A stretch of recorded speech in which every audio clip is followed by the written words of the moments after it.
Hey.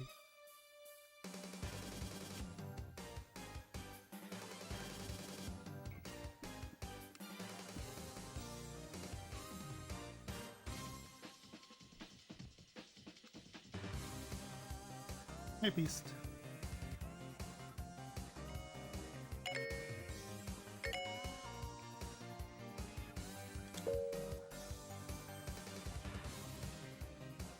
Mm-hmm.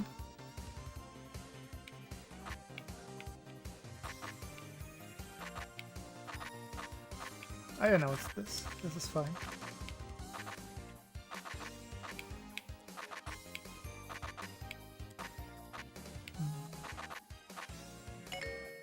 The audio delay has crept in again. I think I know what it is, where it comes from. There's not really a way to prevent it, so I will just always start stream and then fix it. Let me just real quick try.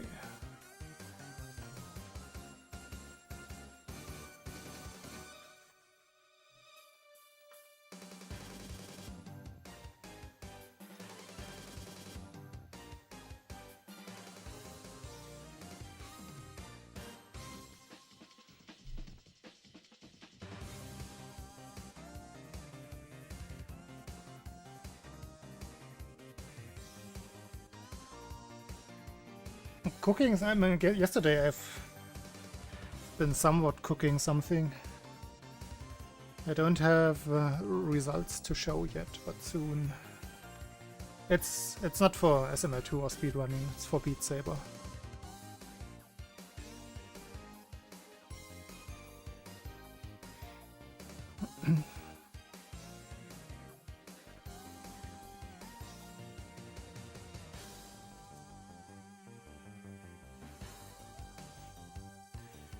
It is gonna be a utility website for all kinds of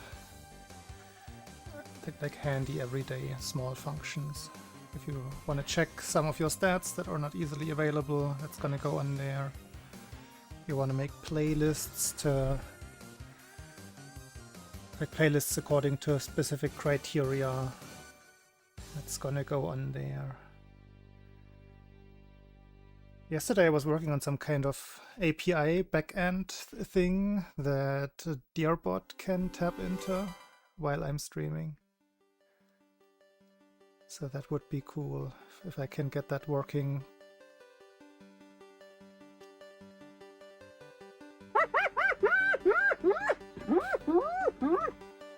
Thank you for the 3 months.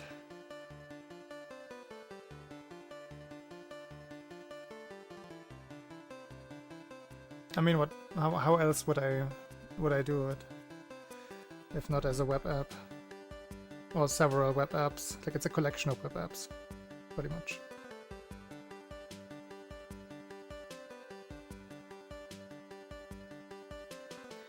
Because I did make several scripts over the years. Yeah, over the years now, actually. But many of them I just have them as local Python scripts. You know, if I want to share like the functionality, I gotta send it to something.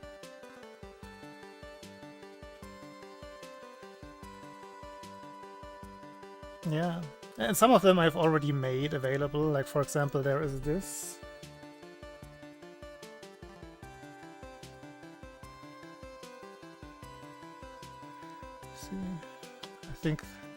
I think that should be the one. That's one that I'm gonna just migrate to my website. Then on my GitHub there's a little Python program called boplist or bop.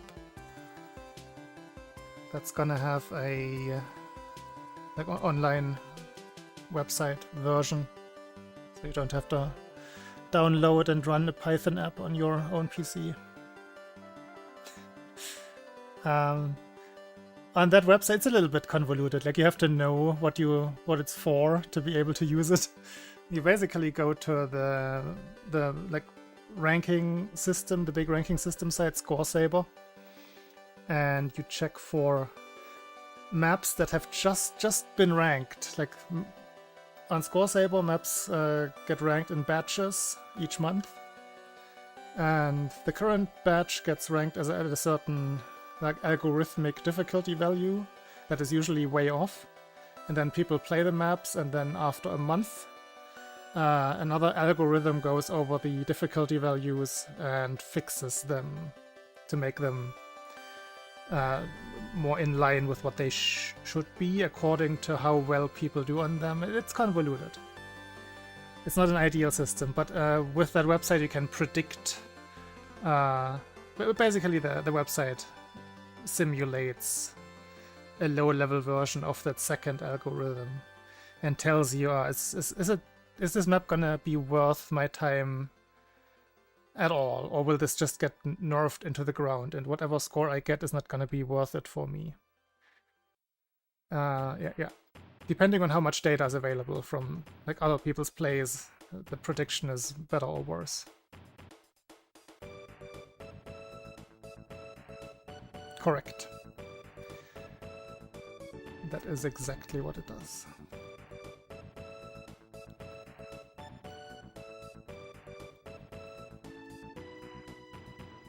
I'm probably gonna improve on it. Like I already have some good ideas how to make the prediction more meaningful, I suppose. Again, I still don't know what the actual algorithm does. I'm just kind of implementing it on my end at this point. What I would want it to be. And then I'm gonna, like, I did some cross comparison with the first two batches after I made the app, and it was pretty close. And well, that's kind of what I want to improve. Like right now, it only tells you, yeah, this is in 5 different levels. It's gonna stay the same. It's gonna get nerfed a lot. Gonna get nerfed a little. Gonna get buffed a lot. Buffed a little. Those 5 categories exist right now, depending on certain thresholds that I defined myself. And that seemed to line up with the data, so that's good guessing on my end. But what it doesn't do, it doesn't tell you like the prediction of what the actual star value will be. But I think I could try to do that.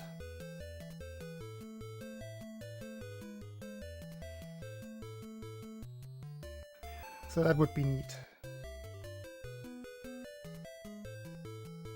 The good thing about that one is I don't have to like port the code. I can just use the code because it's already in TypeScript.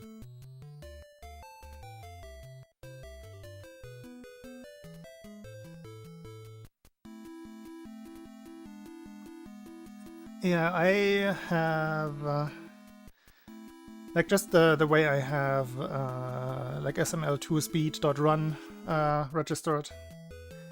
I haven't done it yet. I am gonna register a website like ODR apps, ODR scripts, something ODR.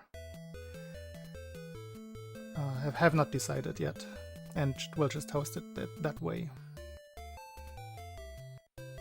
It's not too expensive.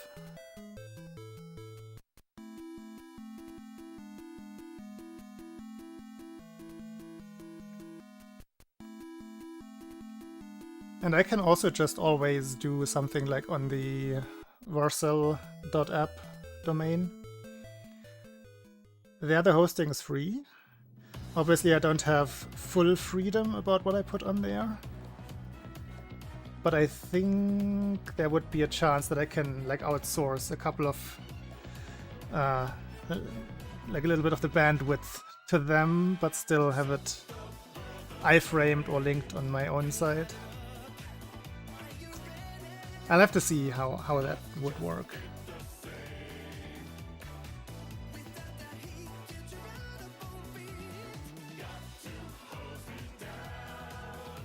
Because the website itself makes calls to the ScoreSaber API. And it would be cool if that wouldn't all come from from my website, because there will be other scripts that also pull from the API.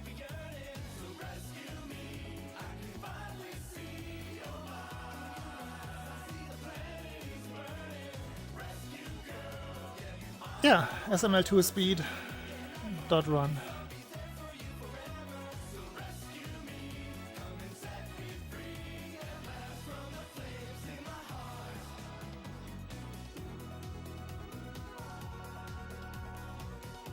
I haven't worked on that in a very long time.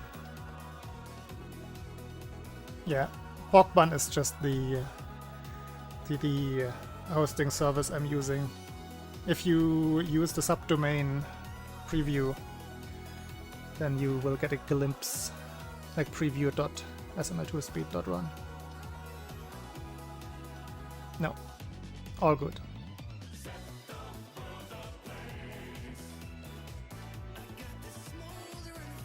Okay, did I fix the audio? Let me see. Right now it shouldn't have any audio. Ah, that freaking OBS behind my TV. Make OBS smaller. Properties.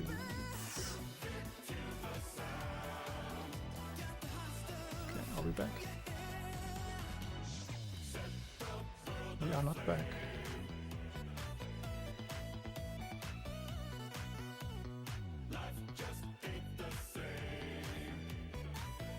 It does recognize it though.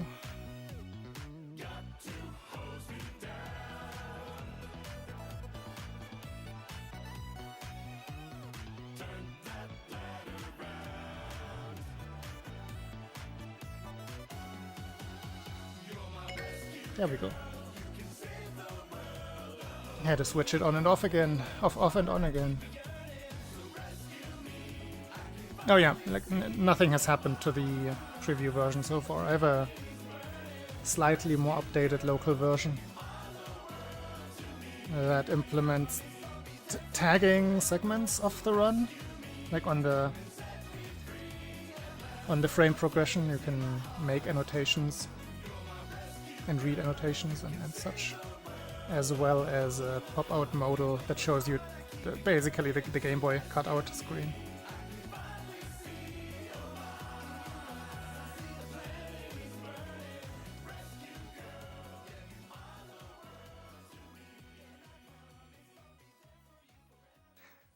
Funny joke.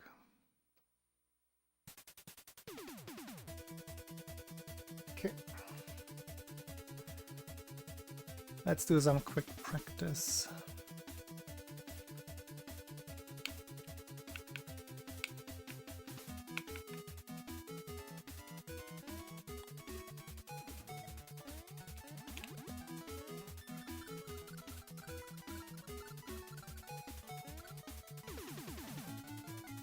Didn't do the thing. Was I holding diagonal?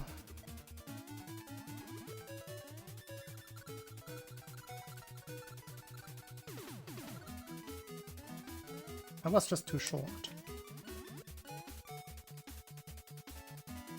Since when am I messing this up again?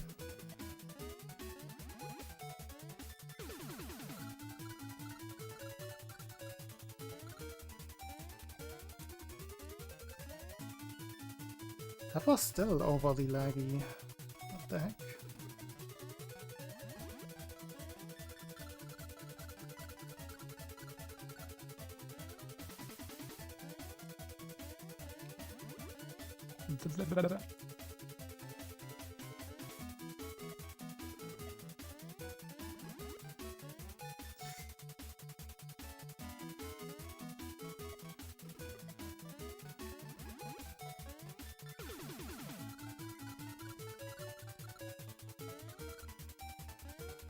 Was too long. Like, what's the weird slowdown on the platform while sliding? I don't understand that. Like, why does that sometimes happen?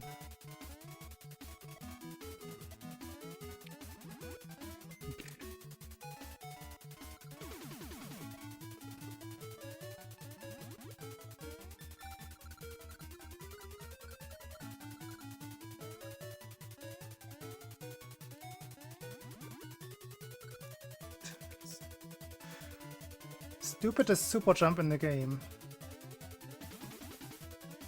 Because it's not supposed to be one.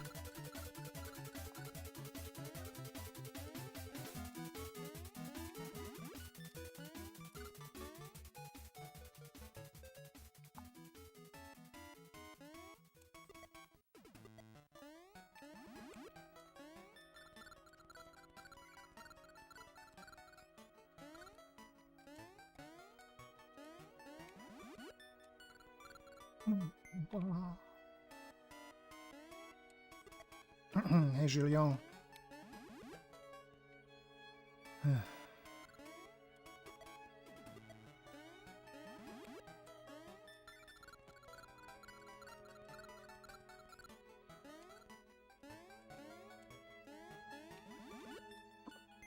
This is the worst start to a practice session I've ever had.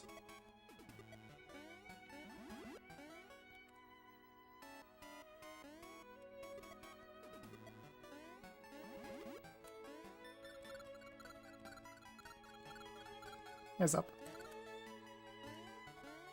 Not yet. Not yet.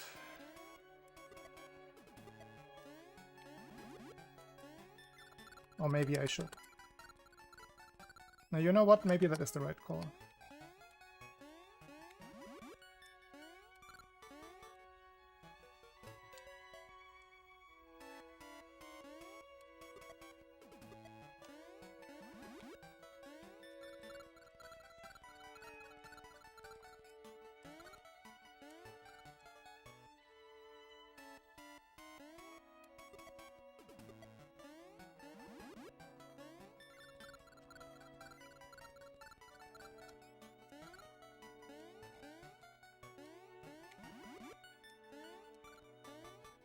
This sounds like a remix of a Chrono Cross song.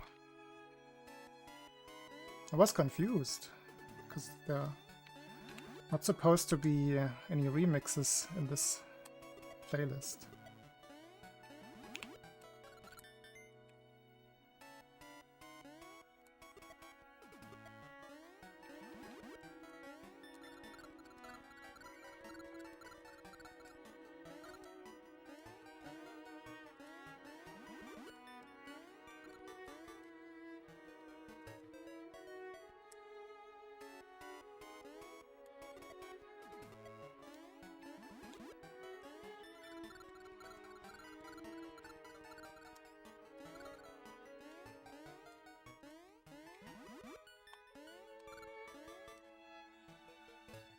Okay, it's working now.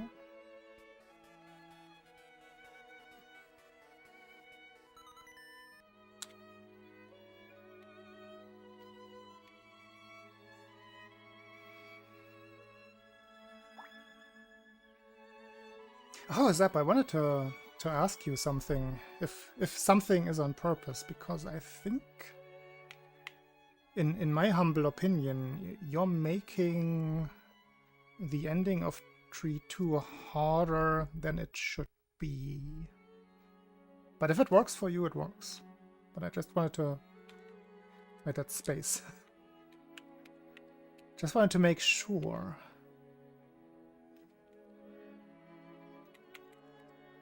Yo, Emery, big raid. Thank you. It's not so much about, like, I've watched you, your strat definitely works. But I think there's an easier setup. A less precise one. So let me just present my version, which is, I think, also Laf's version.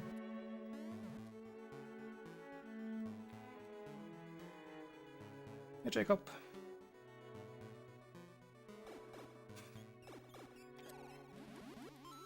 This level is alright.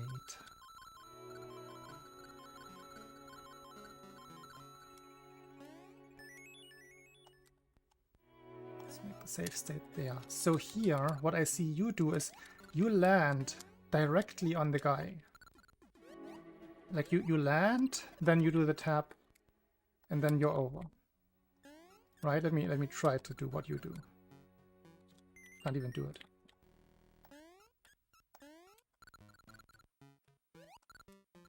It's that, but not getting slowed down, kind of, right?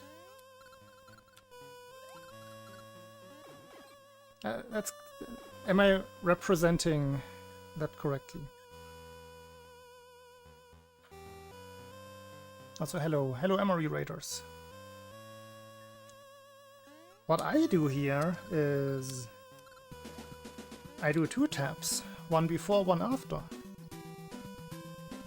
So I can entirely avoid the jelly, and it's still, like, it works better, I would say. Tap, tap, and in. It's still, like, why we're doing this in the first place is because you're kind of normalizing it, right? With the short taps always being a certain length of flutter distance. So the only visual cue that I have is obviously for when I let go, and then I just, like, my first tap is when I am exactly in between these two.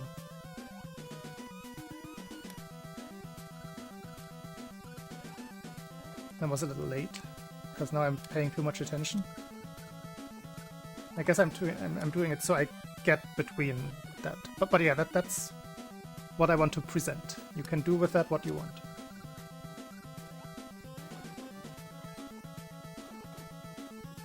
And I think with your strat, you also have to... You might have to hold the jump button a little longer. With this, it's really just 2 taps.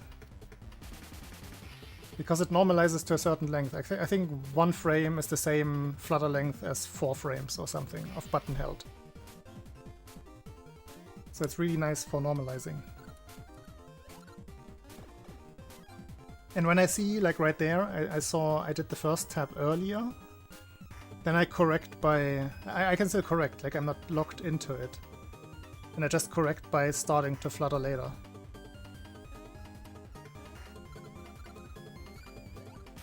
And there I was kind of on the late side, but then 2 quick taps still work perfectly.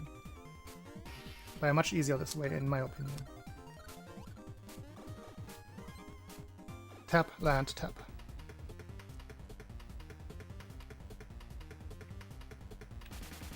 Because sometimes I just saw you get stuck in the jelly a couple of times, or at least touch the jelly.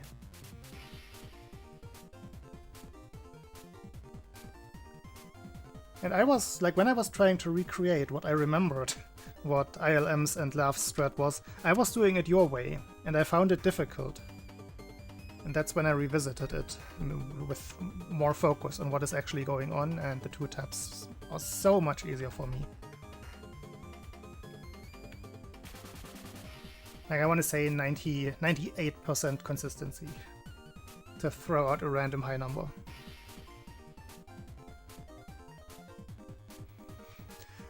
While I'm here, did I notice anything else in your runs?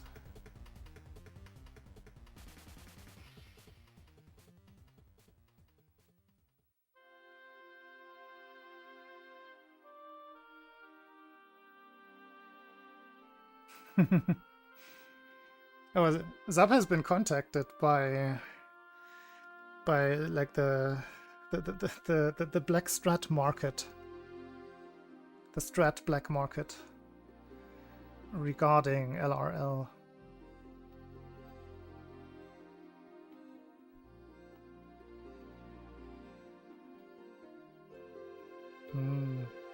It doesn't involve me. I'm still holding out. I have not been fully convinced yet. I know there's something about the manipulation. What I'm not convinced of yet is if that actually transfers into practice. Like if you can execute it well enough to make it worth it. Or if human inaccuracy just like reverts the possible positive effect. It doesn't revert it, but it just trivializes the fight again.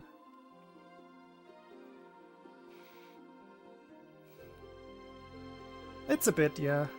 It's just a whole bunch of memorization.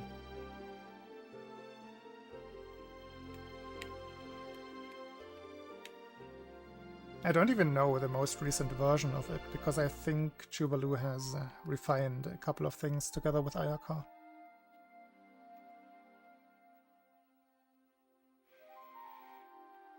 Yeah, just have fantastic reaction time. Problem solved.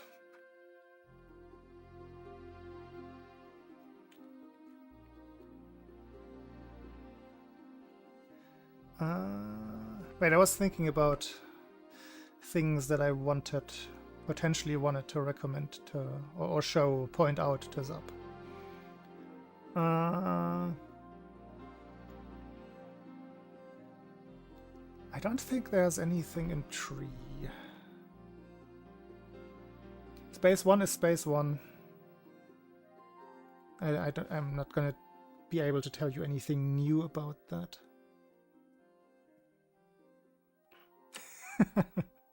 Yes, Beast.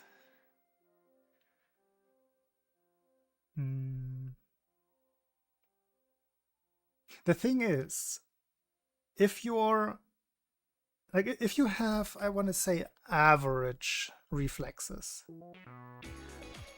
you're gonna lose somewhere between 0.3 and 0.6 in the witch fight. Like, I have, for example, I have never managed to get a 425 in-game time with reacting from the middle cauldron. We can try that.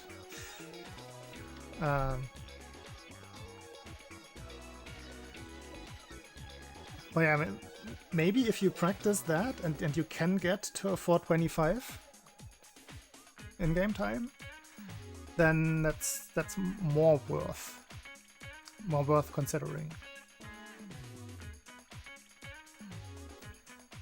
Yeah, like compared to any accurate gamble, which, yeah, trying LRL, of course.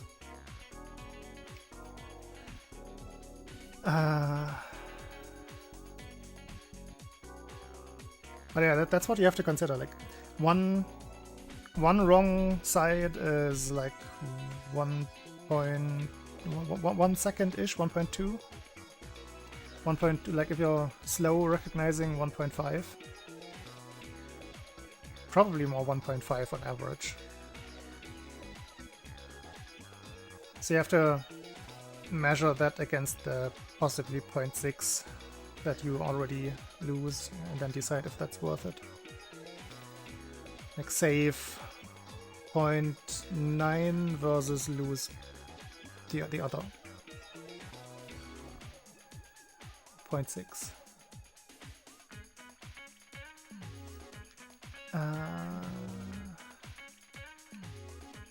Let's do a quick witch for funsies. Oh, one thing, if you ever, like, say you had to grab the backup carrot in Pumpkin 3. So you start this level with the carrot. There's this optional lag reduction that I talked about before. Just in case, like, this is only, okay, you already had to take the backup, but let's make like 4 frames back, possibly. The place where you want to do that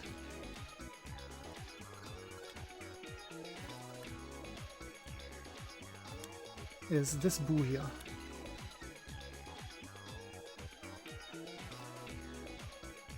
That can save quite a bit of lag frames.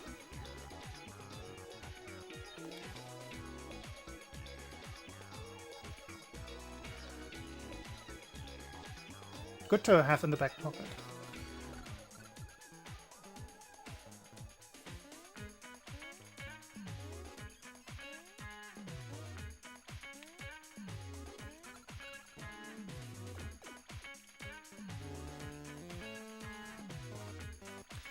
Okay, let me try to be super reactive.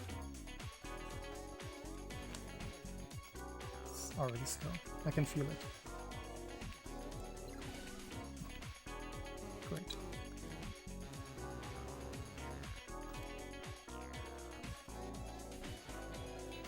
See, that's just slow, like hesitation, left, right, already slow. That's 423. What the heck?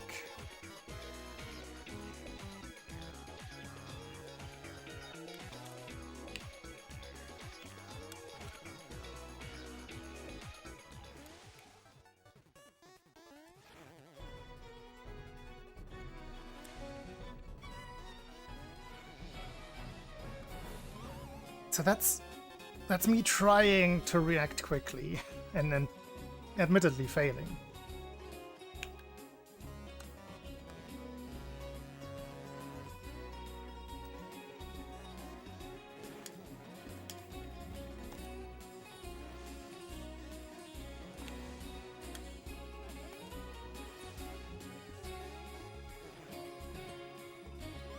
I think that was mostly frame perfect, except for round 1. I don't remember how many frames. Like the jumping strat loses for like 3 or 4 frames. Hello Urfu. Hey Katzi. And hey Crazy.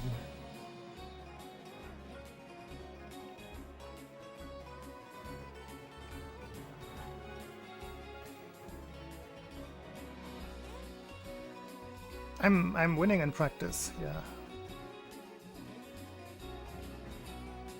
Okay.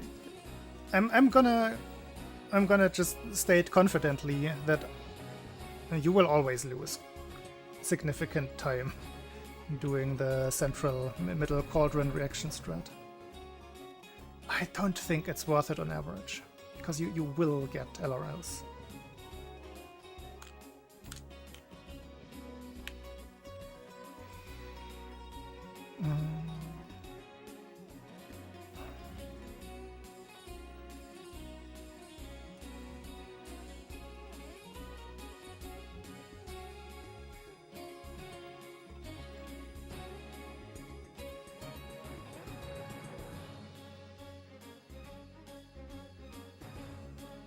Wait, what are the miniature colors? What's the reference?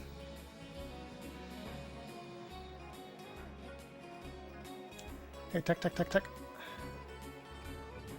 Oh, I accidentally said it right again.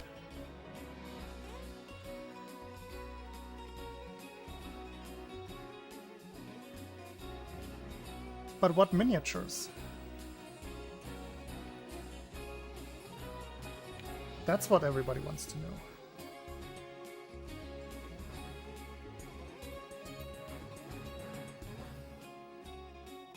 Oh, you're collecting just the colors?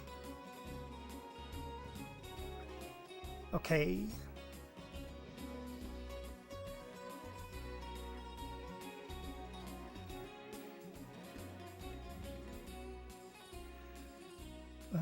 I can't think of anything that I want to teach off the top of my head.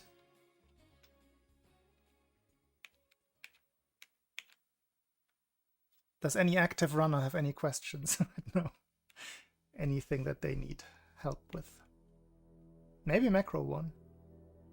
Maybe the pipe entrance.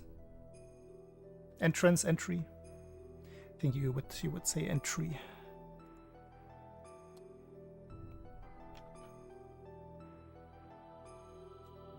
I haven't looked at today's animal yet. No. Like sometimes I do Metazua, sometimes I forget about it.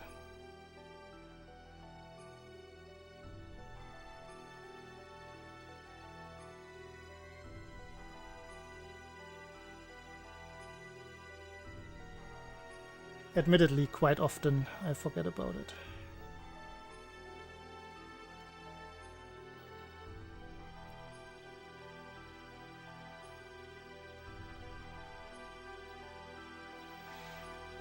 Animals have been redeemed. Let's do some quick animals.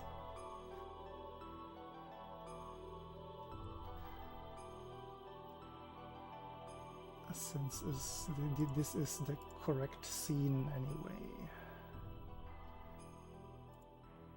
Metazua.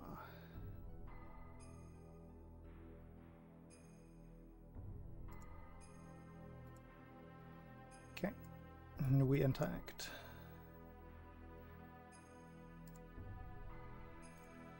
Yeah.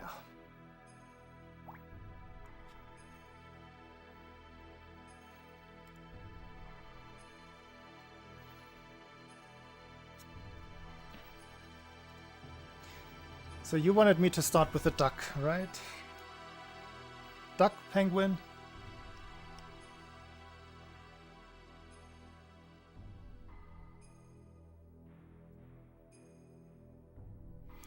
$15 stream streak, no way.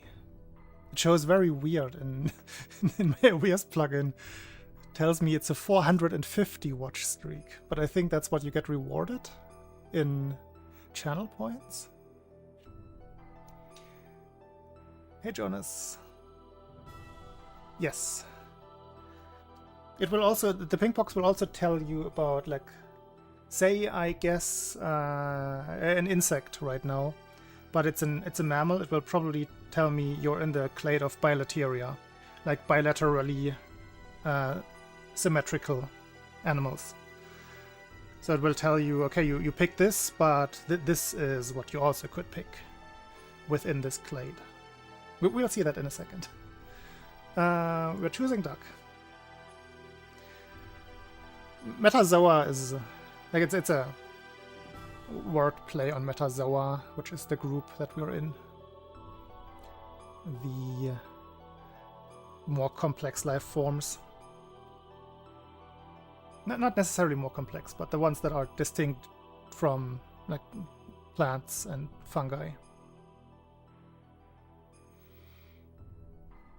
And sponges, and no, I think sponges are in the metazoa, but bacteria would be outside of this. Archaea would be outside of, yeah, would be outside of this, or encompassing this.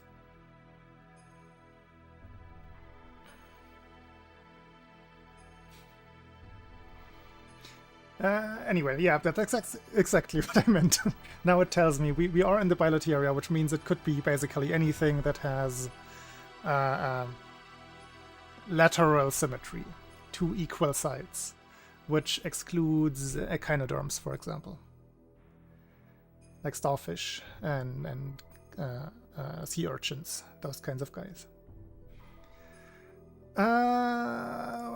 So this could be, like, say if the mammal in question would be a mammal or another bird, it would give me a different umbrella term here, because we would be closer to what it actually is. It basically shows you the most common branch crossing. So my guess is that this is an insect, a mollusk, something like that.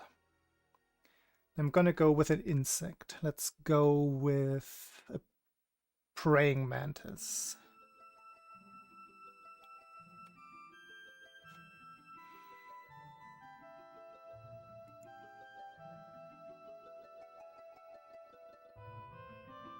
Polyneoptera.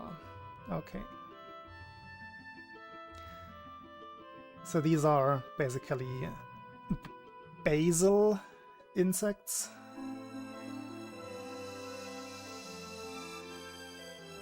So they're not gonna be, it's not gonna be a beetle, most likely. It could be. Actually, it could be because of this. No.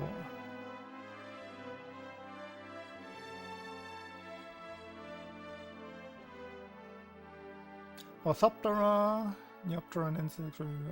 Okay, yeah. No. It wouldn't be beetles, it wouldn't be butterflies, but it could be cockroach, like the things that you see there. Cockroaches, stick insects. Earwigs. Let's try the earwig.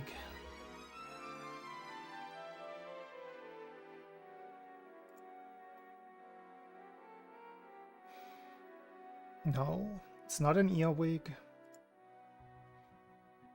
Could be, like, if it's Orthoptera, we might be in a little bit deeper. If it's a stick insect, it's probably just gonna be, like, the search term will probably just bottom out at stick insect.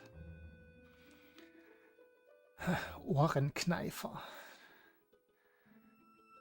has a very a varied amount of like local German names. For example, in the region that I grew up in, we wouldn't call them Ohrenkneifer, which is ear pincher, but we would call them Ohrenkriecher, which translates to like a ear burrower.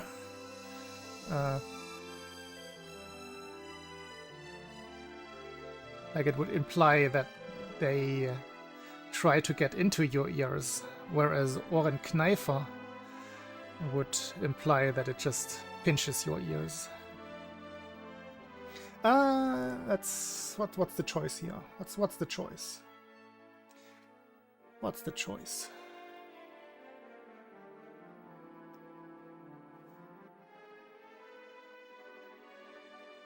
Yeah, that's fair. It's like either of the options are unlikely to happen. It's one of those like old folk beliefs where they just gave the animal a bad name and a bad reputation. They do no such things. Let's actually try.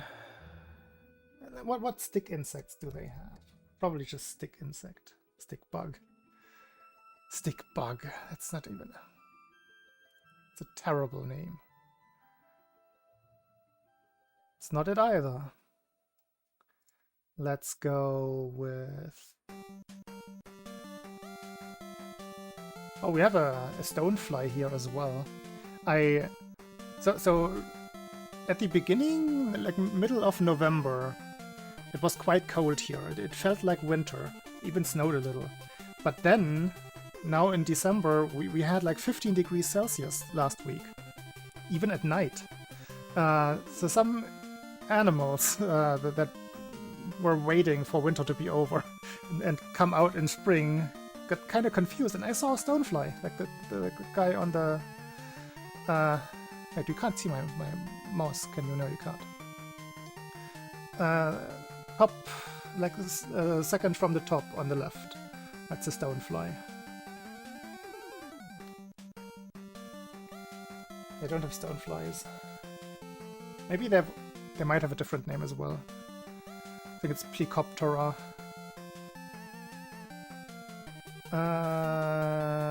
It's probably going to be an orthopteran then, so let's choose just grasshopper? What do they have? They have grasshopper, yes. Yay, we did it. It's the grasshopper. I do wish they would go into more detail. Like into a more specific level, but this is fine. This is also fine.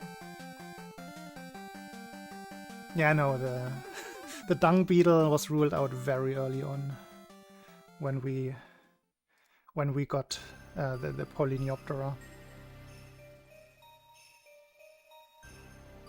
Like it would have had to be Coleoptera for dung beetle to be a possibility. Anyway, that's how many was that? It was 1, 2, 3, 4, 5. That's pretty good, I would say.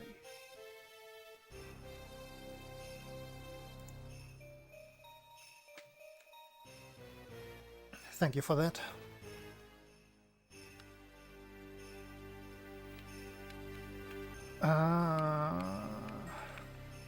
Let's practice this for a second. Oops.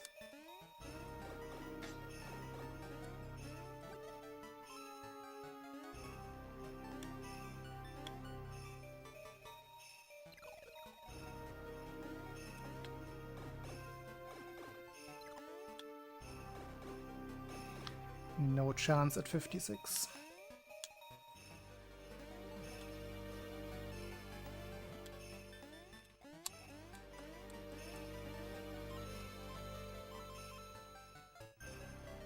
Mid 55 is good though.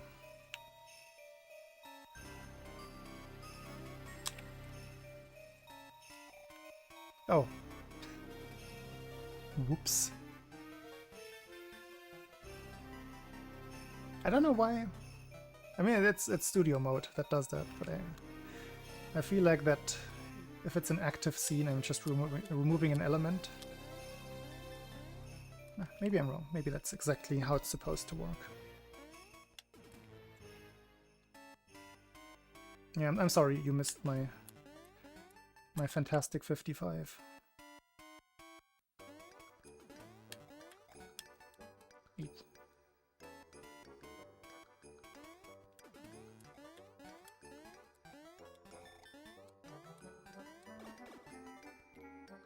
Not taking this.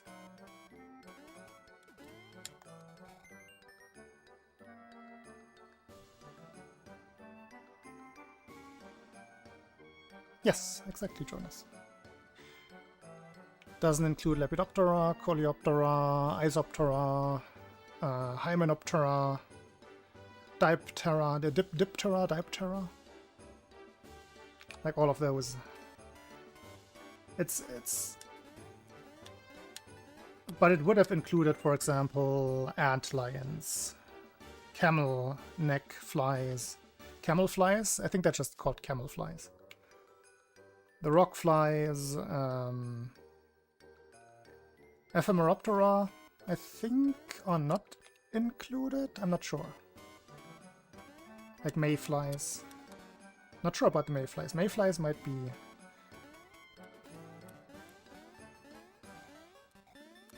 I think mayflies wouldn't be possible in that. I don't know where exactly they are. I think they are not Neopterans.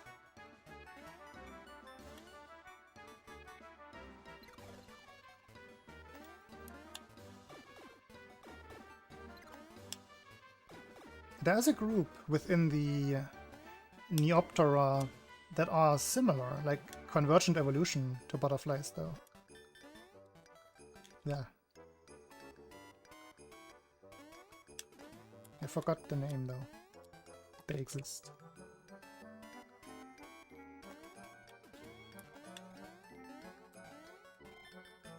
Ah.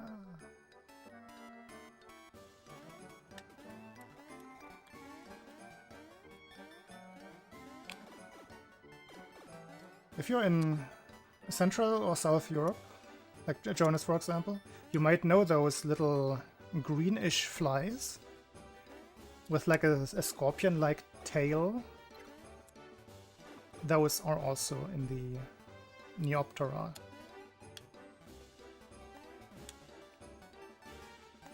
In Europe, they're the representatives of the group that people are most likely to see in their real life.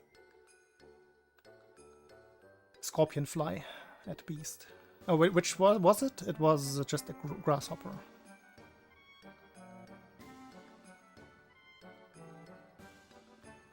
Ah, they're very small. I think my PB has a low 54 or mid 54.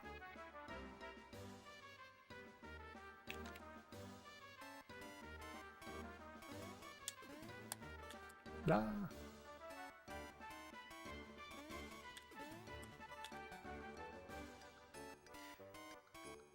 That's the easy one. Not getting it.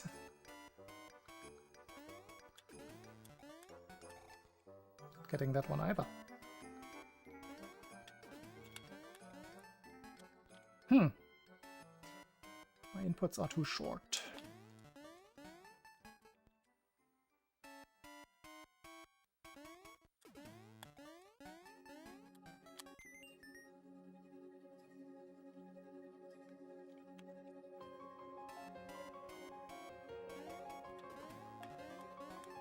I mean, it is very interesting to me. Like, convergent evolution in general is very interesting to me. How very, very similar structures that you would, like, at a glance, you would see, okay, this animal has to be related to the other animal that has the same characteristic. But no, it's just convergence that, for one reason or the other, just says in nature, this shape is pretty efficient at doing this specific thing. So let's invent it several times independently. Like if you look, for example, at hedgehogs.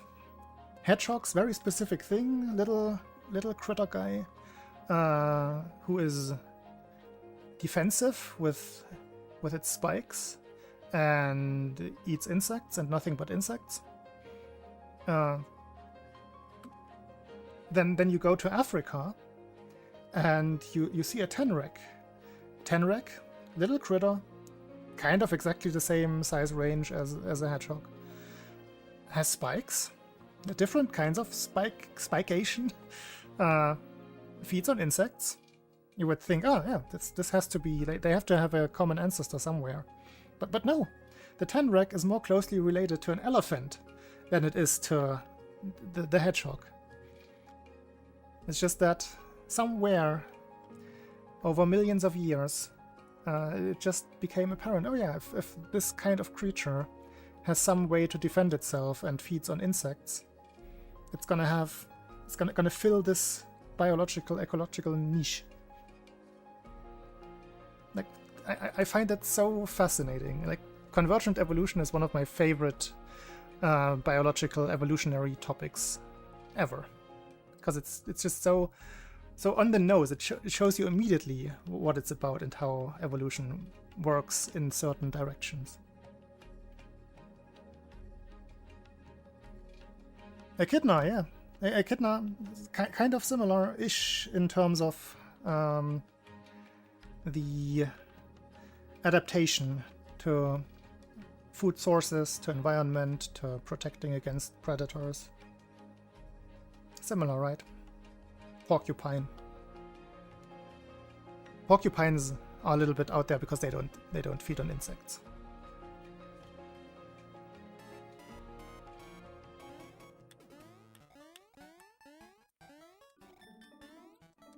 Yeah.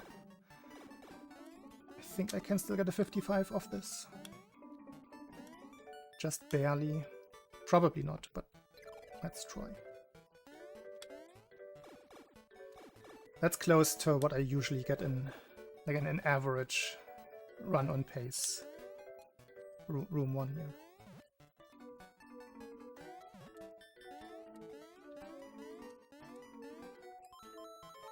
Yeah, it's a 54. No, it's not. Okay. Good.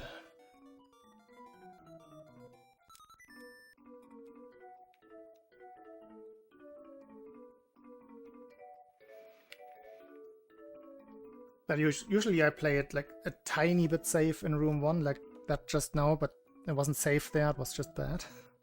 But that's usually how my on-pace attempts in Mario 1 look like. It's good to know that that is still a 55.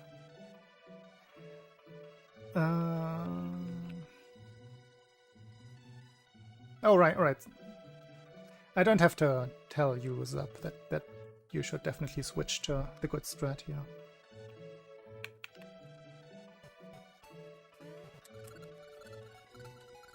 You already know that.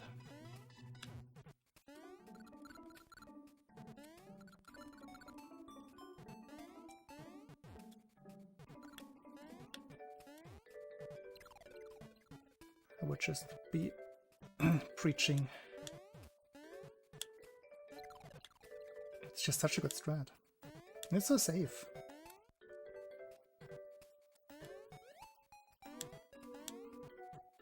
Oh wait, no, you're... Wait.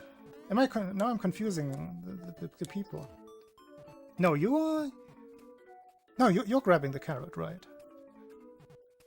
Yeah. I have to juggle 3 people in my head. It's you, Lime, and Will. Will definitely does this one.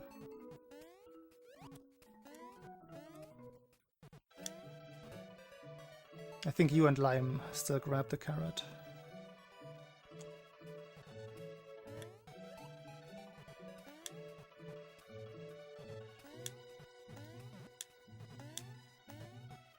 Yeah, right, you do the spin jump there on that block.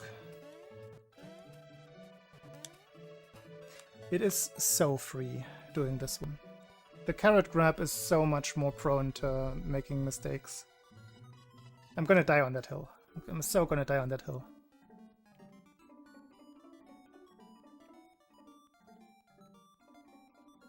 Exactly what Jacob said. Like any kind of... like that level of mistake will reset your run anyway. No matter where it happens.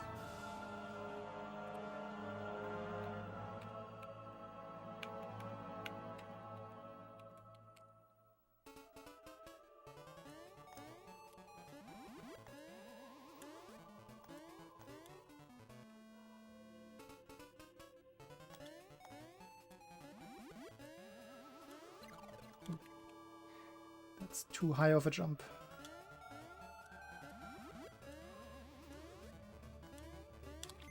Obviously this also is part of the strat, right?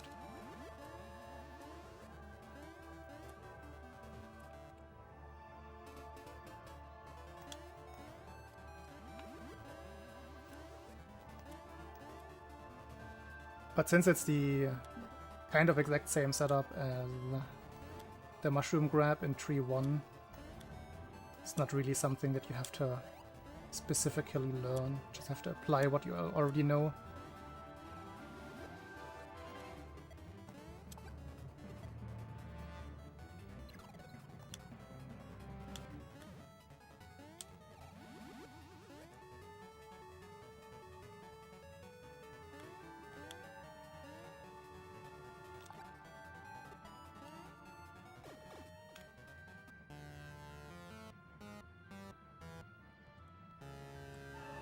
Does save overall here. Depending on how well you do it and how poorly you do the carrot grab, oops, it saves half a second. Oh, forgot. Got away. Got away again. Got more than away. Ah! What happened to my fingers?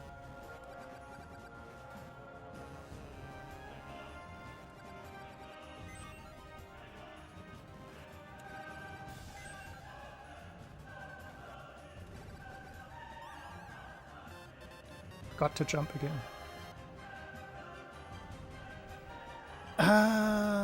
Upper... You can take the upper path, yeah. But why would you skip the corner boost?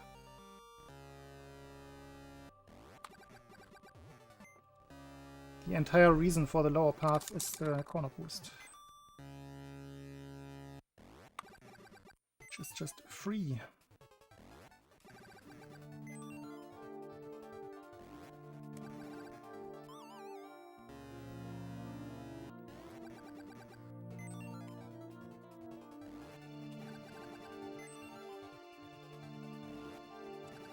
Yeah, nice early.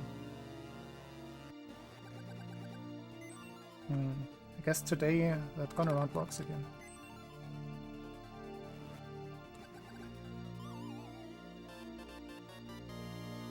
What do you mean risking the run? There's no risk down there. What's the risk difference between upper and lower route?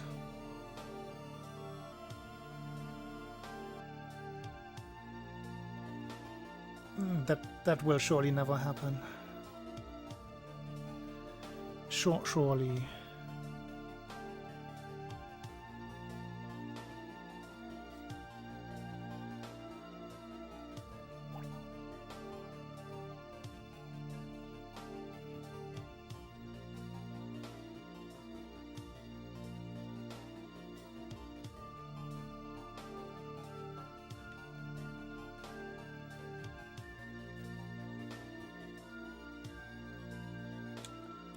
Reset.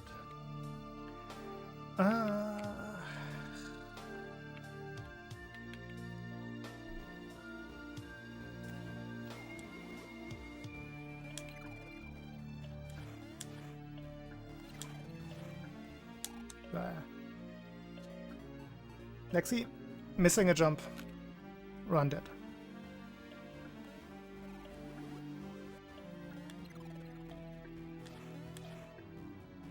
Just don't miss the jumps.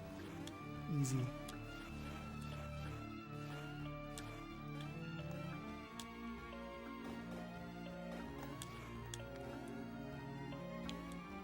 There.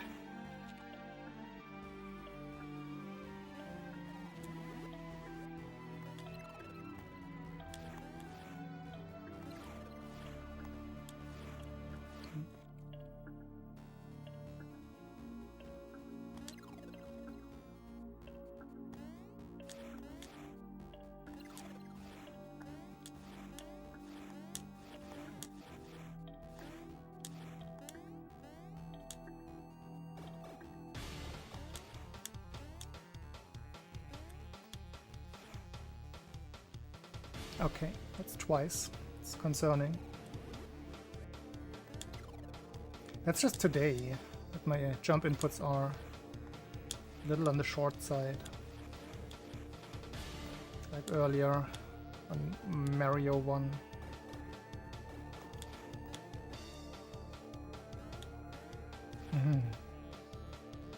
No, it's the correct one. Wrong fingers.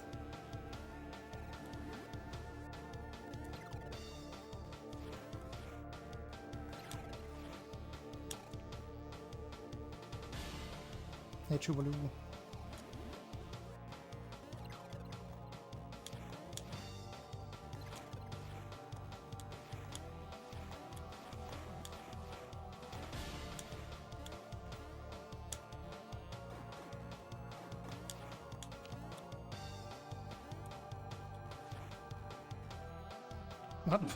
What the hell? Okay, let's make a safe state in that room.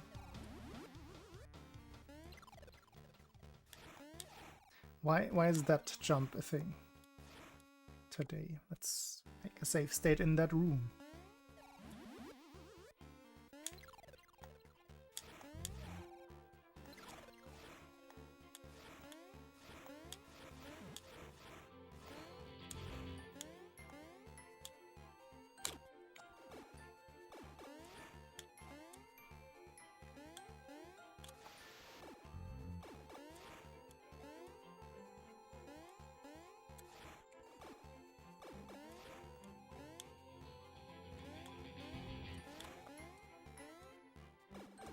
Okay.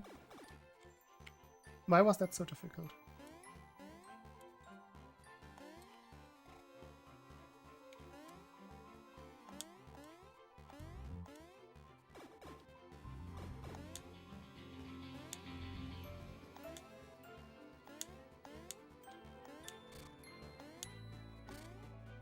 Why did I jump there?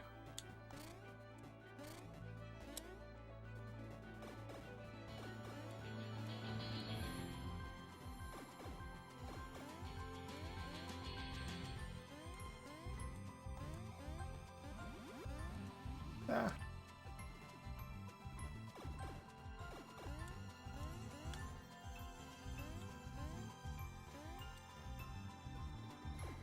This.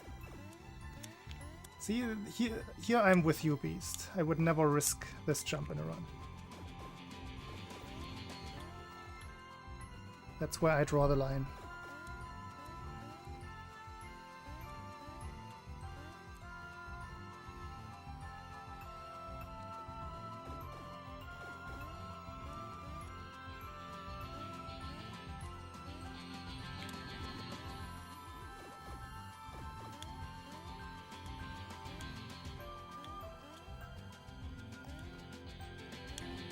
Or maybe I would. Like if I actually need it, like really need it to make a cycle.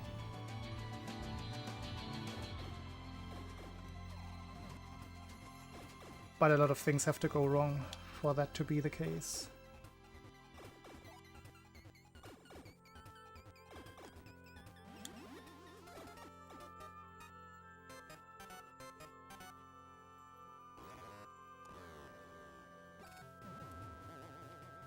Whoa, first try. Oh, I grabbed the fire flower, I just realized. Can't do the strat.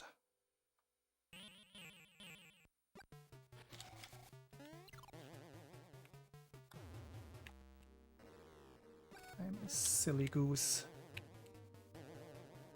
Let's practice the normal fight.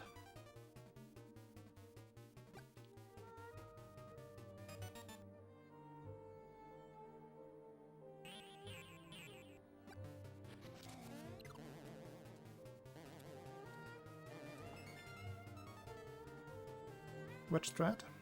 Well, the faster castle strat. Small Mario, Wario 2.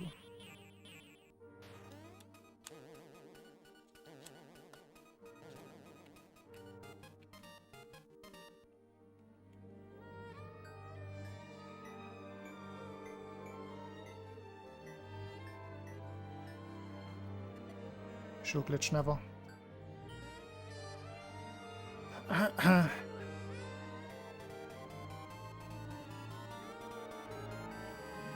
What? How? Do you actually not know? Let me see. I gotta save state a very fast castle for that to really make sense.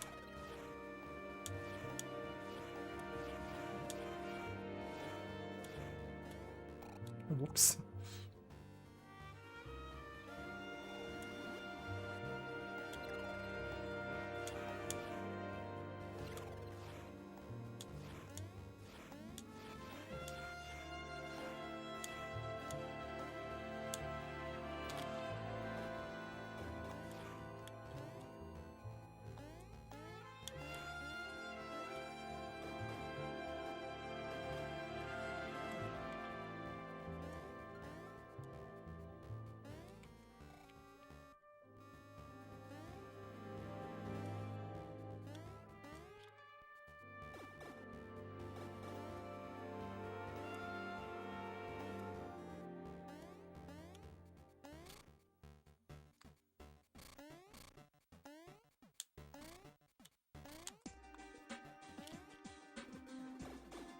I have to get this one again.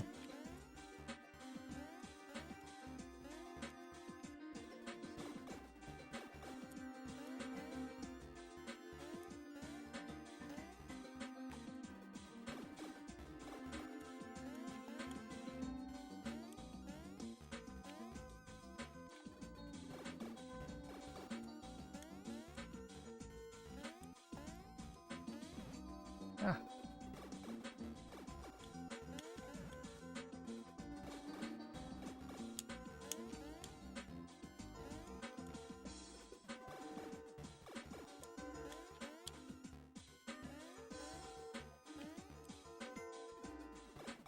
It's hard.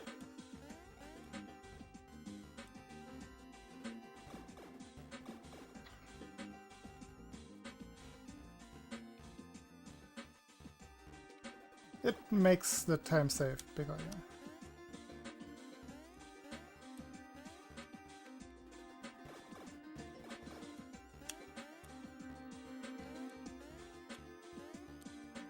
Come on! And then I get it and I will mess up the grab setup.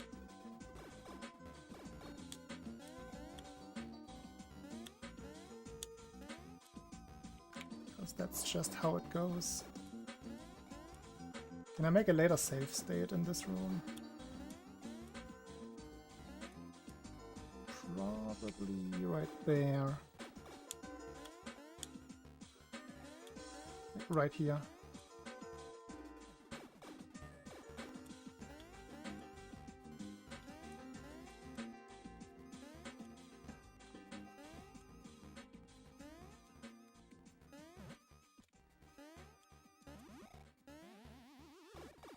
But that was slow.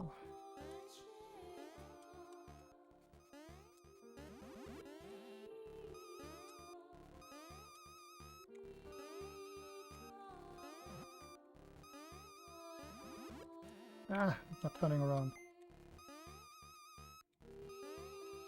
This is a beautiful save state sound.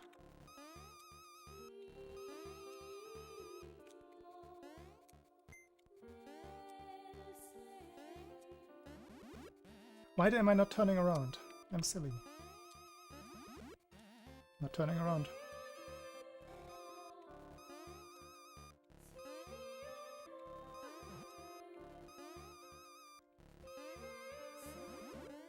There we go.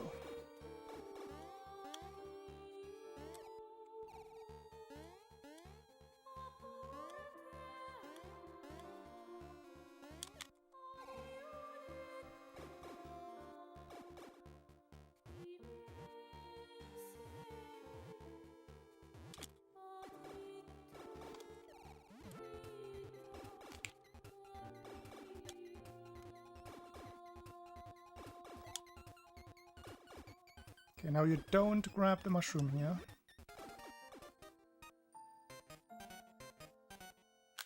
And ideally you also go for the throne skip. Obviously gonna take forever to get it this time.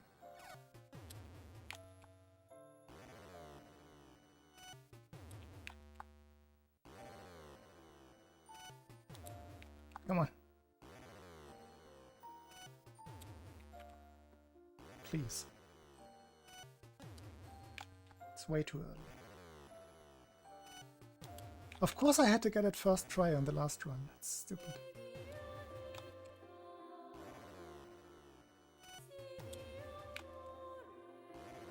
This jump is stupid.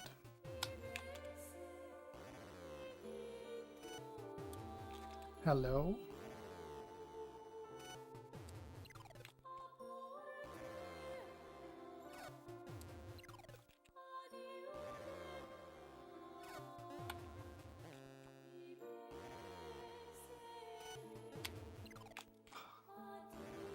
Stupid Mario.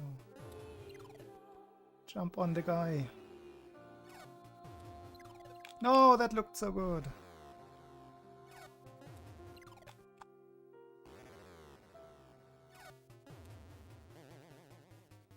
I think it is it is always possible. I think I tested that, yeah. Not that I tried specific speed patterns, but I'm pretty sure that I've never had a save state where it didn't work.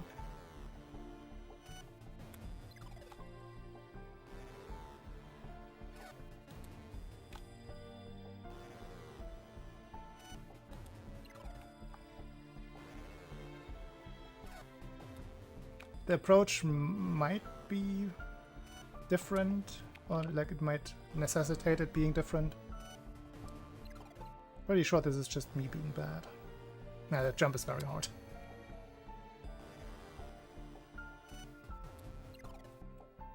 It might very well be that certain oscillations have a higher likelihood, like more leeway. Come on. That's way too short.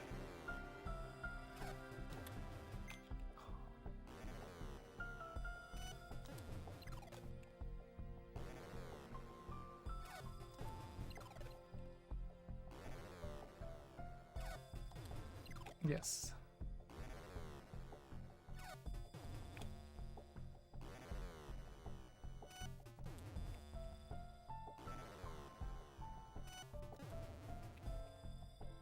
I don't think there's a way to set it up differently, like to take damage here as Fire Mario.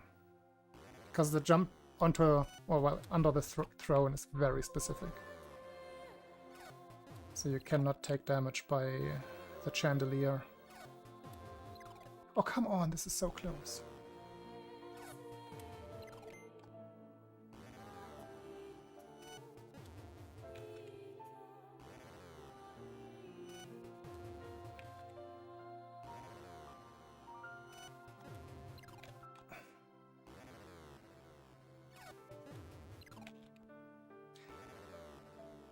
I think I'm not jumping high enough.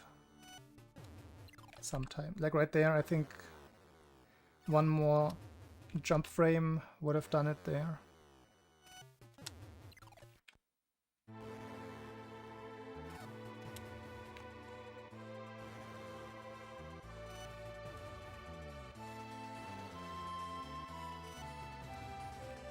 It also has to be like the last frame possible before you get stunned, I think. Which is what I'm trying to approach again now.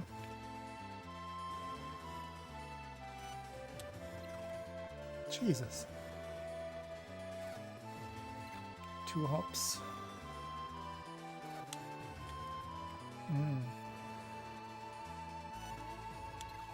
No. You get up there.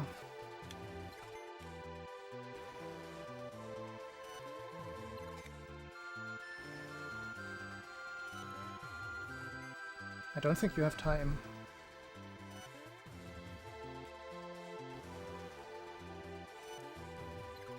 No, you don't even have time like that.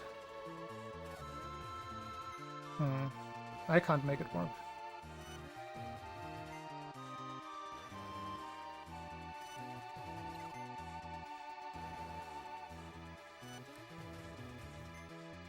But then you don't save time, right? If I land after Wario lands. And then I can just avoid the throw and skip altogether.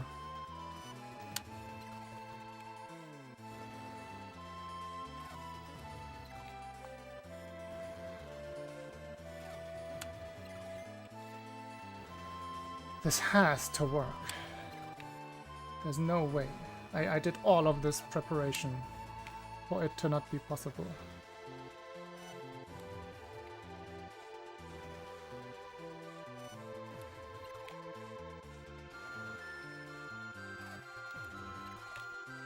I mean, it's a possibility, but I'm pretty sure we tried. I think Elecman also tested this.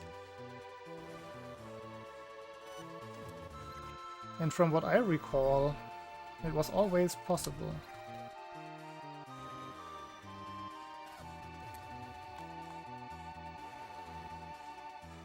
Bad Kappa mode.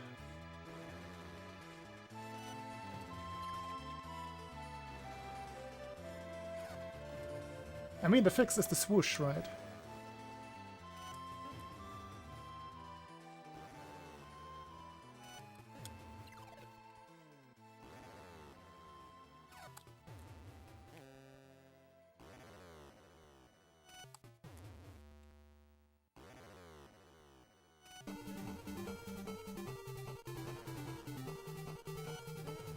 Ah, that doesn't make it hard at all.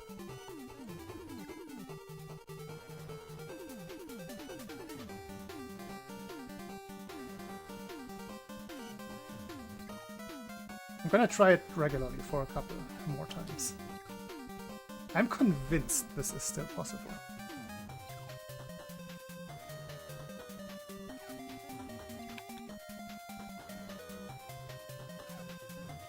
I'm totally not crazy.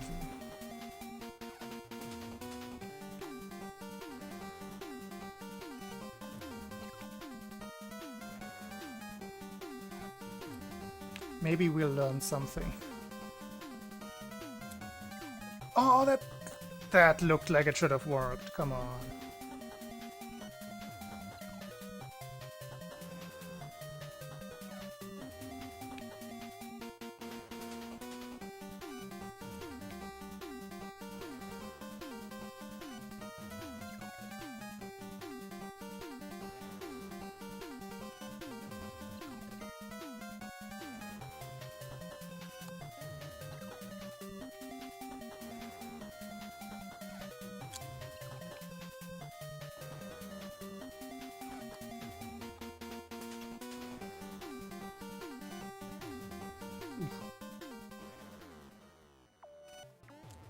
Swoosh is hard to coordinate for my fingers. Yannick. Why not separate NTSC and PAL? Because it doesn't exist for Game Boy. Only exists for power nets and TV.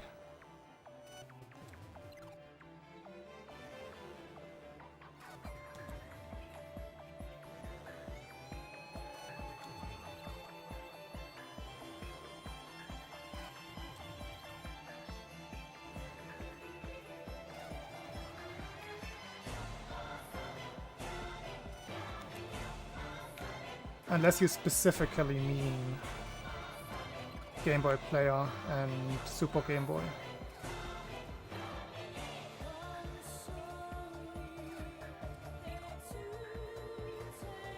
which the answer to would be why make that any standard if you already have other standards that are consistent across all other platforms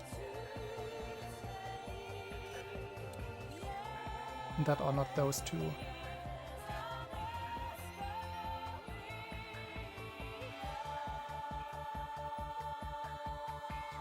Yeah, so the good explanation where I actually spent a little bit more time on is that you have Game Boy, Game Boy Advance, nowadays Switch Online, which all run at the original Game Boy frame rate of 59.727580 something. And that is the standard. And we can get that standard out of basically any standardized so on running on NTSC. This is the thing, you can bring in PAL and NTSC only with Super Game Boy. With Super Game Boy 2 you can't even, and with the Game Boy Player, but the Game Boy Player also has a 60, like PAL 60 mode. So it wouldn't be a problem on Game Boy Player because you can just use PAL 60. And it cannot really be a problem with the Super Game Boy because the Super Game Boy 1 gets converted anyway. Super Game Boy 2 doesn't run on PAL consoles, so the problem doesn't arise. And any emulator, the emulators are obviously not the standard, but they all run at the correct frame rate. And PAL and NTSC just doesn't apply to mobile platforms. If we like make a little asterisk about Super Game Boy.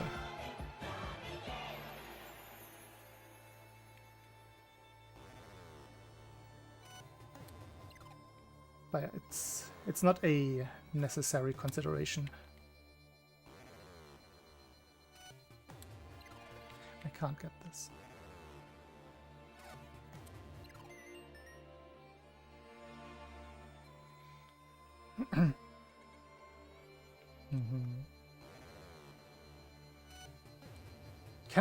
Can I actually not get this on the save state? That is wild. I want to say I'm 100% certain we tested this. This is one of those 1 out of 8 cases.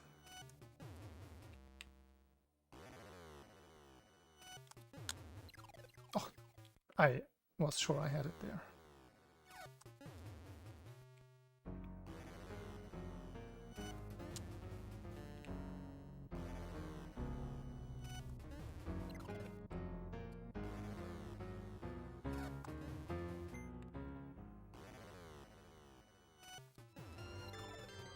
I was sure I had it there again.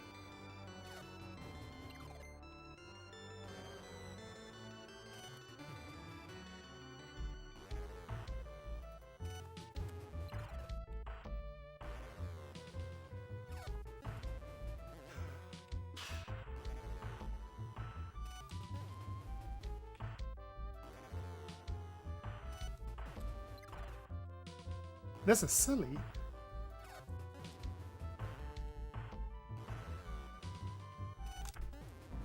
This is the rest of the stream.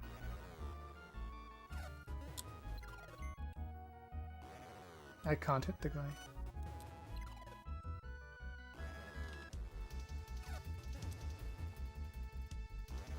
Let's try a different approach angle from an earlier jump.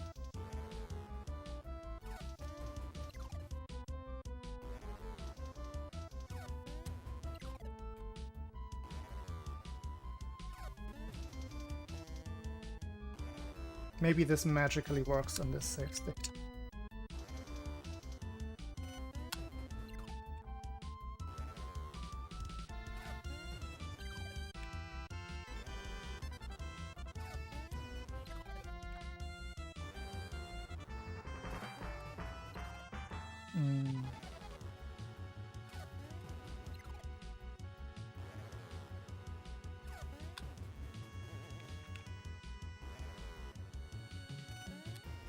Ah.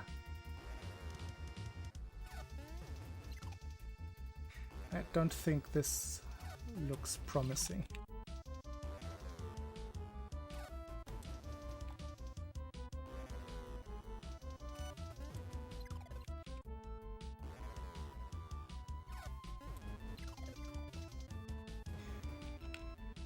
Okay. 10 more attempts and then I give up. And we're just doing it without, because it's still gonna be... Still gonna be a thing. Still gonna be faster. Just not as fast without the throne skip.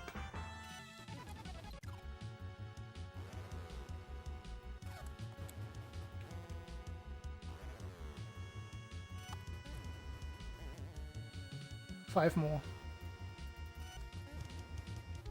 4 more. 3. 2.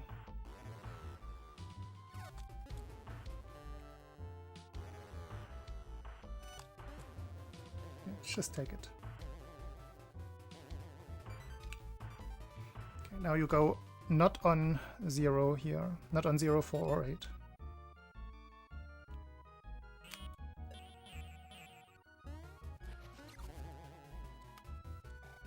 Messed it up. Ah. What?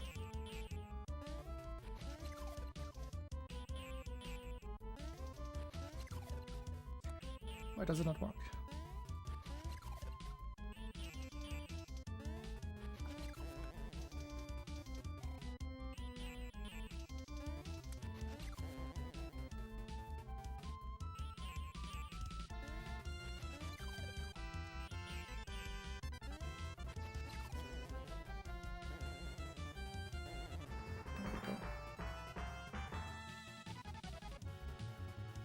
And yes, that's all frame perfect. That's how silly this strat is.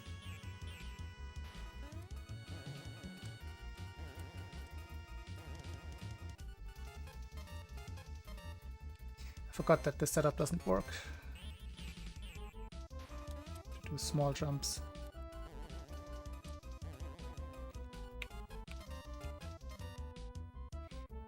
But yeah, then you can save like 1.2 seconds, I think. Yo, shoe glitch. Not all of them. It was still a 36 on the in-game time. But yeah, that's the gist of it. And yes, it's kind of terrible. And you never want to get the game to a point where we have to go for this.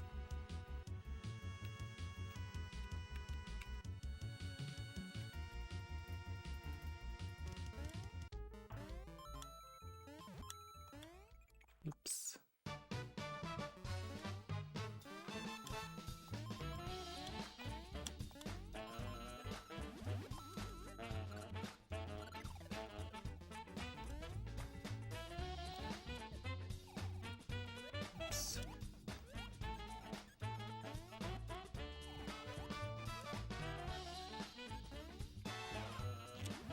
This time I looked at my new visual cue.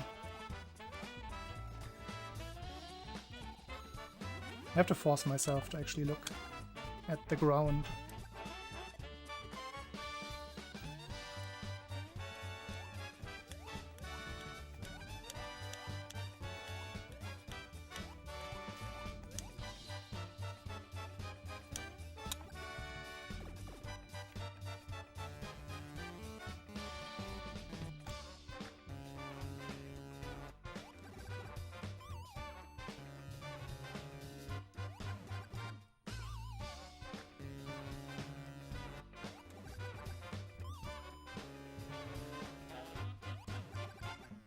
Slow. Only the first one was fast.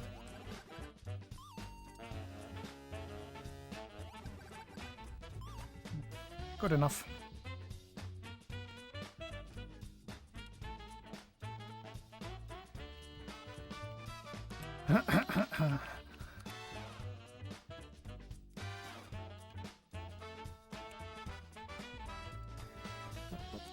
Pop. Mm-mm.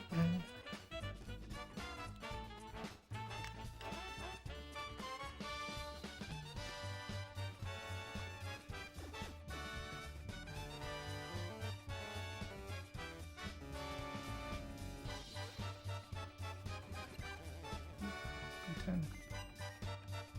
B10 and very good numbers. That would have been B7. That might have worked.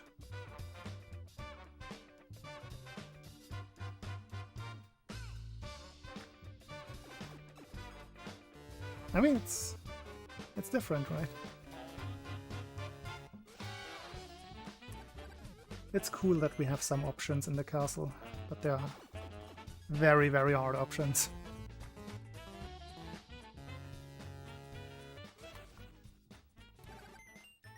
Yo. Good fingers today.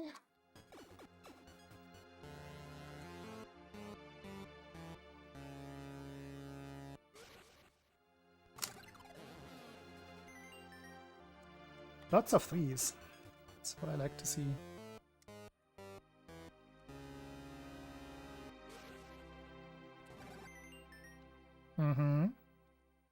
What a nice pattern, 4-3-4-3-4.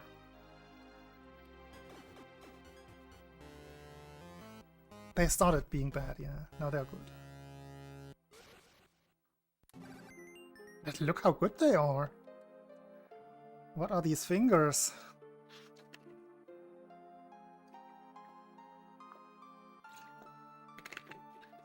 Three out of 4?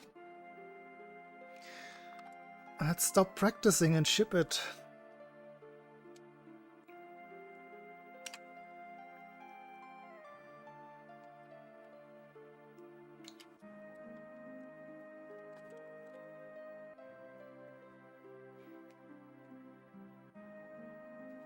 One second.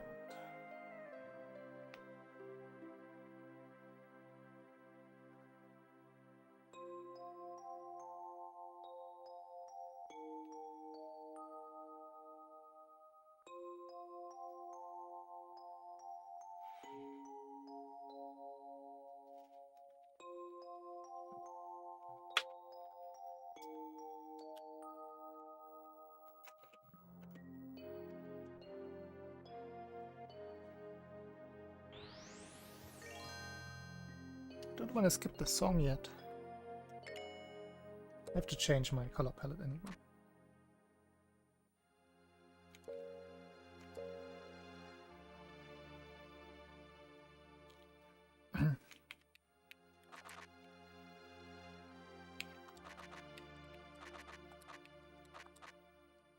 Yubi.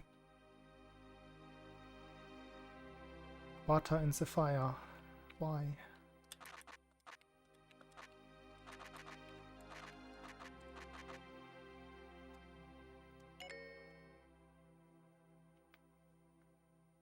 Small turtle house.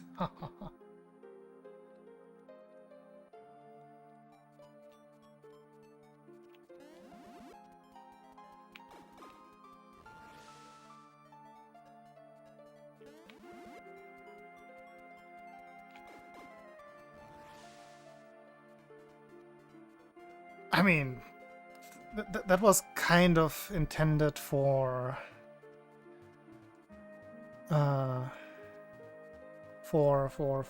how did I start my sentence?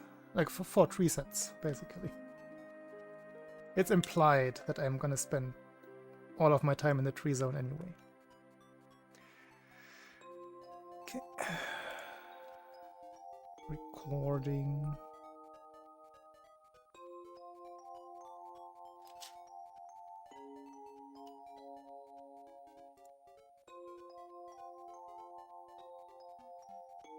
My heart rate monitor is not working.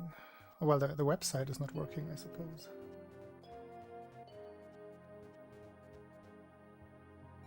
That's interesting. Can I make it work?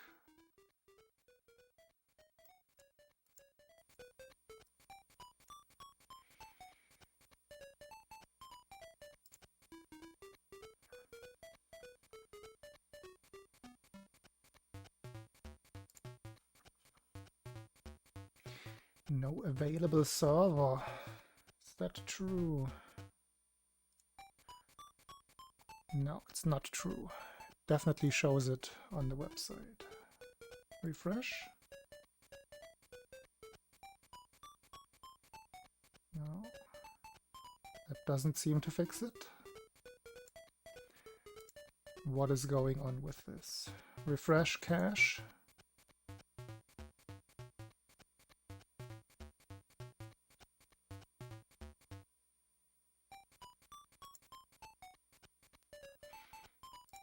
It's just not working.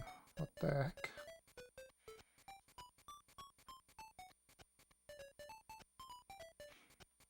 No, I can check on the website. It's currently 74. I'm running at a high frame rate.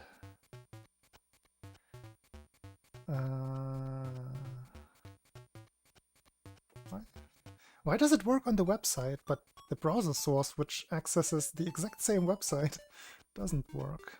Like, what?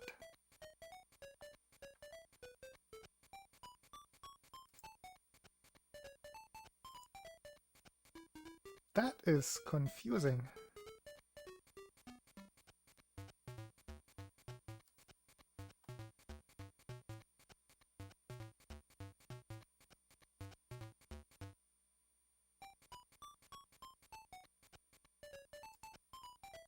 It is the exact same website.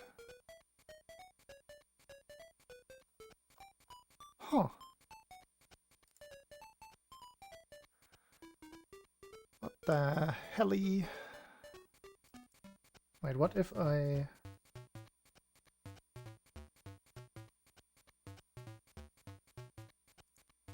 What if I make it load something that it shouldn't be able to load? Does this even do anything?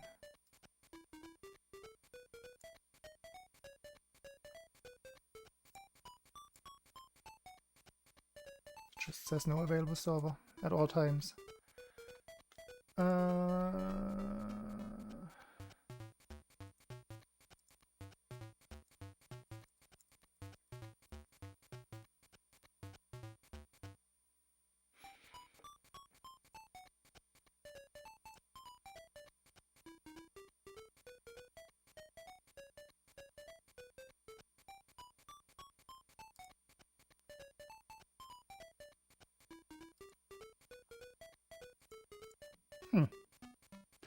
That is odd.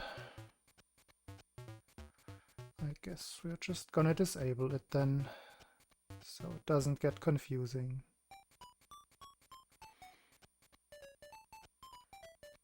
I tried several Russian buttons here.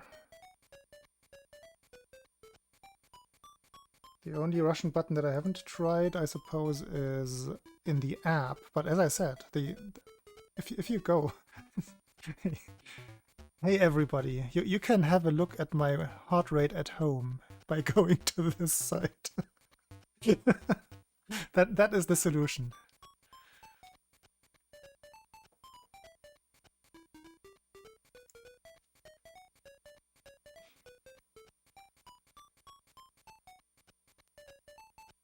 Everybody can put it wherever they want.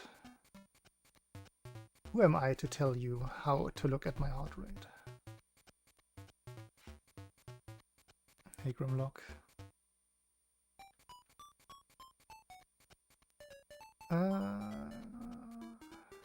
Handcam is correct.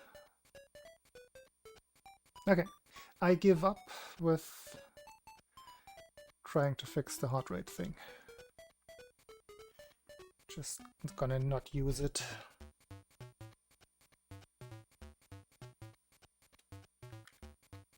Browser source, yeah, URL with some custom CSS.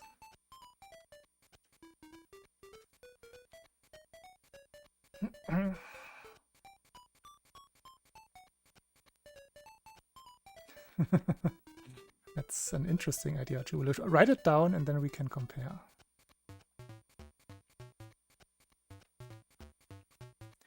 Browser source is the name. Okay, just see if my hotkeys are working. They are working.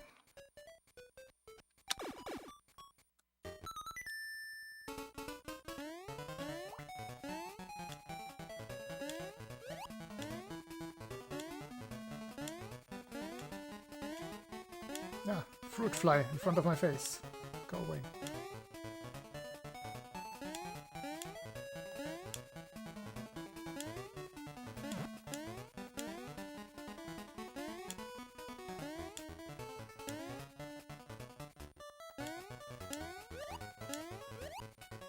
Maybe it's trying to tell me that I should eat a banana.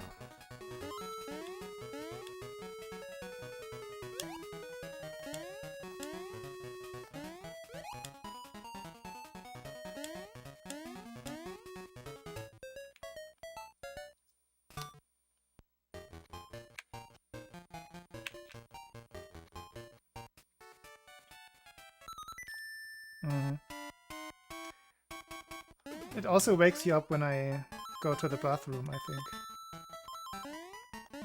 100 seems a little bit excessive for that, but it might happen, like just from standing up.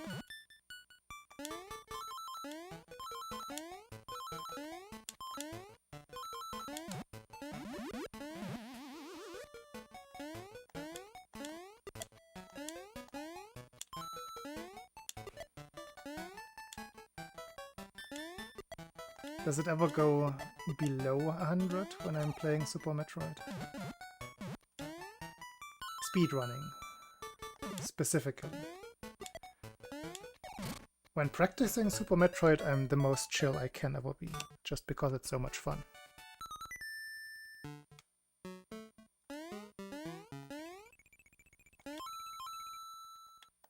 Oops.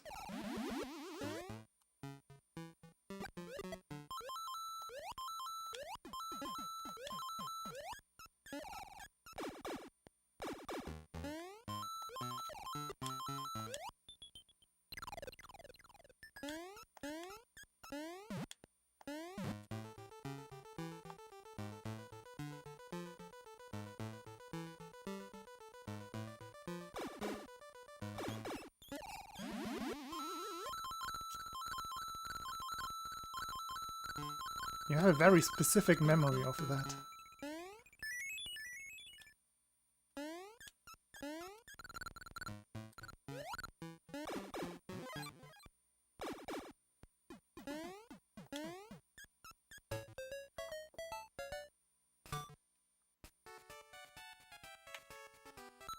Okay, this level was a problem in practice.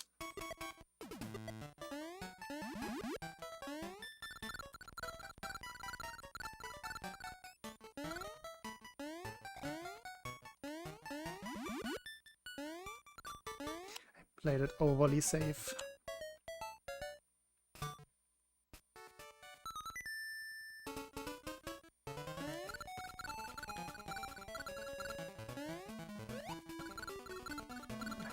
My keyboard cable is in the way.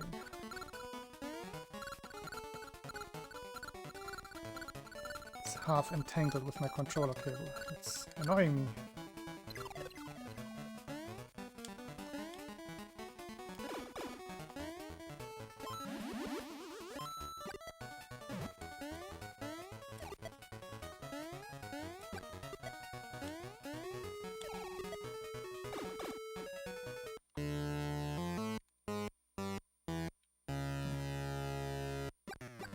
Fix it on a proper reset.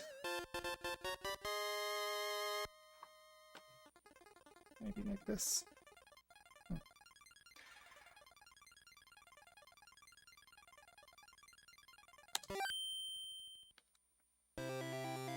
That's very quick for leaving the tree zone already. Ah, stupid map.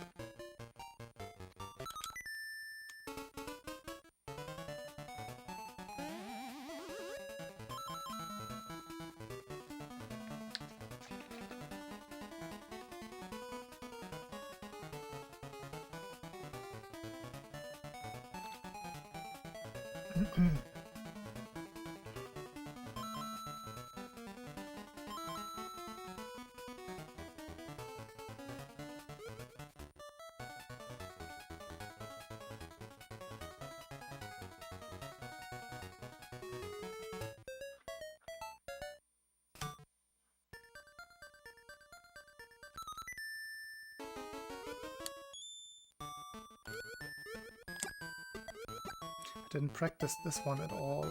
Let's hope it goes well. Oh, I forgot.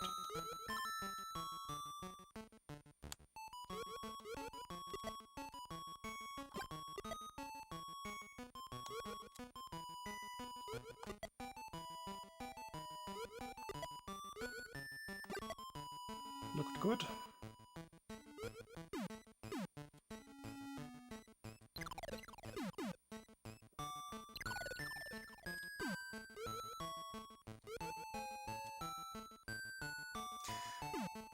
Okay.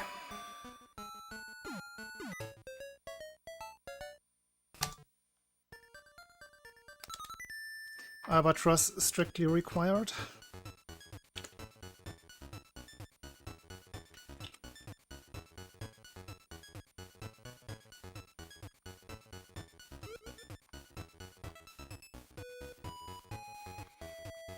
Not really, but it's gonna be annoying if I don't get it.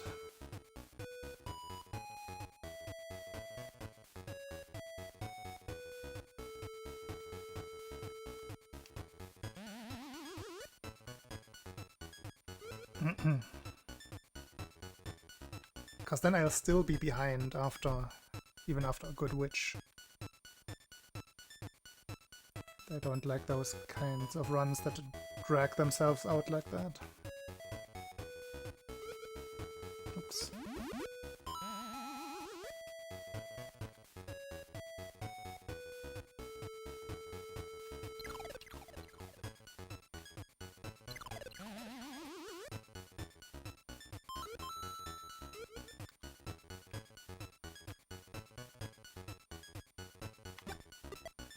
Plop.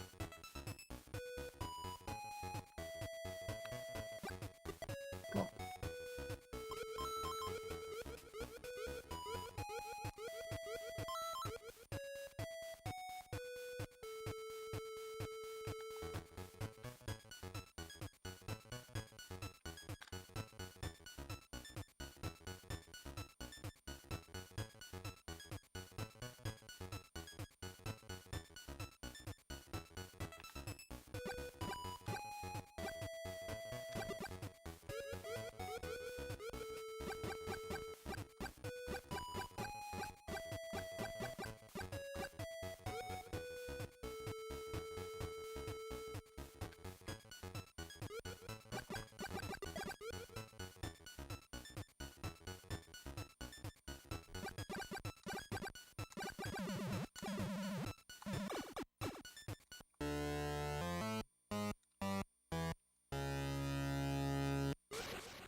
Oh, not even 4. Yikes. At least now I can fix my cable salad here.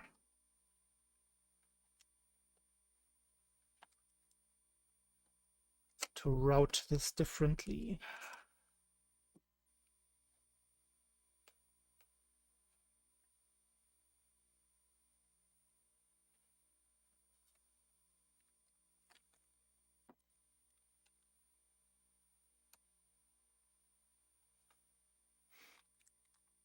Also, I think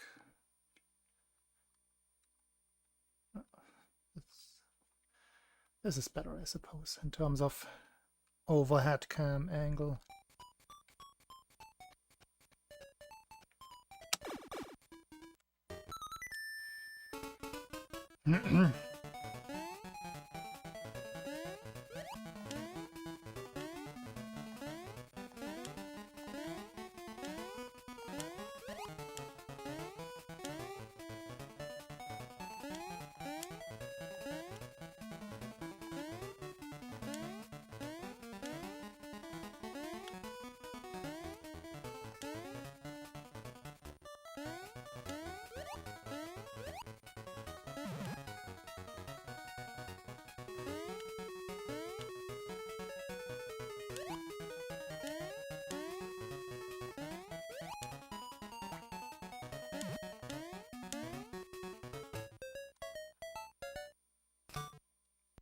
phone is making noises.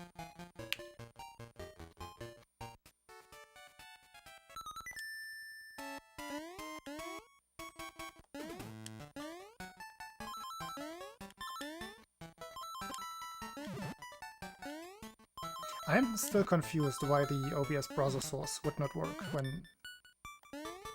the browser clearly shows that the connection is established.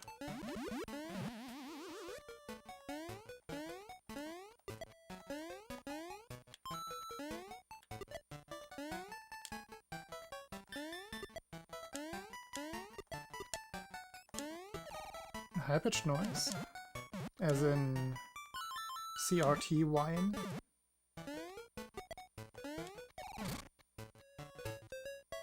That's a thing. I currently don't have a filter that would filter that one out, so that is definitely a possibility.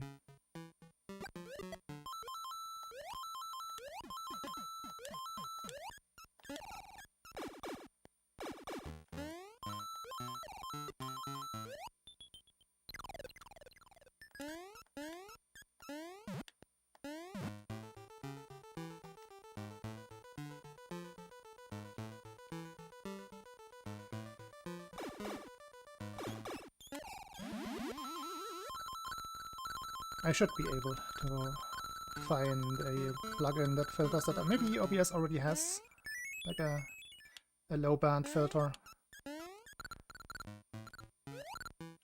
I forgot what is vanilla and what has to be implemented with plugins.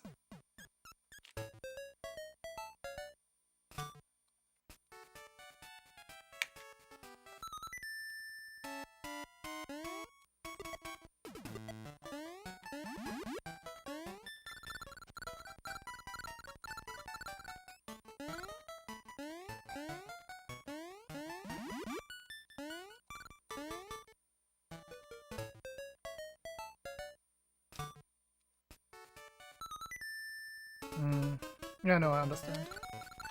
That will be annoying.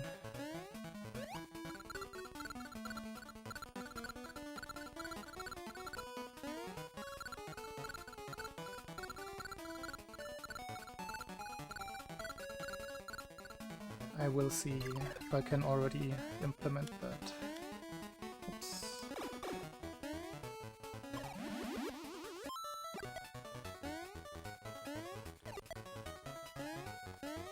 On the next reset. I usually don't want to tinker with OBS settings during a run, even if there are small downtimes. But I hope I don't forget.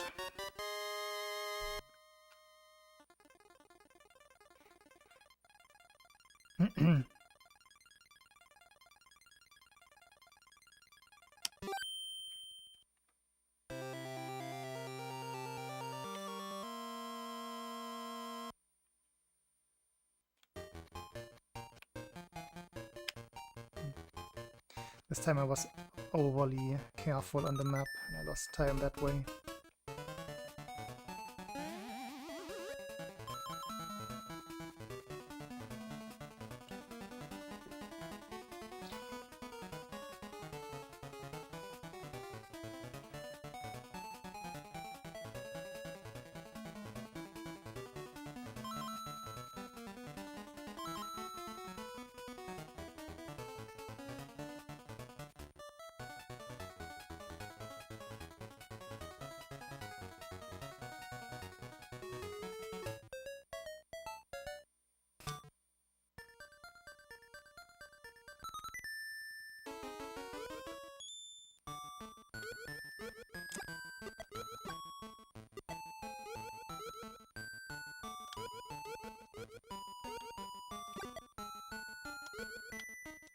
Forgot it again.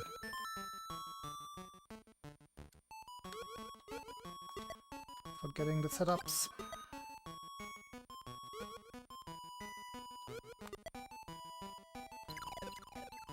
That is awful. Okay, first of all, let's try to analyze what audio source it's coming from. because the CRT whine would come from my microphone. Is it present right now? I disabled all of the game audio. Random palette, oh no. It's not, oh, okay. Also not when I'm talking. La la la la la la la la la la. No whine in the background.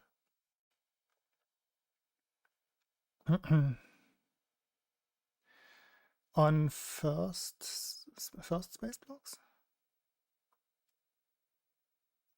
I think I do all of the VMS stuff.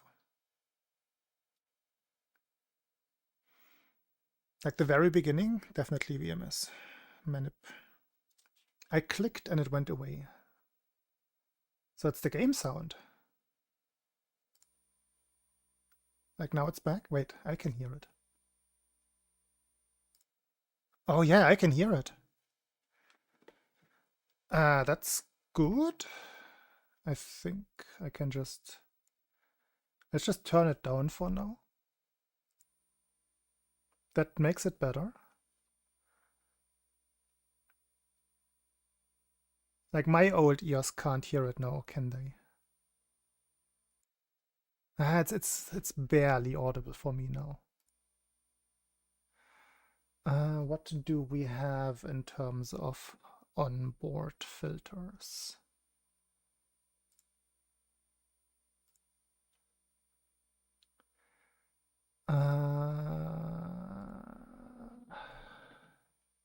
Three-band equalizer. That sounds like what we want here.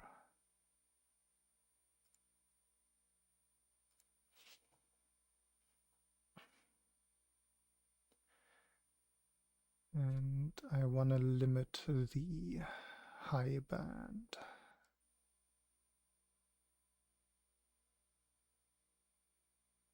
Let's do, I think 5 decibels is already quite aggressive. Don't know what that will do to the game sound.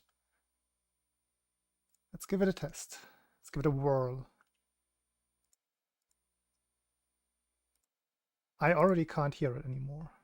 If I turn up the volume,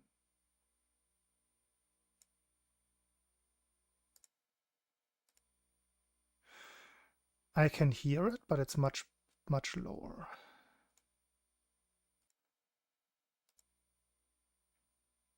I can still hear it. It's not exactly the thing.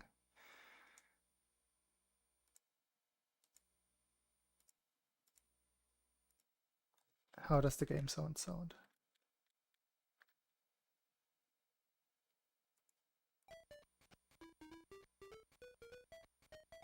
Still sounds normal.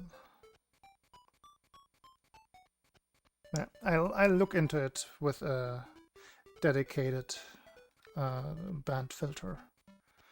For now, I'm just gonna leave it at this level.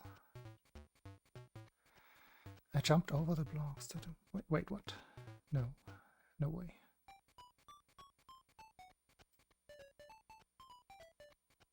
Like the only way for me to fix it right now is just decrease the overall volume. Is it tolerable right now?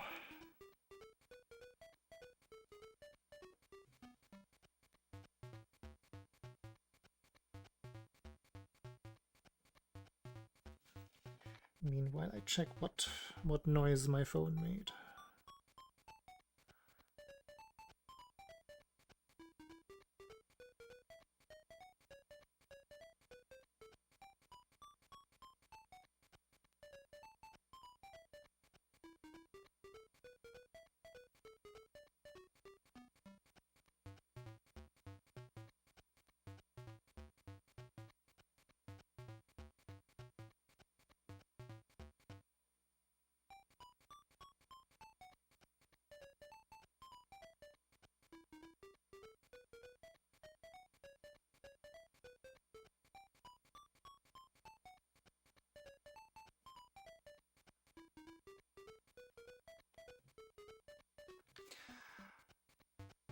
Quieter.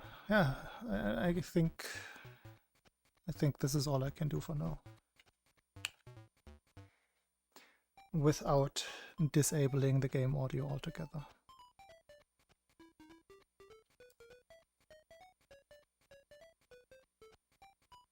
Actually, what does happen if I make it really aggressive on the high band?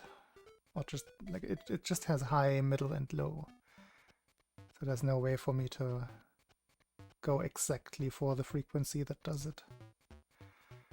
But what happens to the sound if I go all the way down on this, like minus 15 decibels?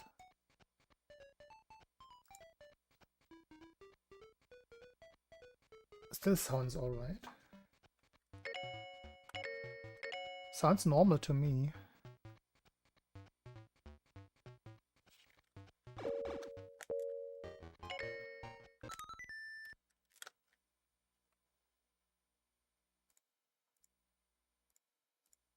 Oh, I think that does it. Gonna go a little bit higher with the volume. Brace yourselves. It's kinda there, but now it's... I think that's even better.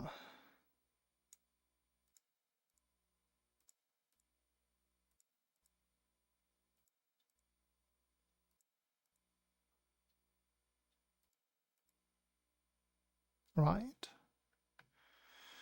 At least what comes through my headphones is acceptable to my ears now. Let me know what you think.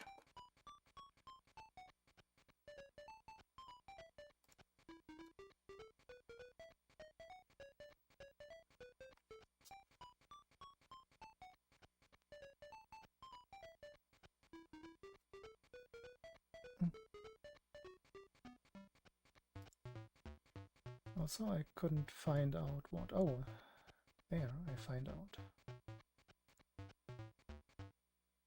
Ah, I find out this. It's what the paint from earlier is for.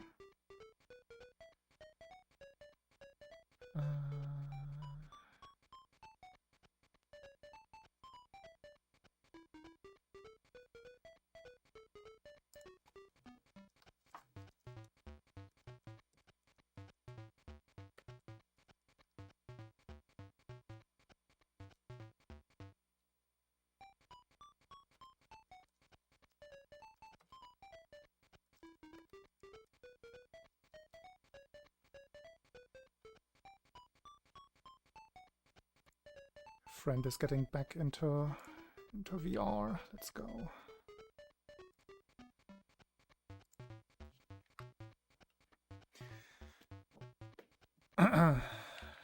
Also, I'm confused by jumping over any blocks in space.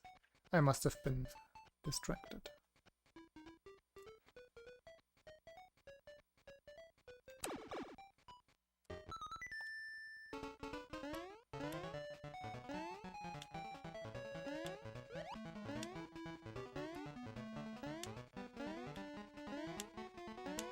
It does sound different.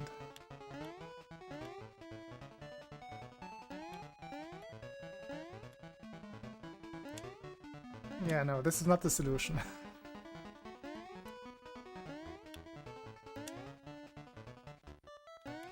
I removed too much of the high band.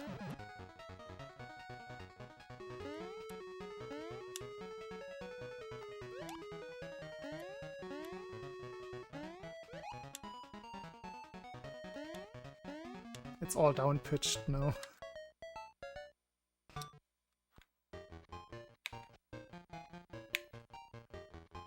How does the level entry sound? Yeah. Doesn't sound right.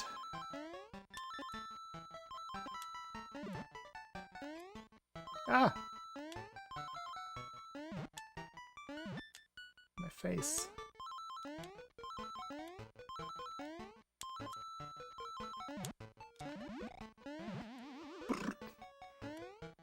The breaking sound also doesn't sound right.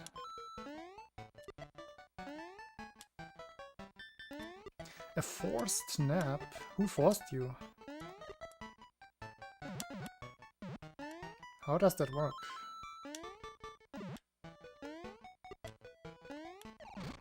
Who has that coercion power? I never got the throne skip on that one, no. It was impossible, after all. Well, or I was just bad. I'm convinced there was a way to get it, but I didn't figure it out.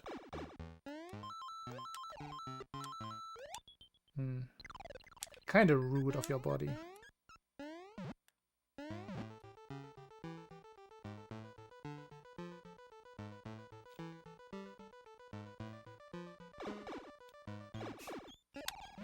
That is a very nice rephrasing, Gilbert.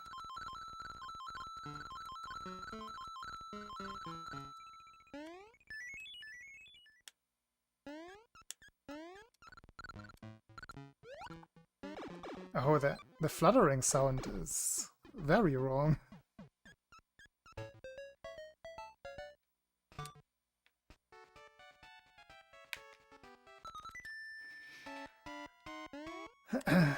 Progressive splits.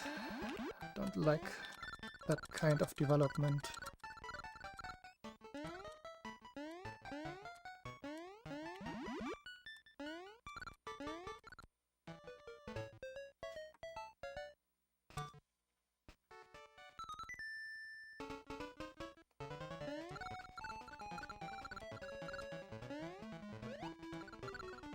If he seems smart, then that's all I'm aiming for.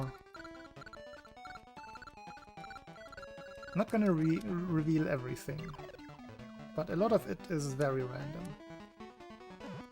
Ooh. Which means like pseudo AI. It is some deterministic word shuffling in many instances. And there's also some reverse translation going on that helps him rephrase certain sentences.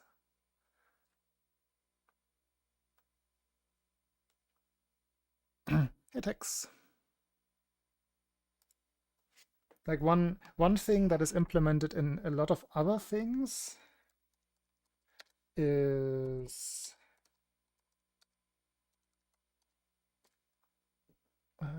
not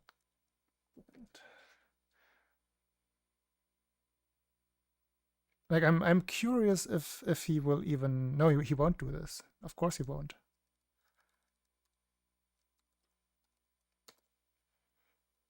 But yeah, Dearbot can do this, for example, and then Dearbot can do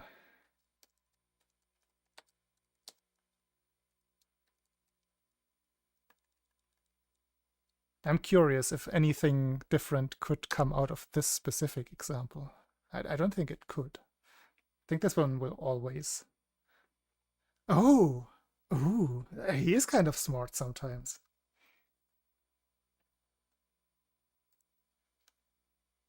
He surprised me there. That was very unexpected, that he wouldn't return strings.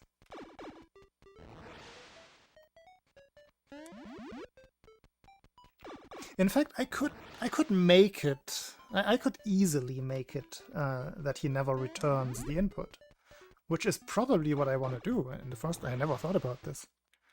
But yeah, no, this definitely, I have to implement that. That seems like an obvious solution to him being boring.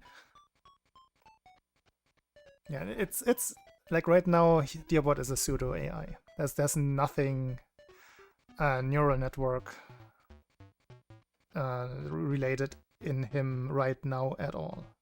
Doesn't mean that I haven't been working on that with very varying success so far. It's hard to get him be Dearbot as a trained model. That's the big struggle.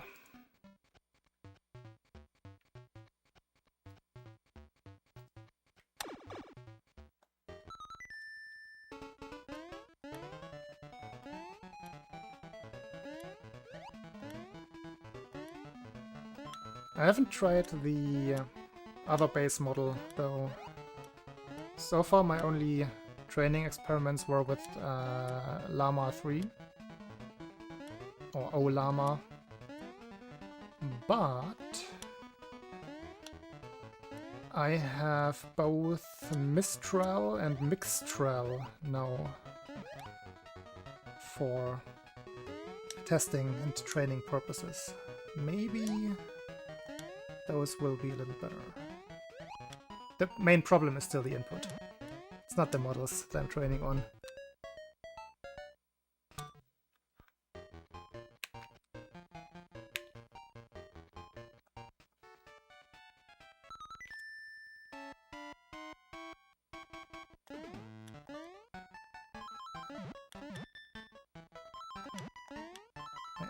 The purpose of Deobot is to be silly and funny. Not to make sense, basically. The less sense Deobot makes, the better in my book.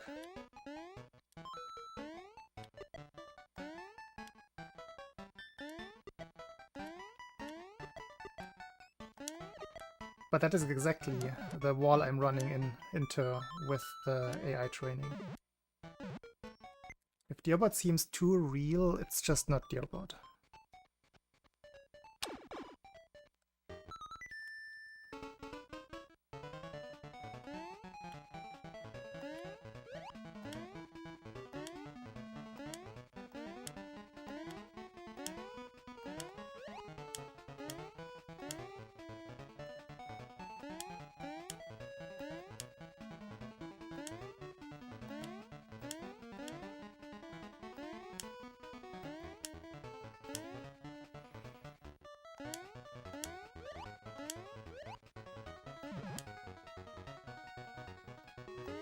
Exactly. And oftentimes some like random viewers who just briefly tune into the stream and get a glimpse of Deobot, they will not be able to tell sometimes that Deobot is not a person. This has happened many times in the past. That somebody was just like complaining and insulting Deobot because they thought they have just been insulted. They were getting mad at him.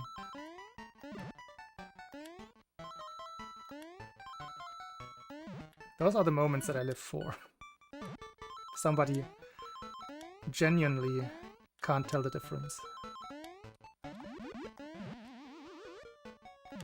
And gets mad at a couple of lines of Python code.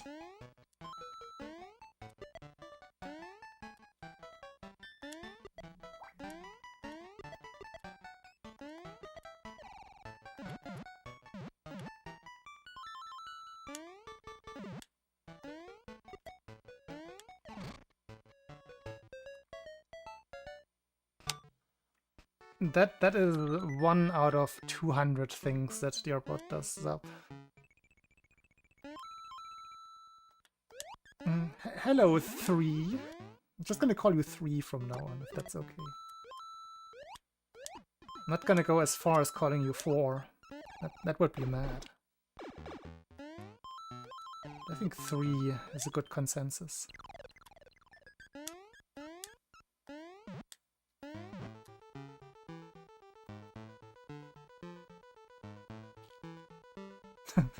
That is one other thing that Deobot can do, yeah.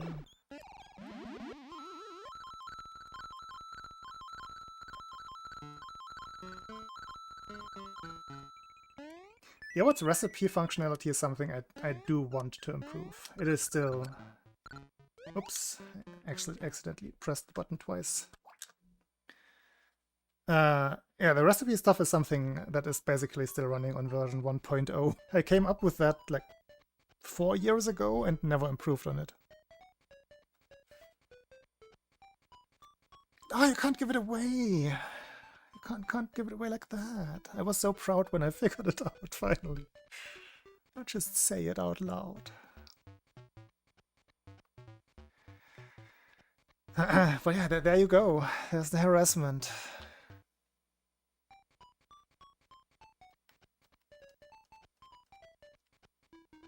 But Zap, why? That's exactly what Dearbot is made for. How can you block that fun?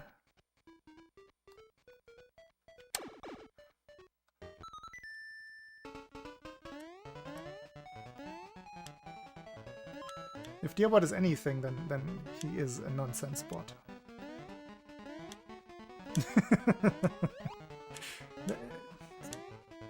Even more so, you need all the fun in your life that you can get.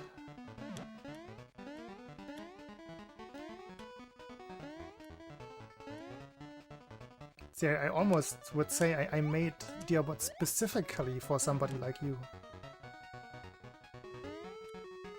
Because that's the function that Dearbot has for me. To make me laugh in sometimes not so good outer circumstances.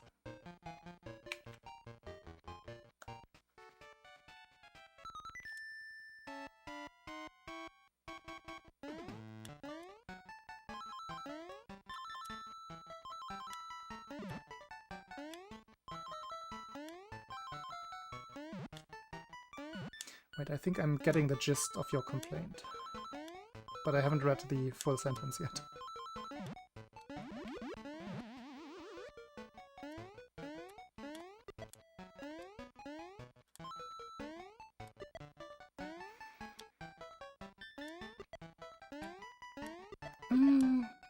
No, that's not what I thought. What I don't like about chatbot interaction is when people just keep spamming like fixed commands and just try to trigger something funny and just overdo it.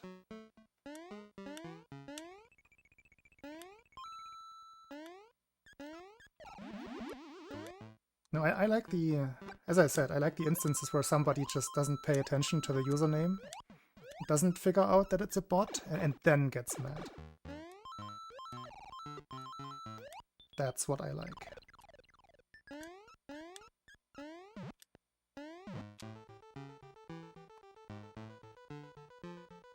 I just find that hilarious. Anif.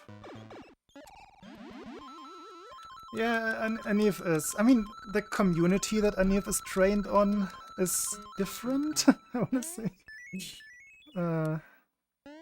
Imit has cultured a strange batch of people, I wanna say.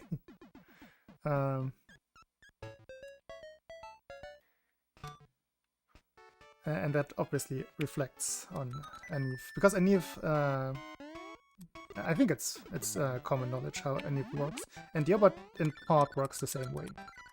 Anif uses a lot of Markov chain manipulation, I believe.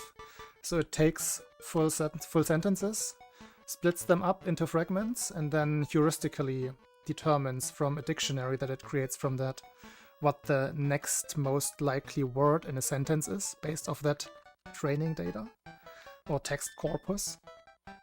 And then it constructs sentences out of those probabilities. Dearbot can do that to some extent, but I also thought that would get old a little quickly.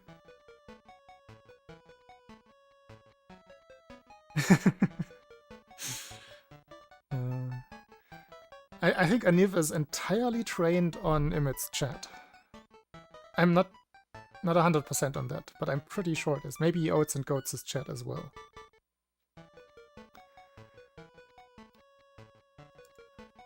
But yeah. Anif is like 10% of what Dearbot is, but those 10% are pretty equivalent in both. Just that I have different training data.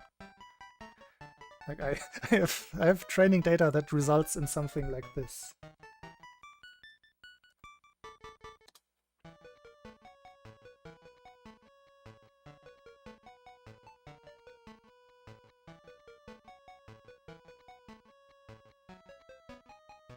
That doesn't even make sense. But that's a hard corpus to make sense of. Whereas this one does something slightly different.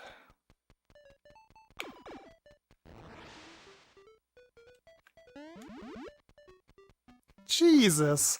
That...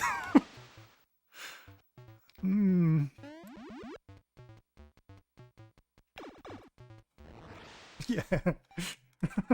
That's a D right there. Why did you choose that, dear bot? Killed and consumed. What? No. Apologies for my son. He's been browsing the internet too much again. Oh my bot, yeah, what could that be? I mean, we have.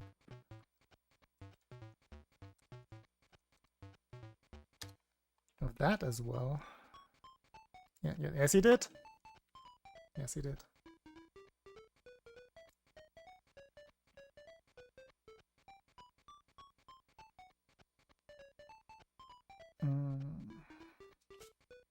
Yeah, I think I wanna switch the context to this.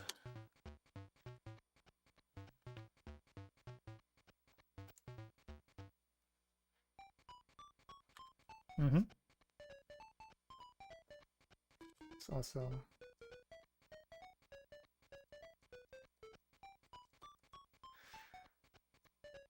I think it's this one.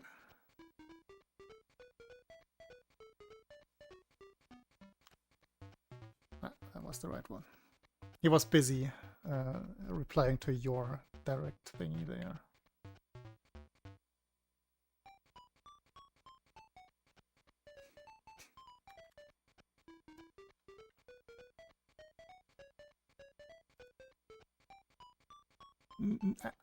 No Me Underwear's responses should ever be the same, by the way. This one is pretty close to the original. If not the original. Except for the beginning.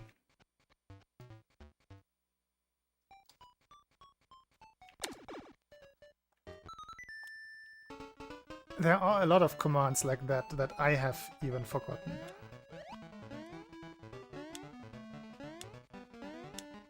Meow obviously not being one of them, but there are commands like that are just random things. And like the context isn't relevant anymore. It's not like Dearbot isn't in those chats where that is relevant anymore. But it's still somewhere deep down in the code.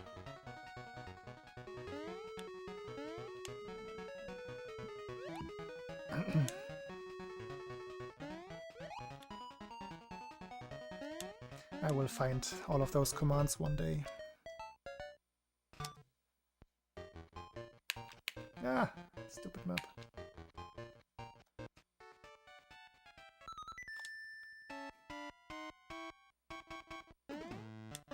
Uptime and uptime. That is such a hacky way, the way I did that. With the alternative eye character.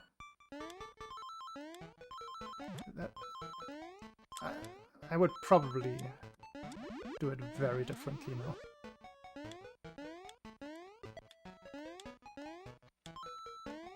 There's very often a lot of non-elegant things in old Dearbot. This was me learning to program back then. Dearbot was my main project with which I learned programming in general.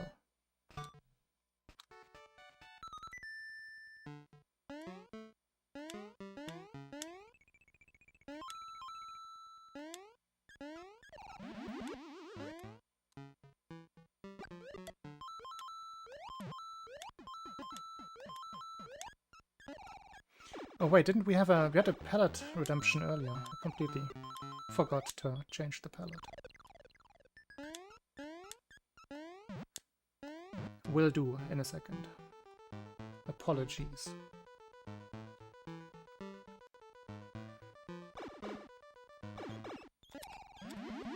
That's a good command. I mean, at the time it was true.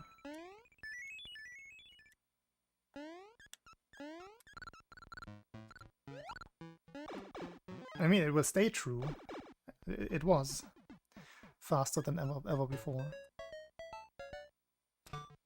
Oh, did they remove that emote? That is sad.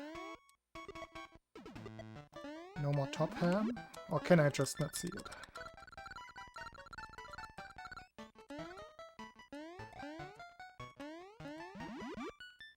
I want to say that was better Twitch TV, top ham.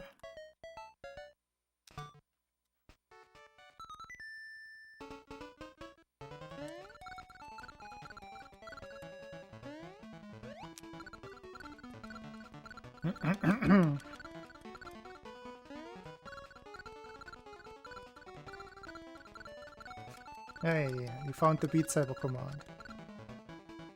It's the one Beat Saber command.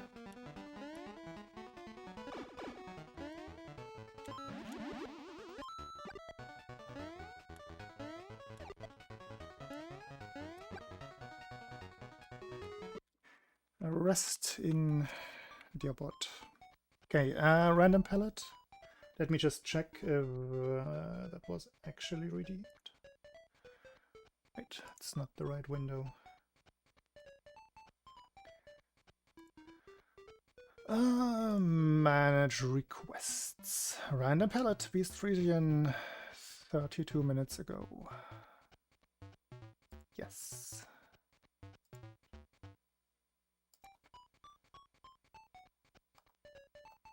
Does anyone still have a code? Is it still there? How far do I have to scroll back?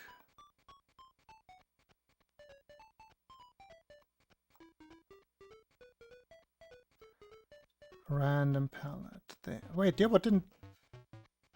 Did Dearbot not respond with a palette code? What the heck? At least I don't see it.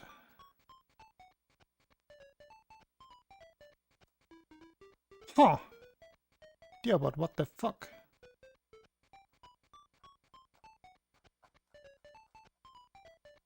What the fork? Forgot that yeah, people kept asking me, specifically with this shirt. Hey, where can I get a shirt like that? Yeah, just... I scaled up and fixed the design myself. And then I had it printed by Redbubble. That is still the truth. I'm a little bit confused why Dearbot would not give out the random palette.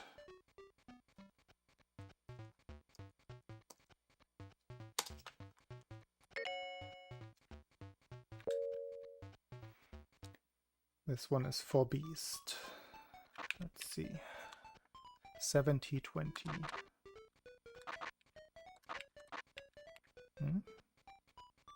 Promising. 0647.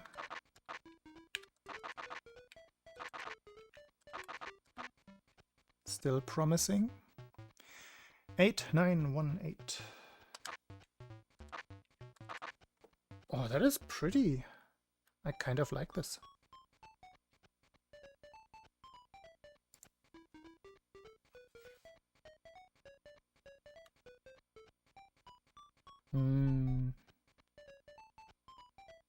I mean, whatever.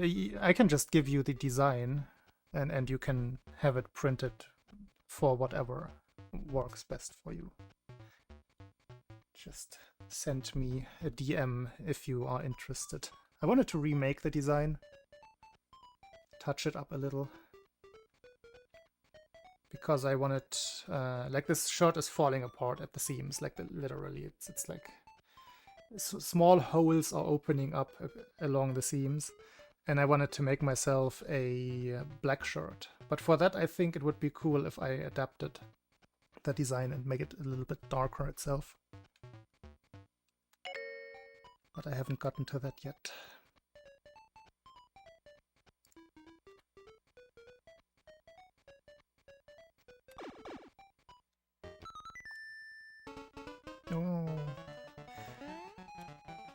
There's a small contrast problem in the background.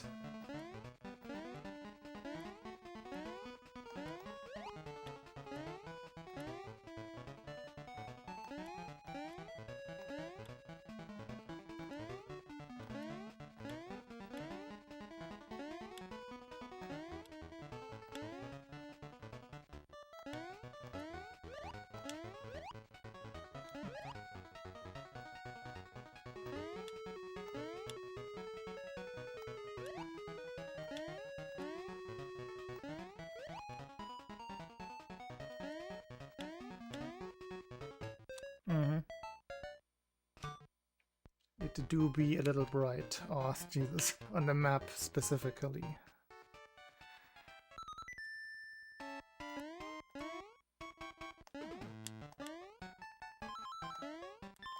I think Tree 2 will look good though, as well as the Space Zone.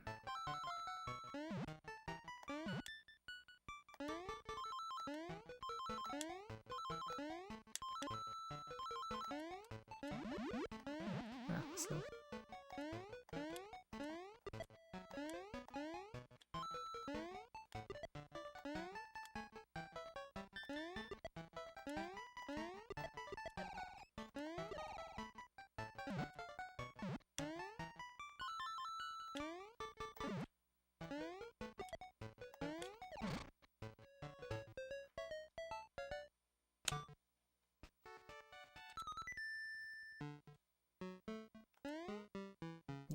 It's just a very good black value. I think that is proper black.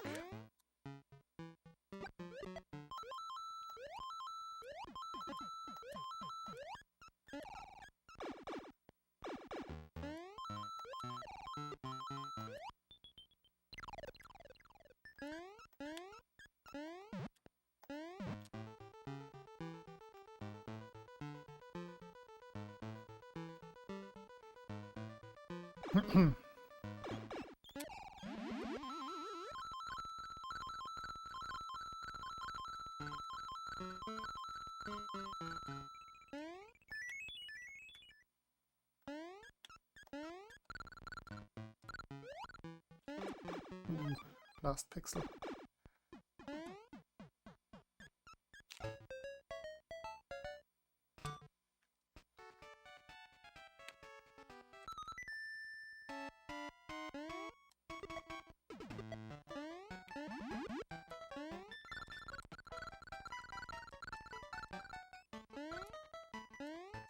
Palette is made for this level.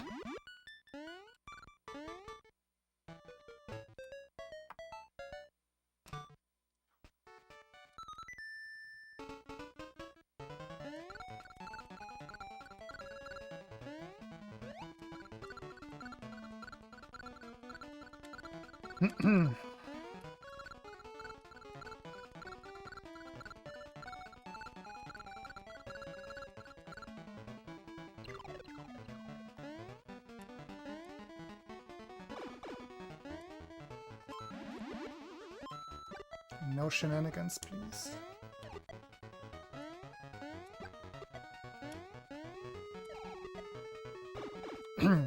I want to say optimal. That was very, very good. And it didn't feel laggy. Should be another 0.6 or 0.7, depending on how early I split. That was accurate. 0.6.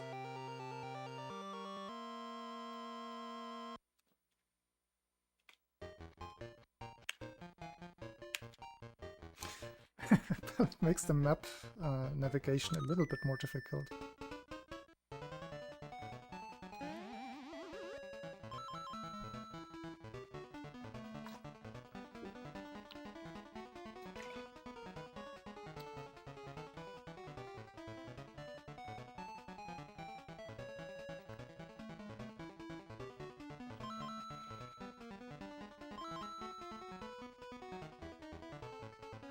Also the visual cue that I have here, because it's a background visual cue. Okay. That was hard to see.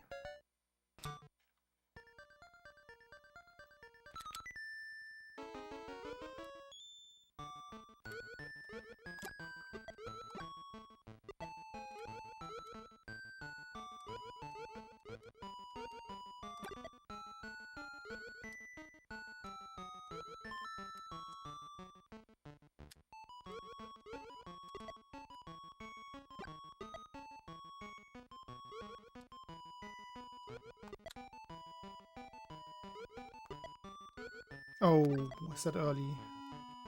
No.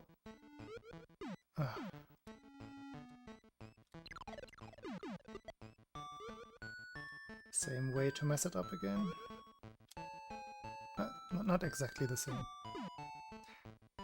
But not a good backup.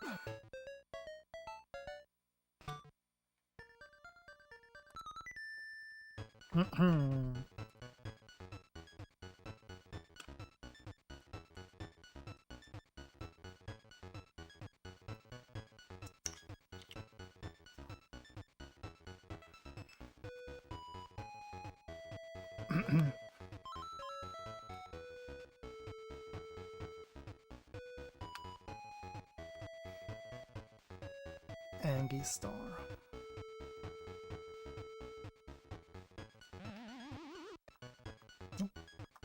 Did you hear the sound kind of skip there?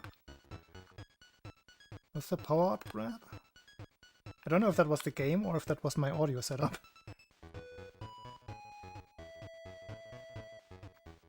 Speaking of setup, yeah.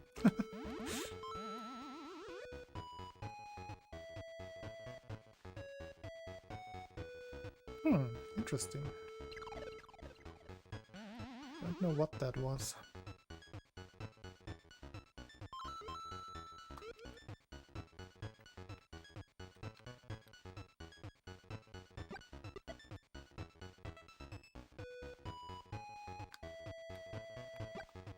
It could be a sound glitch with the power-up pickup sound.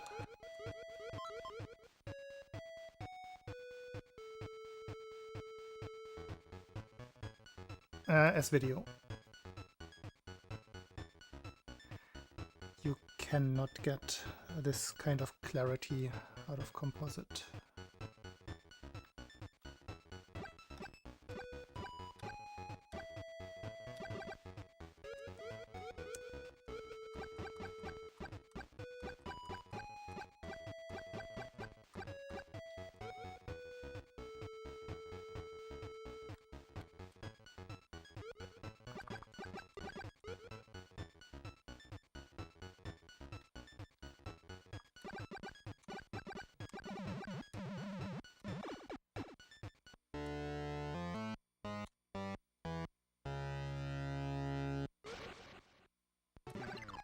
Ah, too early. No, we can't take that. Man. Tatanka has the roadblock today. That's not cool.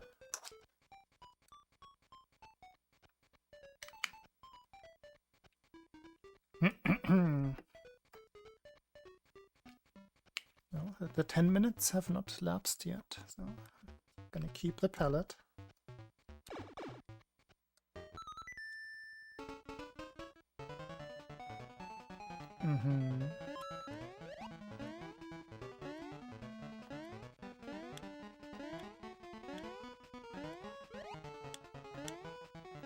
You probably know more about those things than I do, but I, over the years,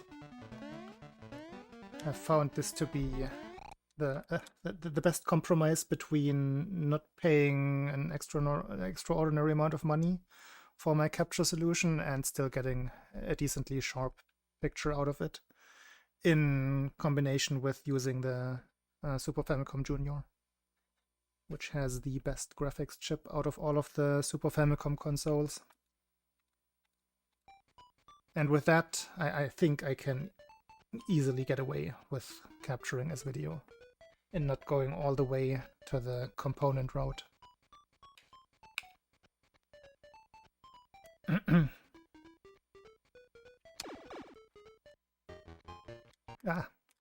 At first it was also just a question of what capture card I wanted to use. Because my first capture card was the old Dazzle DVC 100. that I got off eBay for €3.50. That was my first capture solution. That one also takes as video already. But with that one I still had my regular Super Famicom. And that combination worked well for probably 2 years, and then I got the GV USB 2. That used to be the gold standard for SD video capture. Pretty sure everybody who has tried to capture retro consoles has come across the GV USB 2 at some point in their lives.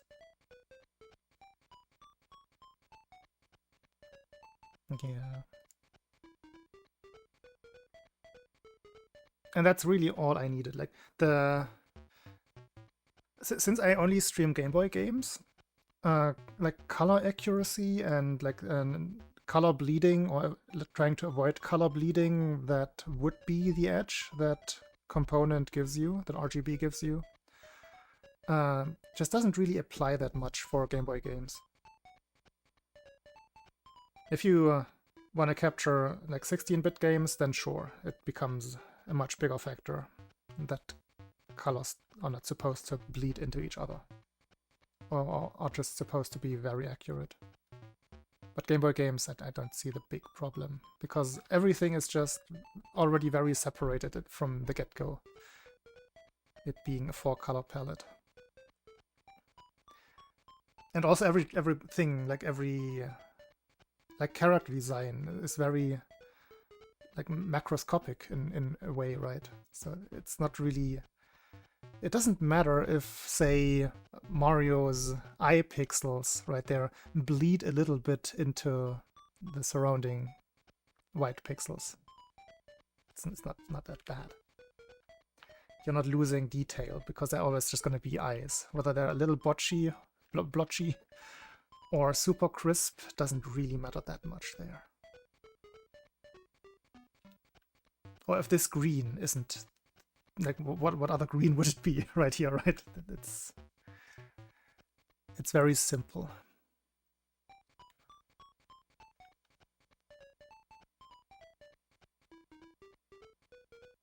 Yeah. And that was also the reason for me to get an appropriate TV. Today's story time anyway, so I'm gonna... I currently have 4 CRTs. Let me show you my first one.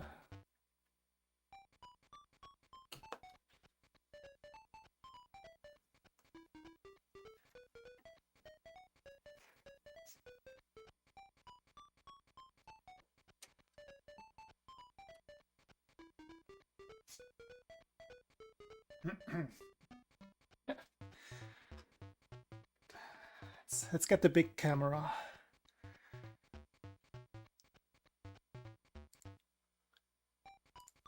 Hello. So,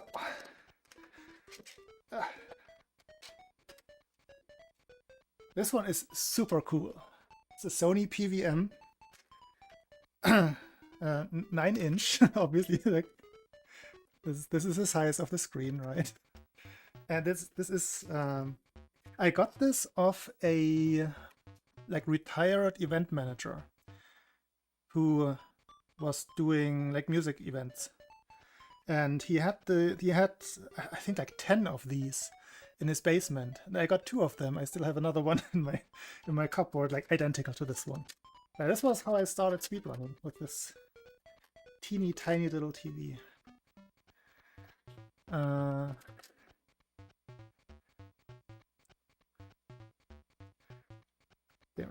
There's the S video in on this one. Very important at the time, because I came from trying to speedrun on emulator on my on my LCD TV, and I didn't have game mode on that old TV, which made it super terrible. So then I thought, okay, if I upgrade already, I might as well fully upgrade and get like the crispest picture also in terms of TV, because these PVMs are great because they don't have like the bulbous screen that regular CRTs have.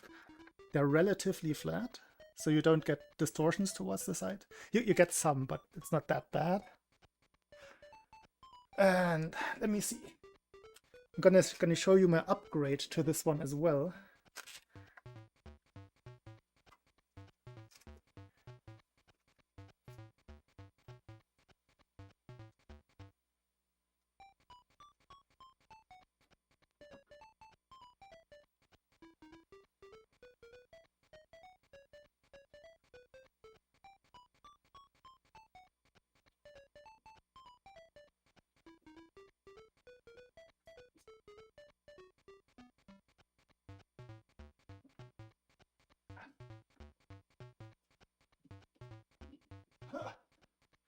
This one is obviously bigger. So I definitely wanted a bigger one, because big is good, right? This one is 20. No, this is 14 inches, not 20. 14 inches. It's not a Sony this time. Also, you can see reflection. That's what I'm looking at. This is a Barco. This is the smaller version of the one that I'm using right now. It's 14 inches. It is a retired medical monitor. I don't know what exactly it was used for. But yeah, this company, Barco, used to make, it's a Belgian company, I think, used to make mostly medical monitors.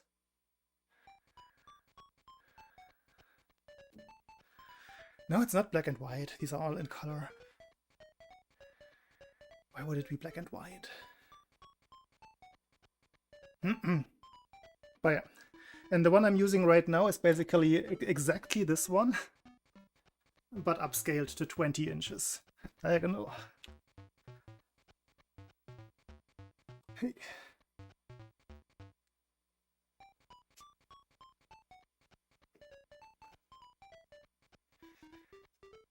And yeah, with these kinds of PVMs or BVMs, I think that the distinction between a PVM is that PVMs usually still have their own soundboard, while BVMs are usually just monitoring screens without any own sound capability. So this one doesn't have speakers or anything or a soundboard to begin with. Okay,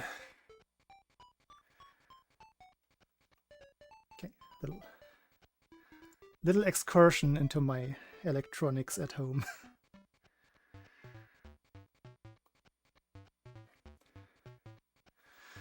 Is it high res? So these kinds of professional video monitors are like that. They don't give a resolution, but they give you TV lines, how many vertical lines the TV has. The one, like the 14-inch one, I think has 900 TV lines.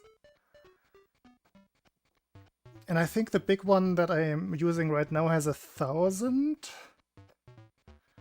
That's how you measure resolution in those. You can look it up, like it's the ADVM20.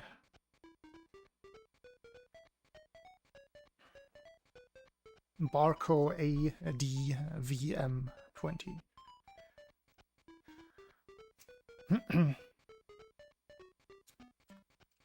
Okay. Is anyone keeping track of my heart rate on the website? It's still only 70, 69. Nice. After all that TV lifting. Oh, that was the 116. Of course. I did not clock that at all. Okay, and with that, the 10 minutes have passed, and we can switch back to the other palette. 116 is fine for hauling around. I actually never... Let me weigh the 14-inch one, because I have my scale right where I put the TV. I'm gonna come back with a number.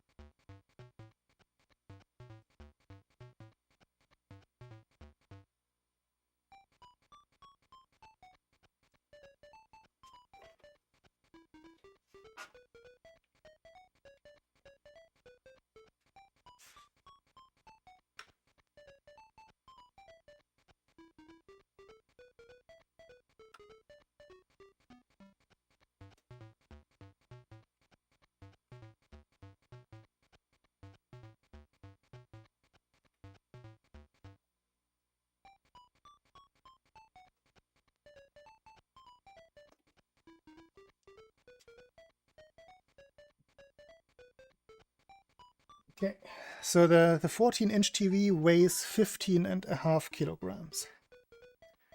Ish, if my scale can be trusted. Yeah, for some reason my heart rate doesn't work on my stream. Like, it doesn't work in the browser source, but you can keep track of it. Maybe it works now, let's see. What? No available server is still what it's saying. Still what it's saying. Maybe they changed something on their back end, but no, that shouldn't be the case at all. I don't get it. Maybe OBS is getting blocked by something.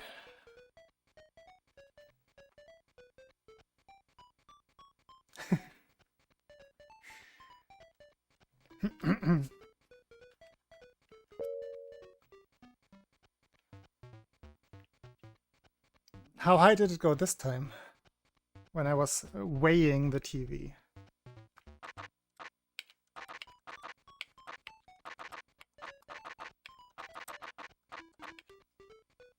Because I was trying to do it quickly. So I would expect it to be only 101. Oh. Like, I am not in shape. That's the thing. I'm actually not in shape at all right now. So I'm surprised that I wasn't gasping more there. I'm not in poor shape, but I'm not in shape.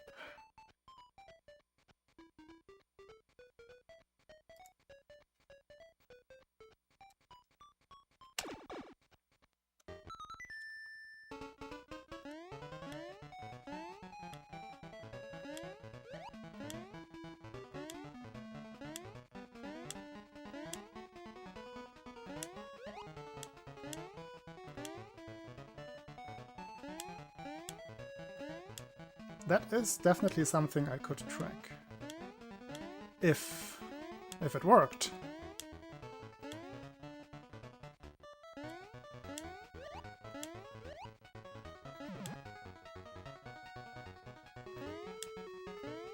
I don't know if they have proper API access, or if it's just the widget that they give you like that. I can extract it though.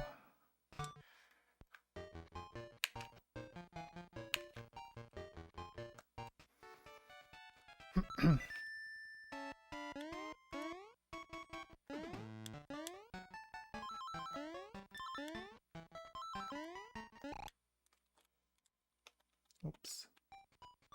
Oh, wait.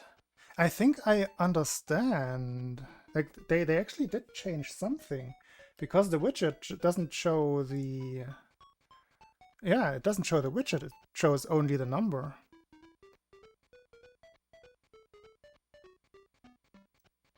Like, the widget should actually show you a pulsing heart next to it. That's what they changed.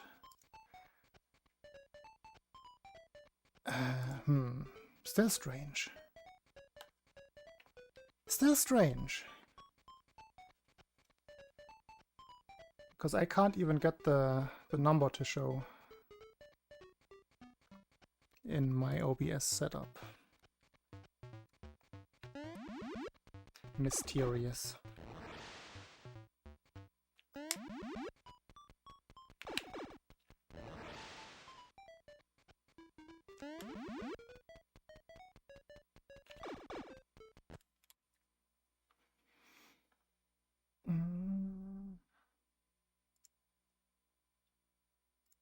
One sec.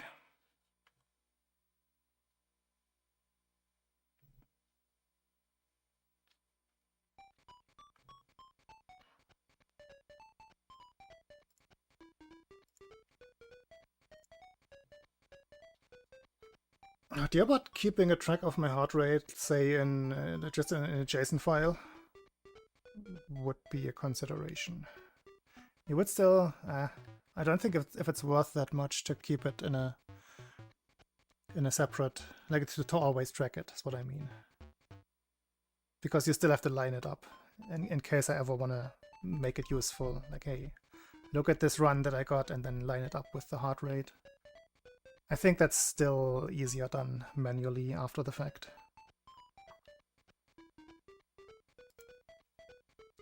Because obviously Diabot doesn't have any information for when a run starts. He could have, obviously. But...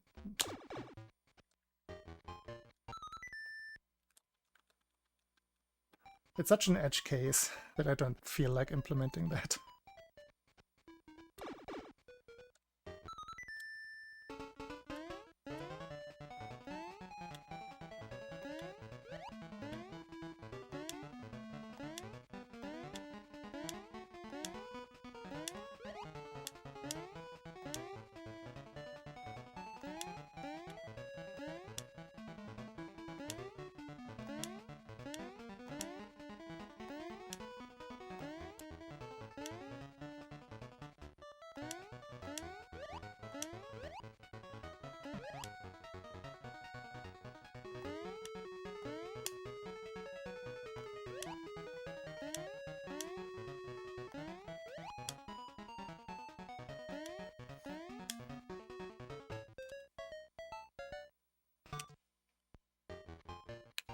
Now I have two TVs standing in the middle of my room. Looks interesting here.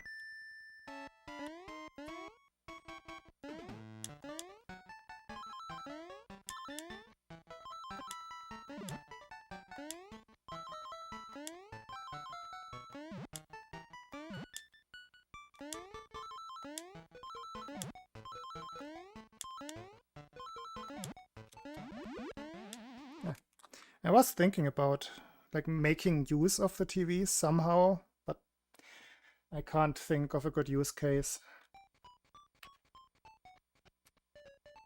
I don't know what I would need to monitor at a different time. I used to have a separate NES setup where I would just like practice NES Tetris without a stream setup. I'd just have it on the side, but that was when I still had a bigger table where I had everything on. I sold the table though, so I don't have space for that anymore. Well, technically I have more space, but the space it doesn't lend itself to holding a TV setup.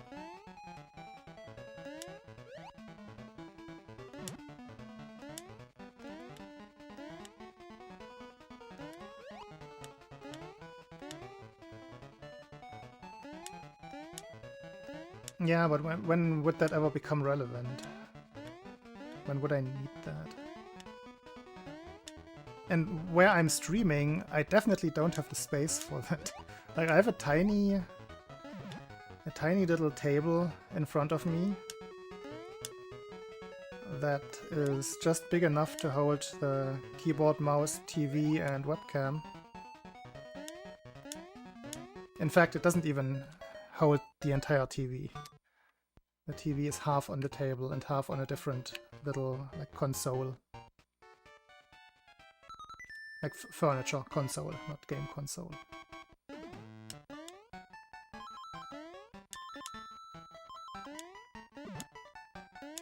And yeah, I only have one room in my apartment. One usable room. I do have a kitchen and a bathroom as well.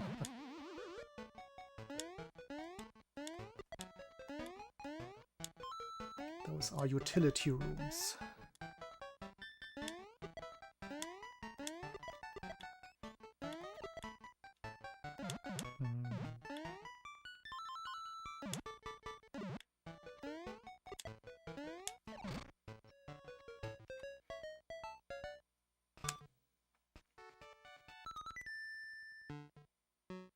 That said, I haven't streamed anything on my NES in a very long time. I was doing the casual NES Tetris streams, but now I've kind of like lost the not the motivation, but the drive, the flow, if you will, of that. Also, what was that before? Yeah, that was before I had this Linux set up, so I don't even have a scene for... Like, I don't have an NES capture scene. Oops.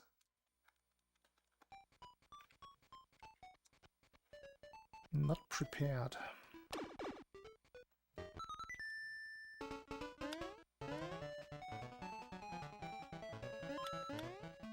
I do want to play the NES Blob at some time, at some point in time.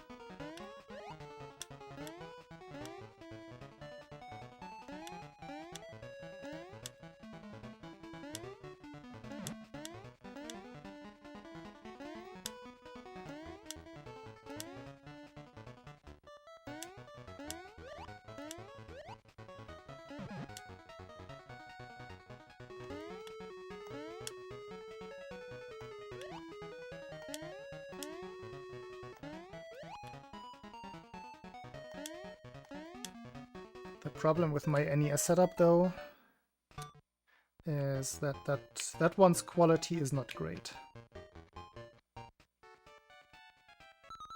I do have an AV Famicom, and it does what it's supposed to do in terms of S-video output, but the difference in quality between my Super Famicom setup and the AV Famicom setup is very noticeable.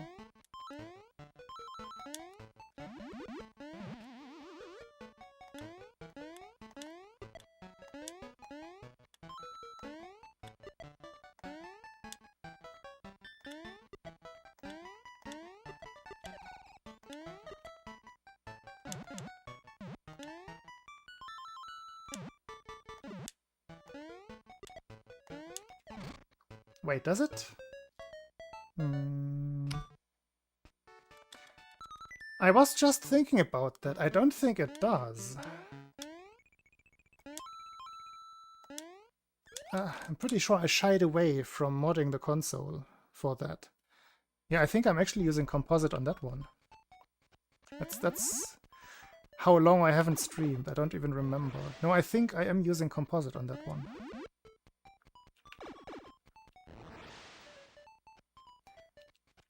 Yeah, you need the... who sold there was a board for 55 euros. I remember that. Like a small S-video board. Yeah, no, you definitely need to mod it. You are absolutely correct. And I had it all lined up. Like, lined up in terms of I knew all the links and where to order. But then I thought to myself, I'm not that great at soldering. Do I risk it for how... And also, do I pay for this in the first place, considering how little NES I play and stream? Is it actually worth the risk and the effort?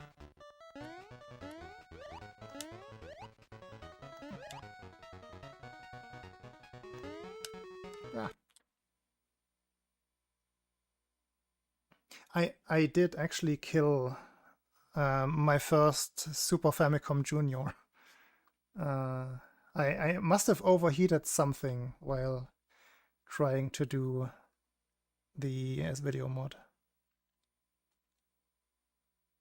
Because you have to like mod it for it to like it's S-video functionality is on the graphics chip, but it's not connected. So that's the small bit that you have to solder.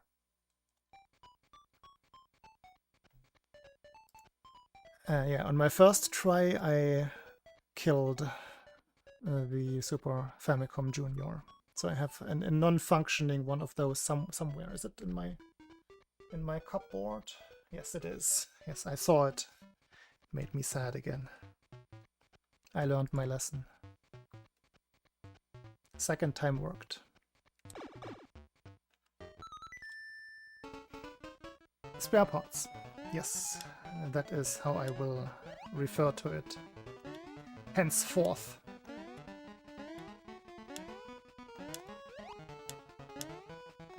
I was pretty sad when I realized that I had ruined it.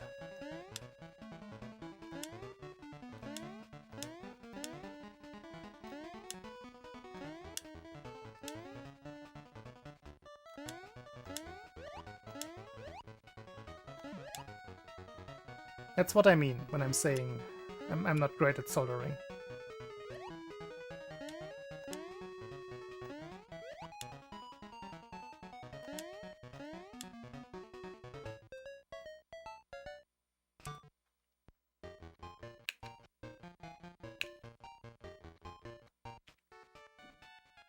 Gold split. That can't be true.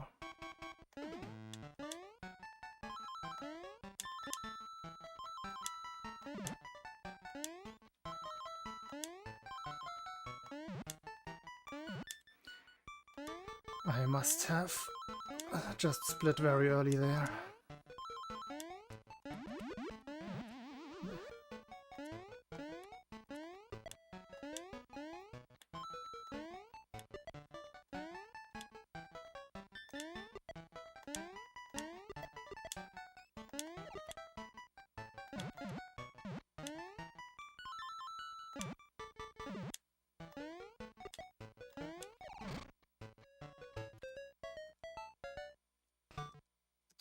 Yeah, this time I missed the button. Have to undo this one as well.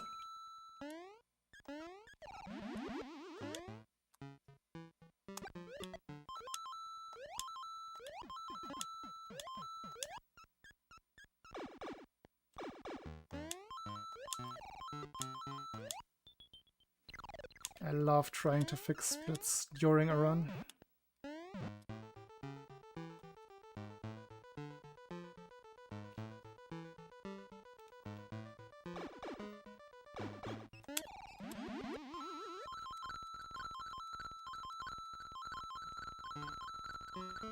There we go.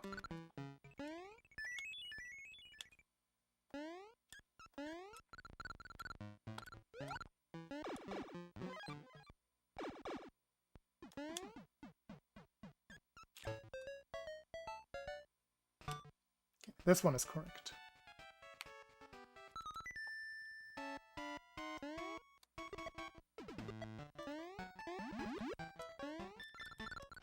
Glitchy sound. That was fun.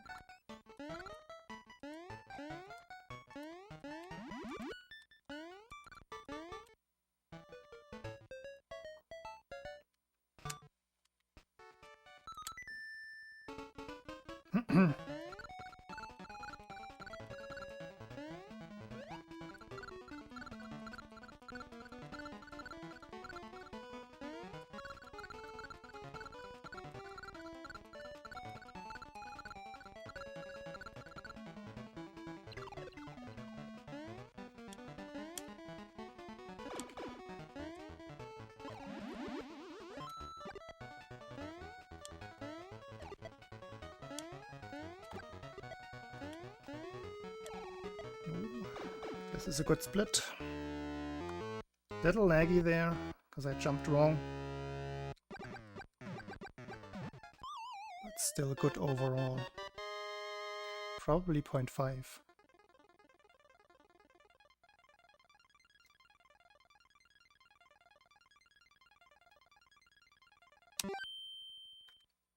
Ah, 0.6 again.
Can't do it today.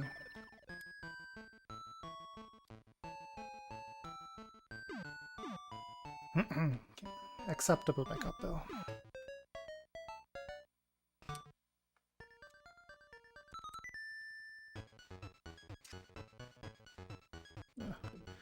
What have I done with my cable?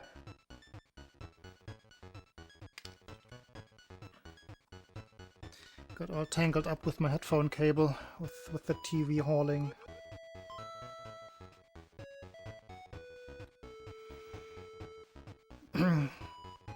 Third attempt at Tatanga today, I think.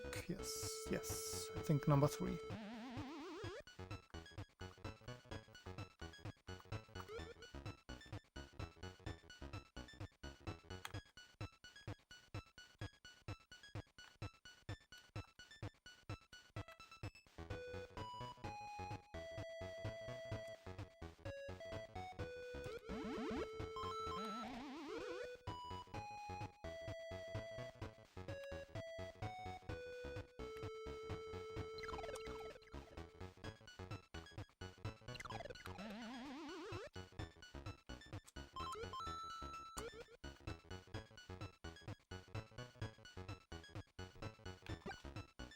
Oh, I missed.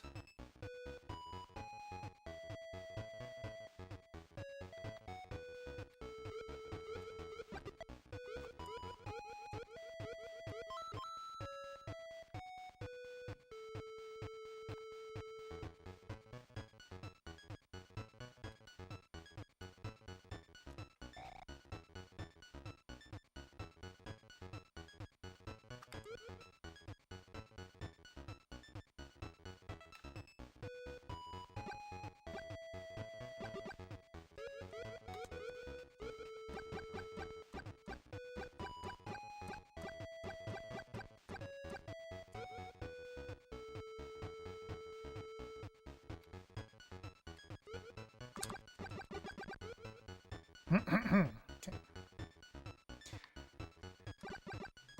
Surely this time.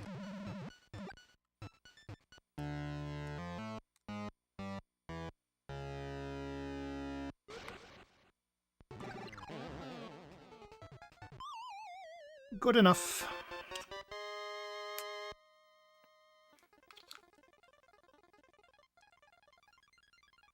I went extra late.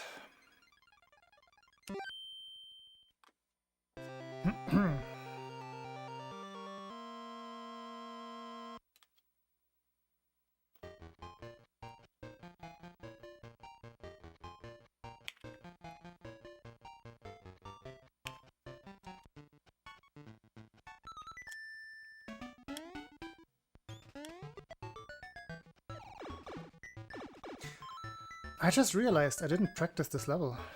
I said I would, and then I didn't.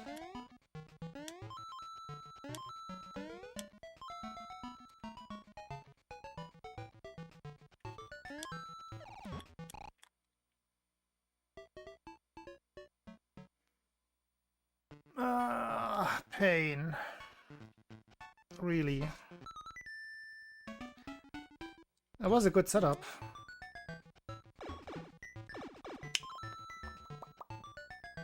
That was actually a good setup. And then I just unducked too early.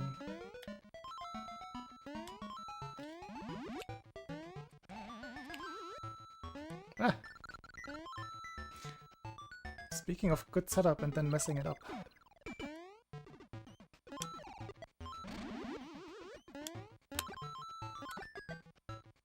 Just want to get my practice in.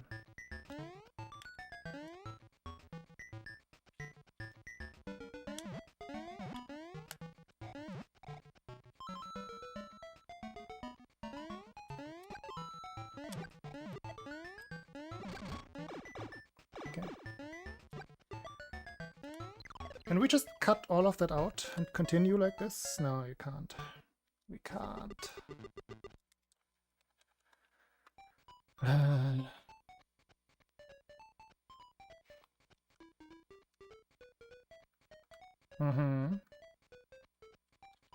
Go ahead.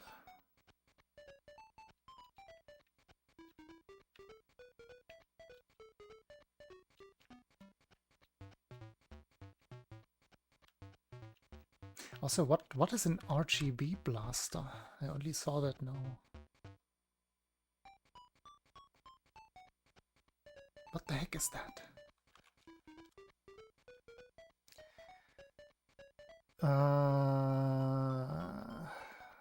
Kind of. I think that's what happens. Yeah. But at the same time, it's also just the tried and tested lowest lag variant. I think Laugh did a lot of testing on that. And that's where we arrived at the first coin, last coin visual cues.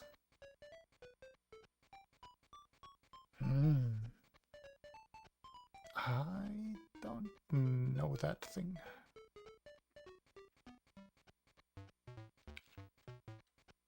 RGB blaster. Sounds rad.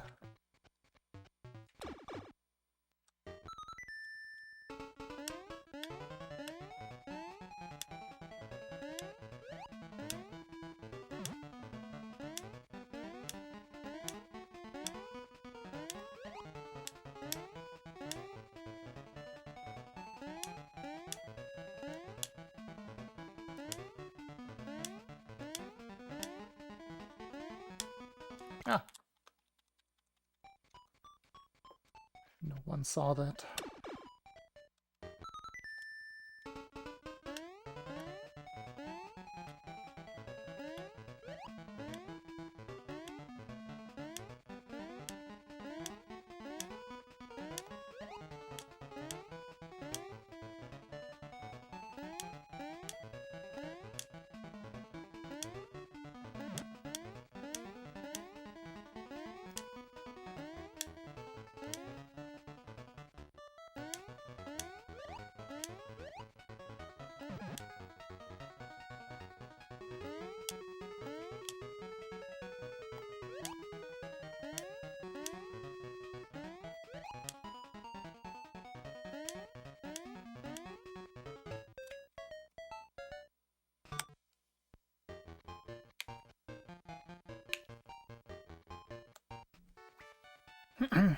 My phone is making noises again. I think that was a Discord message.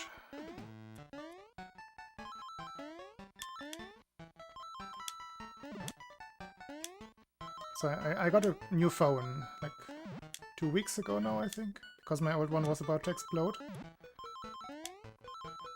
I still have no, like, back in the day, the first thing I would do with new electronics is I would, like, go into all of the settings, every single thing, for days on end, and set everything to my liking. In the last couple of years, I just take out the phones out of the packaging. This one I haven't even rooted yet. And I haven't even changed any of the notification settings. Like, it's making this bubble noise, which annoys me. I don't want my phones to make noises at all, but I can't bring myself to set it up properly.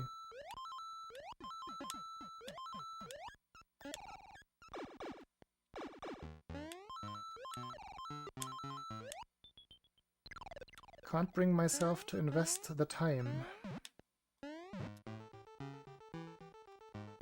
I'll probably do it. Like, I'm gonna end up doing it on the train when I'm going to my parents next week. That's probably when I feel like, okay, now I have nothing else to do.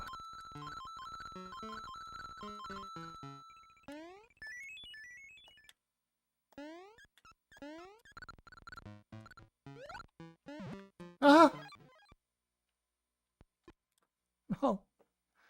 No. Who dares to distract me? Oh, I see who it is.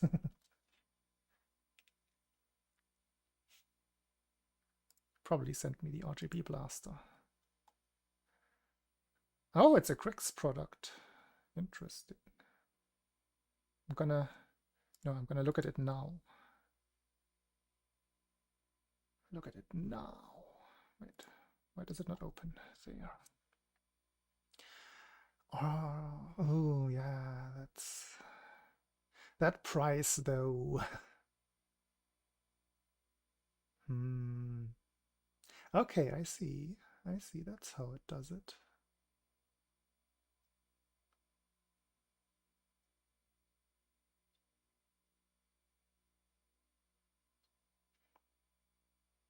With the OG NTSC view, so that would include the AV Famicom, right?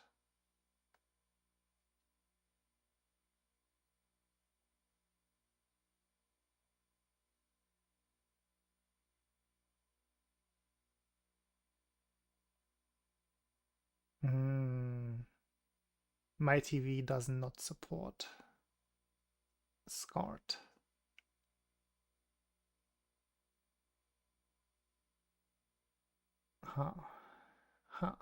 That would be something I would have to figure out separately.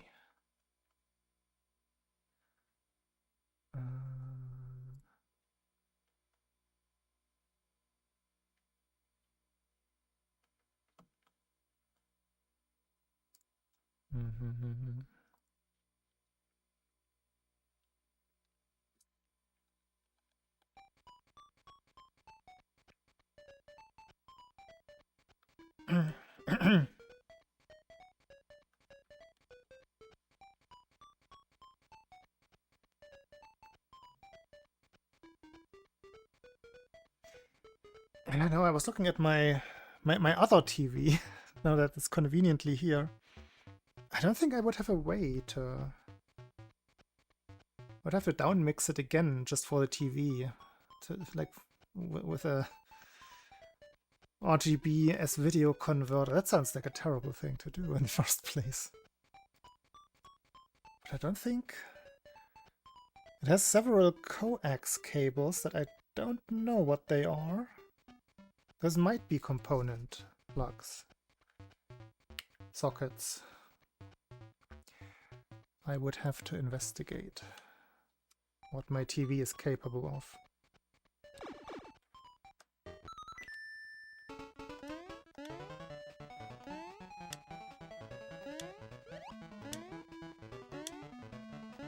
Oh wait, is there? Now I have to check. Now I'm curious. Because I'm gonna take a bathroom break anyway. Refill break.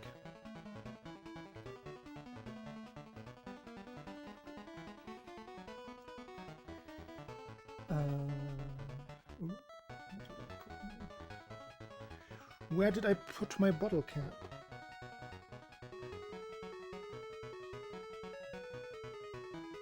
Huh?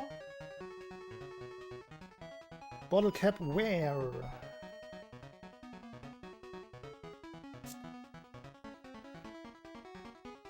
Am I sitting on it?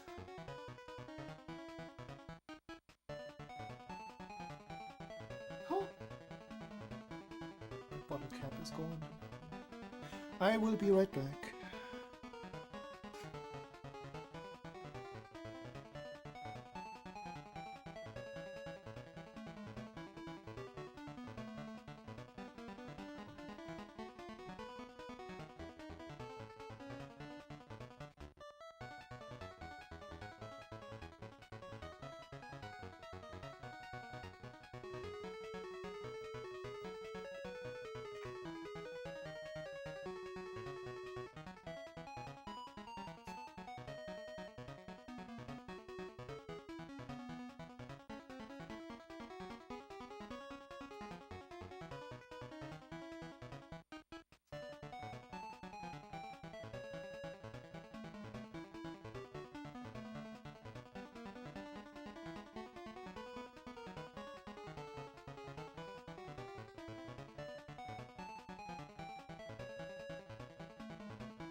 Two things. My TV does not have component in, nor SCART. And my bottle cap is gone.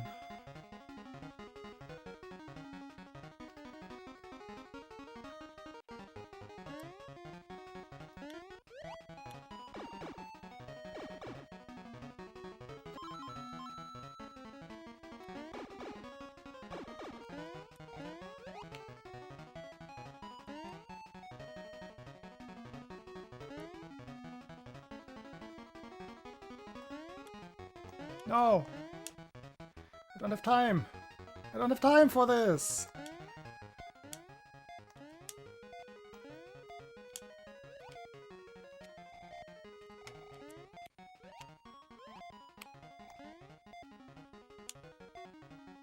We don't have time! Ah!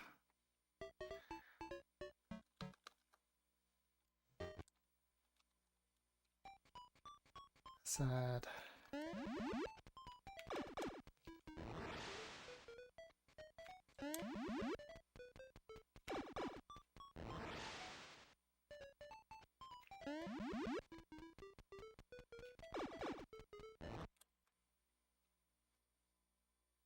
I think I'm gonna do a couple though. Couple ace attempts, just because.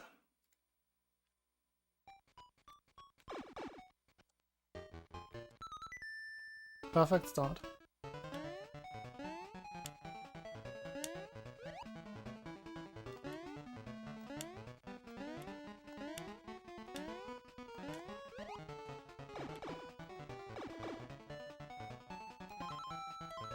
That did not work. I mean, yeah, that just didn't work.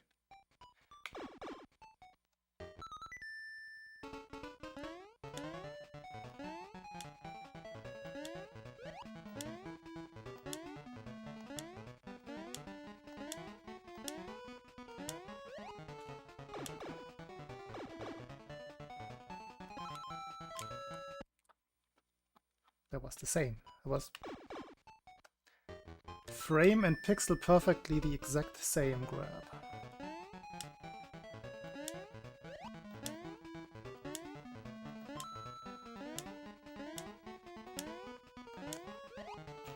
Let's get 10 outcomes again. I think that works. That doesn't. What happened to my ability to play the game? It's probably in the same place where my bottle cap... Like, I'm so confused by this bottle cap disappearance.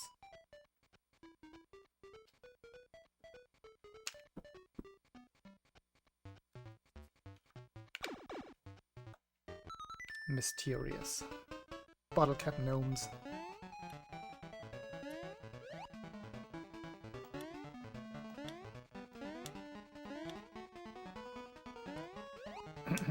Hello there.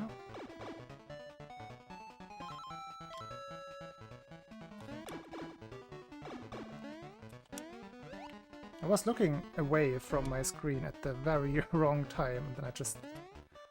Like, I didn't count the coin columns, and I just jumped whenever I thought I should, and I think I got it right.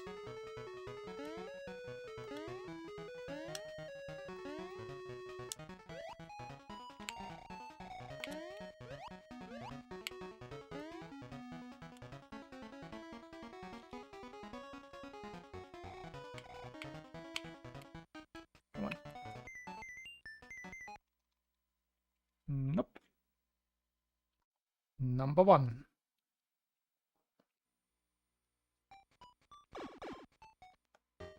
Again, palette is preserved through the console reset. Border is not. It's been consistent.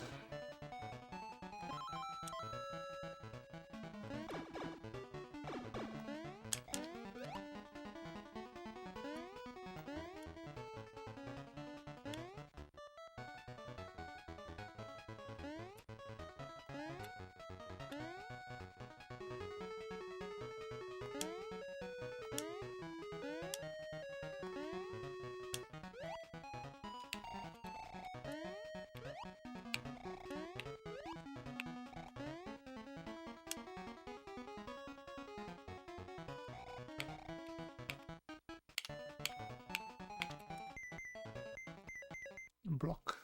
Oh, and crash. Block, explosion, crash.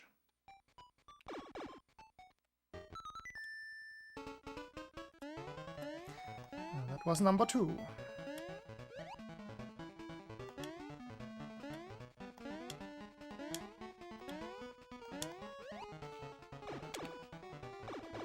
Two and 3. No.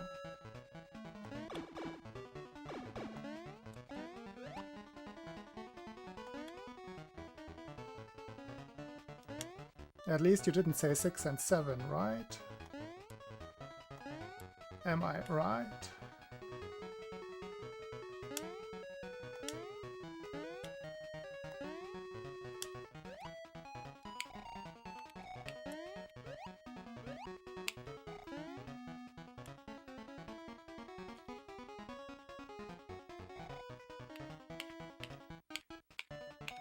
I'm very slow getting into position there.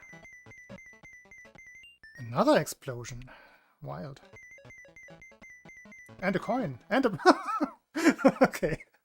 That was a good combination. Is that 3 in 1? And it didn't even crash.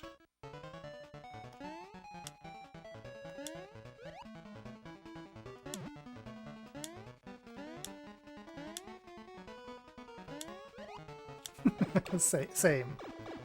Wait, I just said it.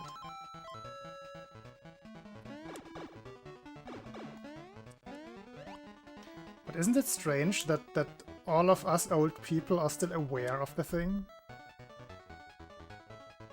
What are we doing with our lives that we do actually know about this?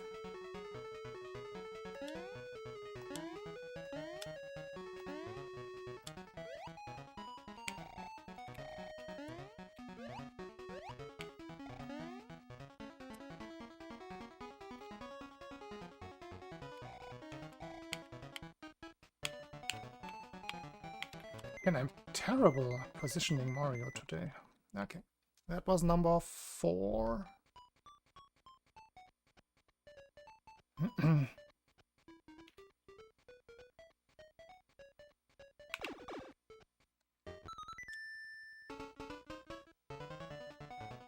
Yeah, surely that's exactly what it means.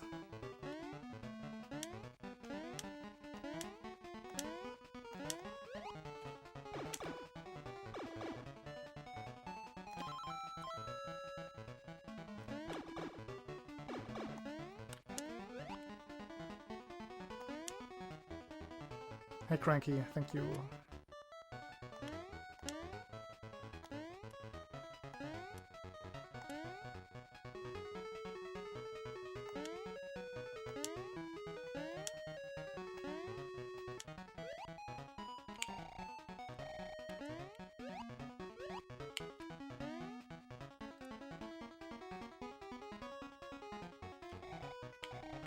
Ah. Okay. It crashed with the one Koopa still being in the shell. That is kind of cool. Maybe he was just about to emerge, which caused some extra lag. 5.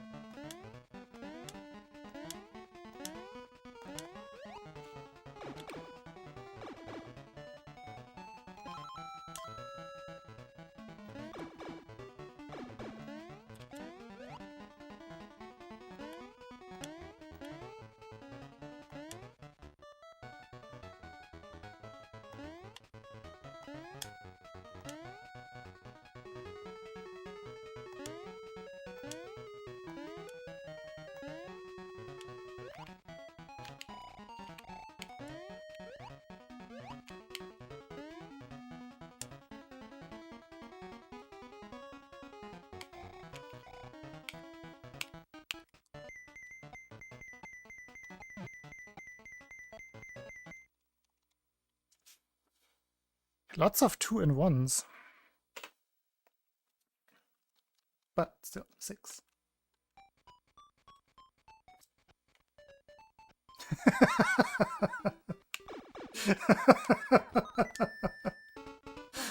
Very, very good.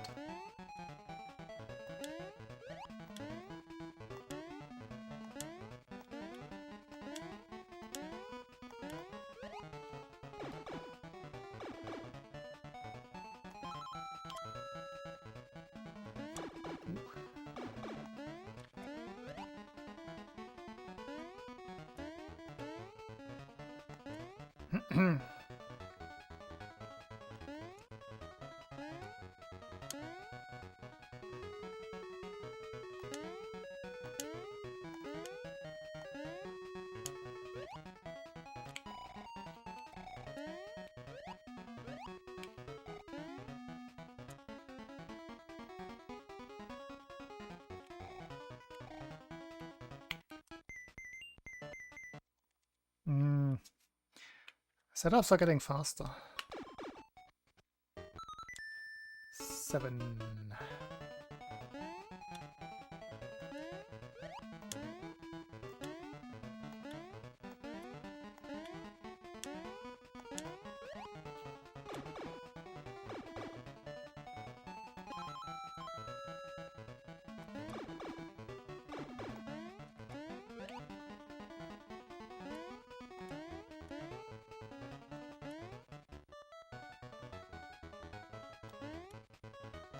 Whoops.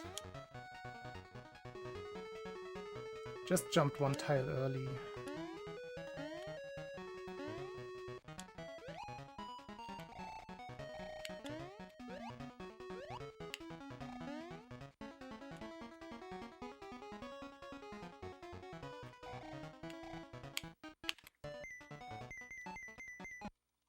Hmm. 8.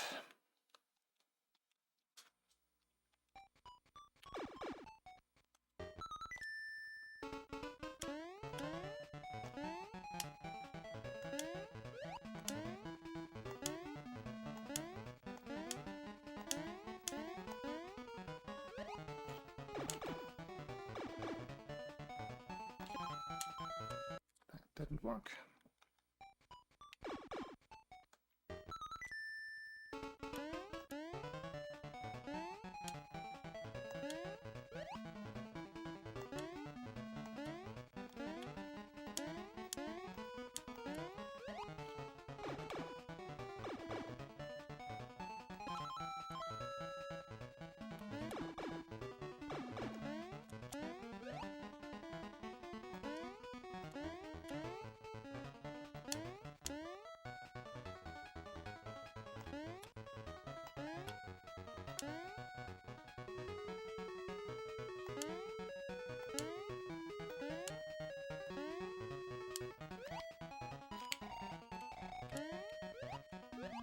Ooh. Good death.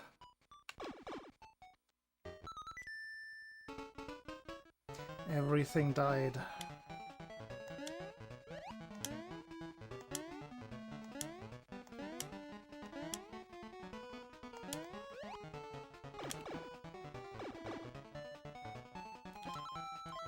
I suppose except for the one projectile. For the kicked shell.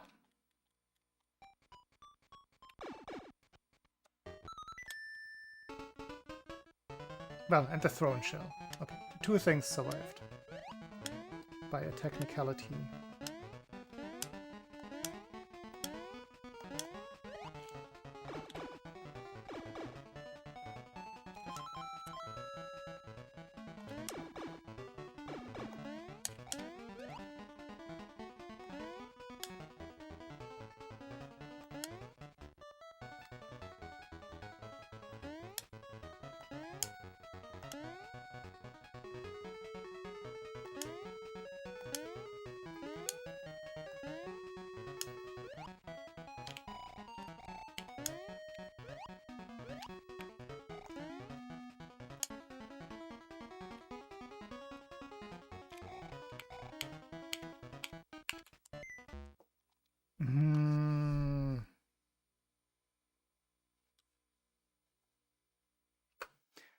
That's the most disappointing. If it goes silent right away, and if you get it quickly, it was only the second pause input, I think.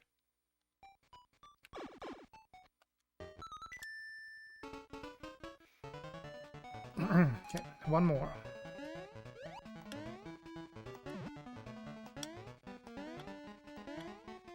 And then one more run out of tree zone.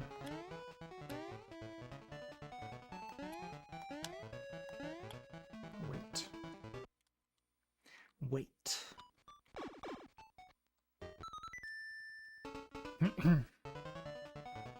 I noticed, yeah. Because I was thinking about the run out of tree zone. My mind immediately went back into glitchless mode.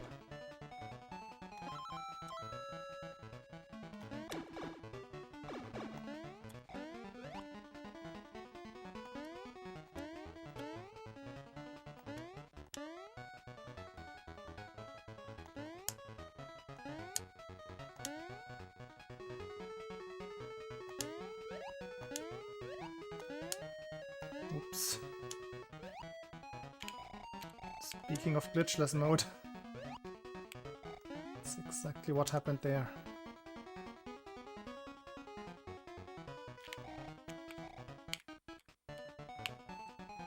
Well, what am I doing? What am I doing? I accidentally tapped left. What the heck?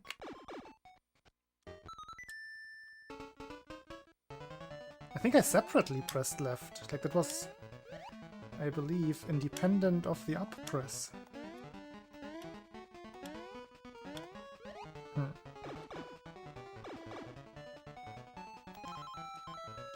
Brain issue.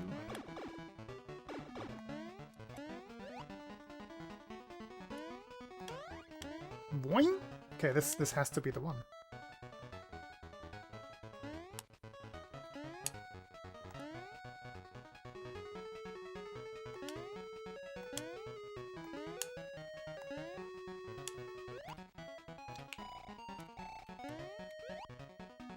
Ah.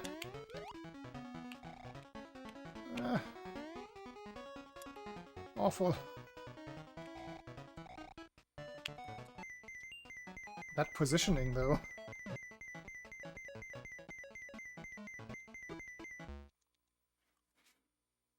Welp. It wasn't meant to be today.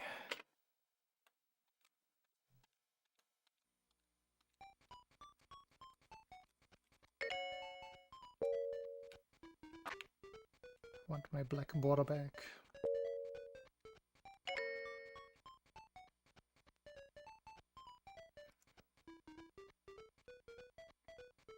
I already said it twice, I know. I'm so confused by where the bottle cap went.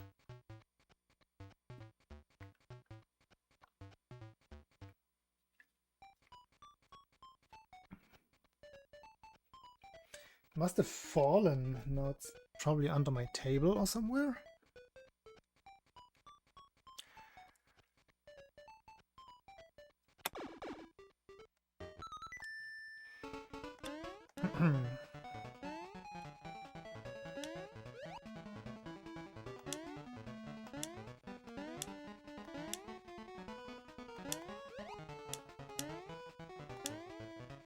Under the TVs.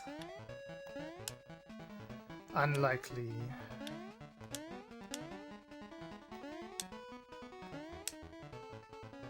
It must have fallen when I was holding up the TVs, when I was like standing on my bed. Bed, couch, whatever you want to call it. I sleep on it, so it's a bed. Because it was right here. I always keep it right next to me, like down there. But I did stand up on this, so maybe I just kicked it off. Oops. And now it's lost forever.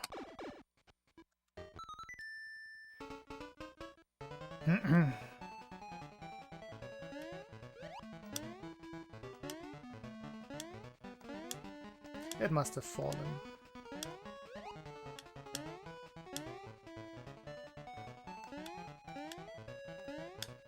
Or maybe I did pick it up and take it back to where I picked up the 14-inch TV.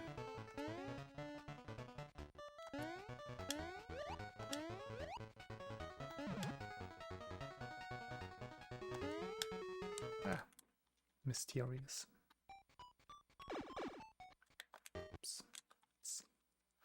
I do want splits.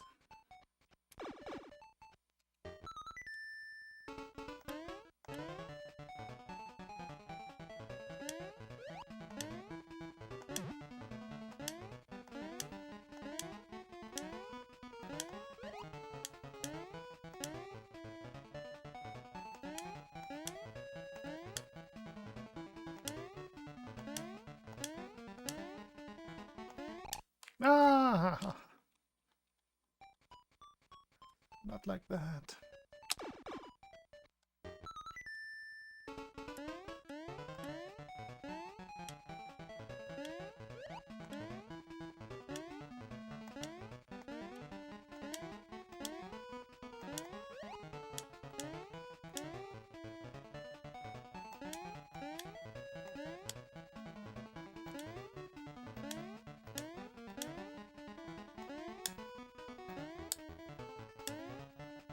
Hit. Good morning.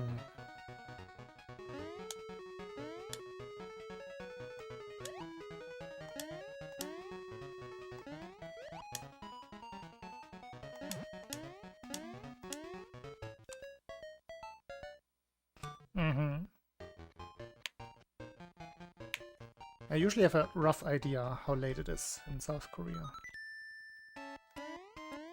when I'm streaming.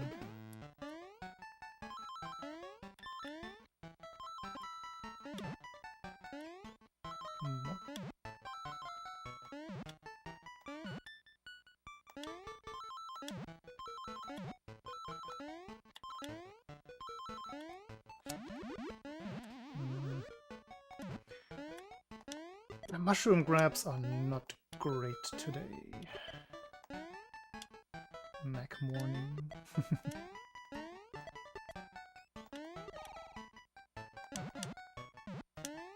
Do you ever eat like cereal at home for breakfast?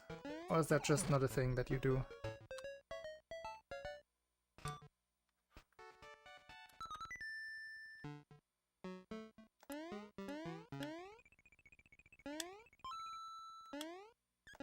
That's a typical breakfast for me. Cereal, some fruit. Koreans don't eat cereals, like at all? I guess it makes sense because oftentimes cereals are made with milk, but you can like I make my cereal with oat milk, which is not milk.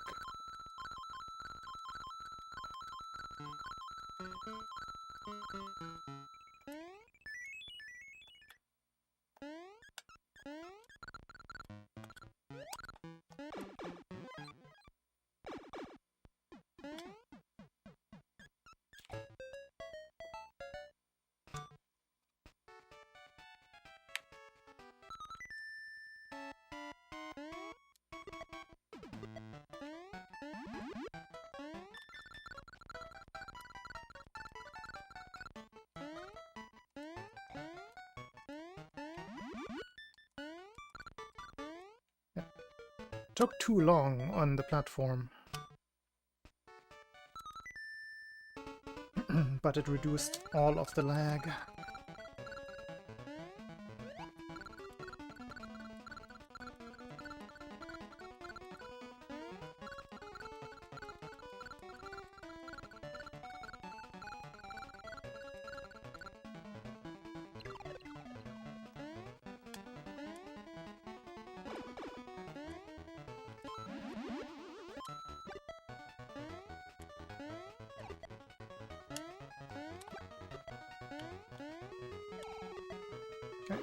Last one. Bacon egg. I should buy eggs. I do like eggs for breakfast, but I very rarely make it. Or make them. Prepare eggs. Eggs are good.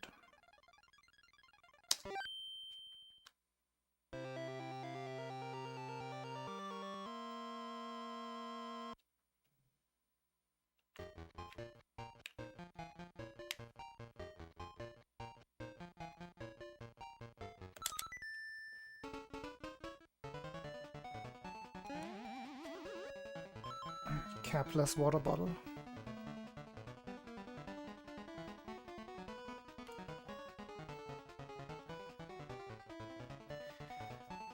I think I only got 413 tree zones today, exclusively. Which is interesting, because I didn't get past Tatanga a single... wait, one time.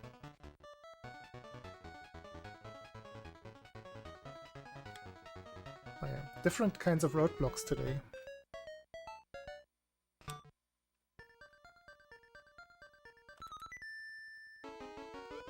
I also didn't have a single good space one yet.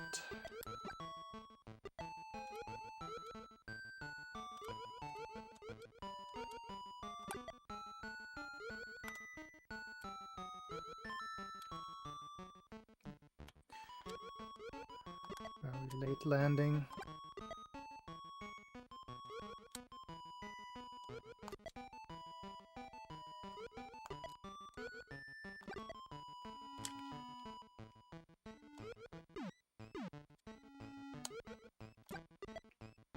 That's a good one.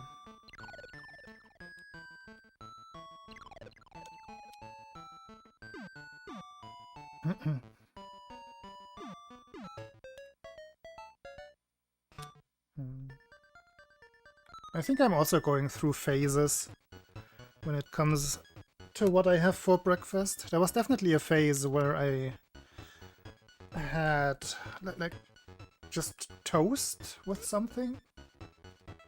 Toast with like fruit jam, usually plum jam. But I don't really...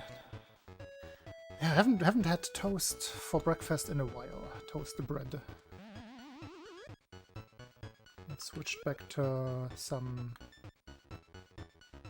like, do you know those big packages of oatmeal with like a pre-mix with dried fruit in it? That's usually what I have these days. Oatmeal-based fruit. Like, they call it muesli.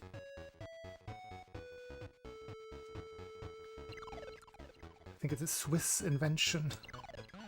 If you can invent something like that. But the word is definitely Swiss. Muesli.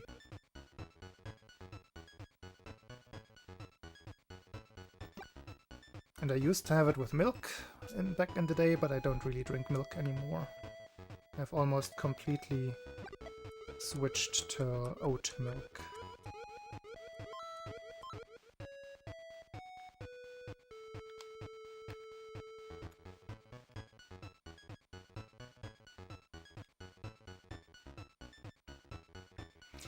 Meat is okay, but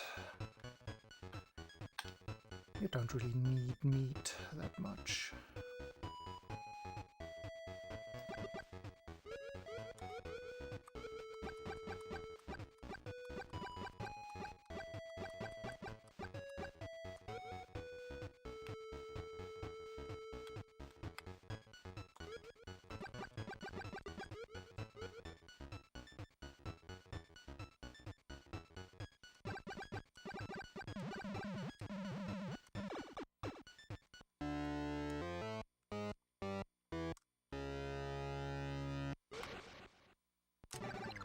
Ah, that was close. That was very close.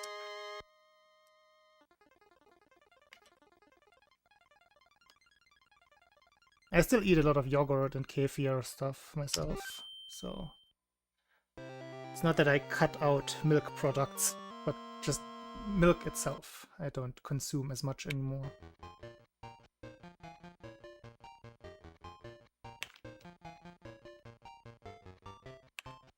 Like right now I probably have like 10 or 12 different yogurts and kefirs and rice puddings in my fridge.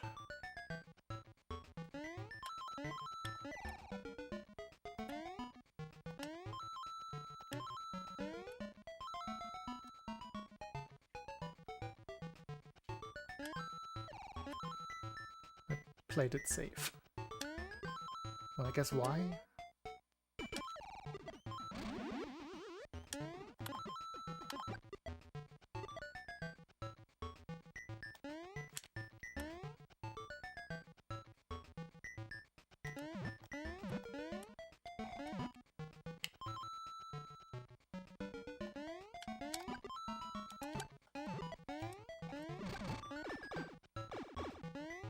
Two for two.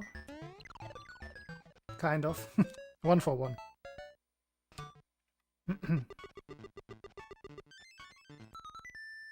Damn, that lost 0.3. What the heck? How did that lose 0.3?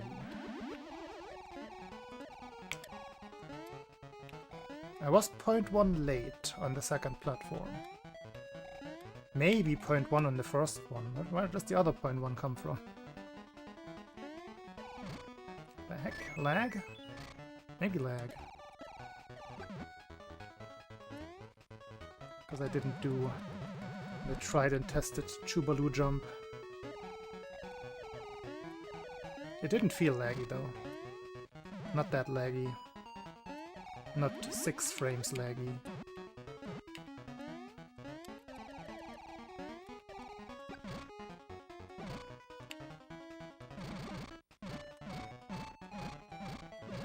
Six frames being 0.1 seconds.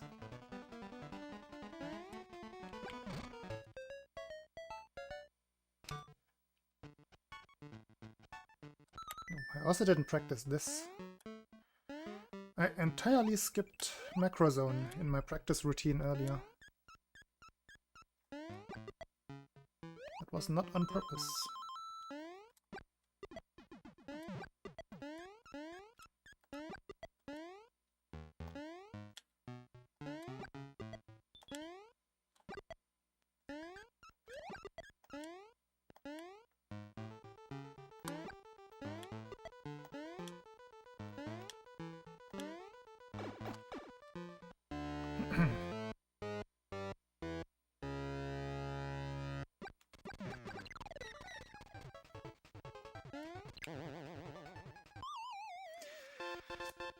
Man! That sucks.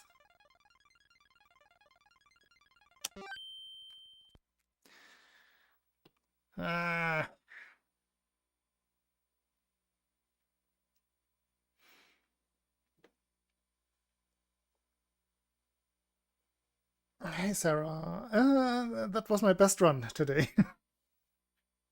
And I'm annoyed by how I lost that. It's just using this strat on this controller. It's a little bit like volatile. But most of the time it just works out. This time it didn't. So man, oh boy, oh boy, oh boy.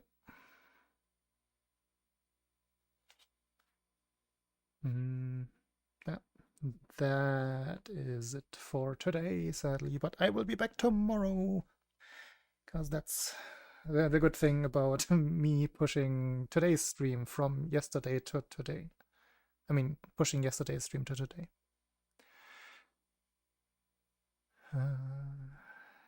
So, tomorrow, straight back into it. Hopefully my tree zones will be as good, because they were... How many times did I get out of tree zone today? 6 again? I think so.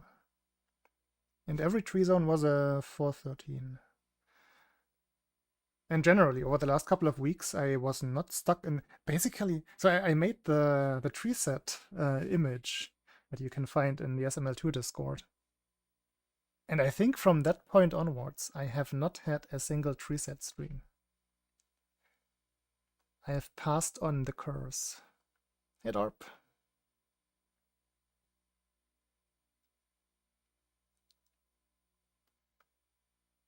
The curse is not with me anymore.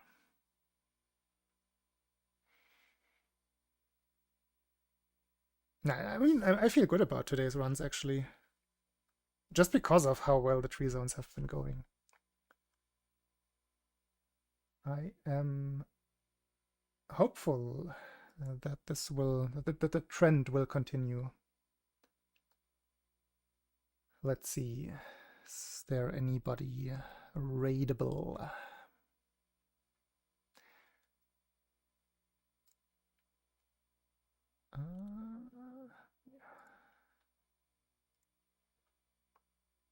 Nah, it's my stream. Go away. Nobody's streaming SML2 yet. Zap, are you gonna stream? Or nah, I don't wanna push you. Oh, Vlak is doing Wario Land. It's decided. So there's been a resurgence of Wario Land, no major skips of that category, and Vlak has been pushing down the time. An hour. Okay, good to know.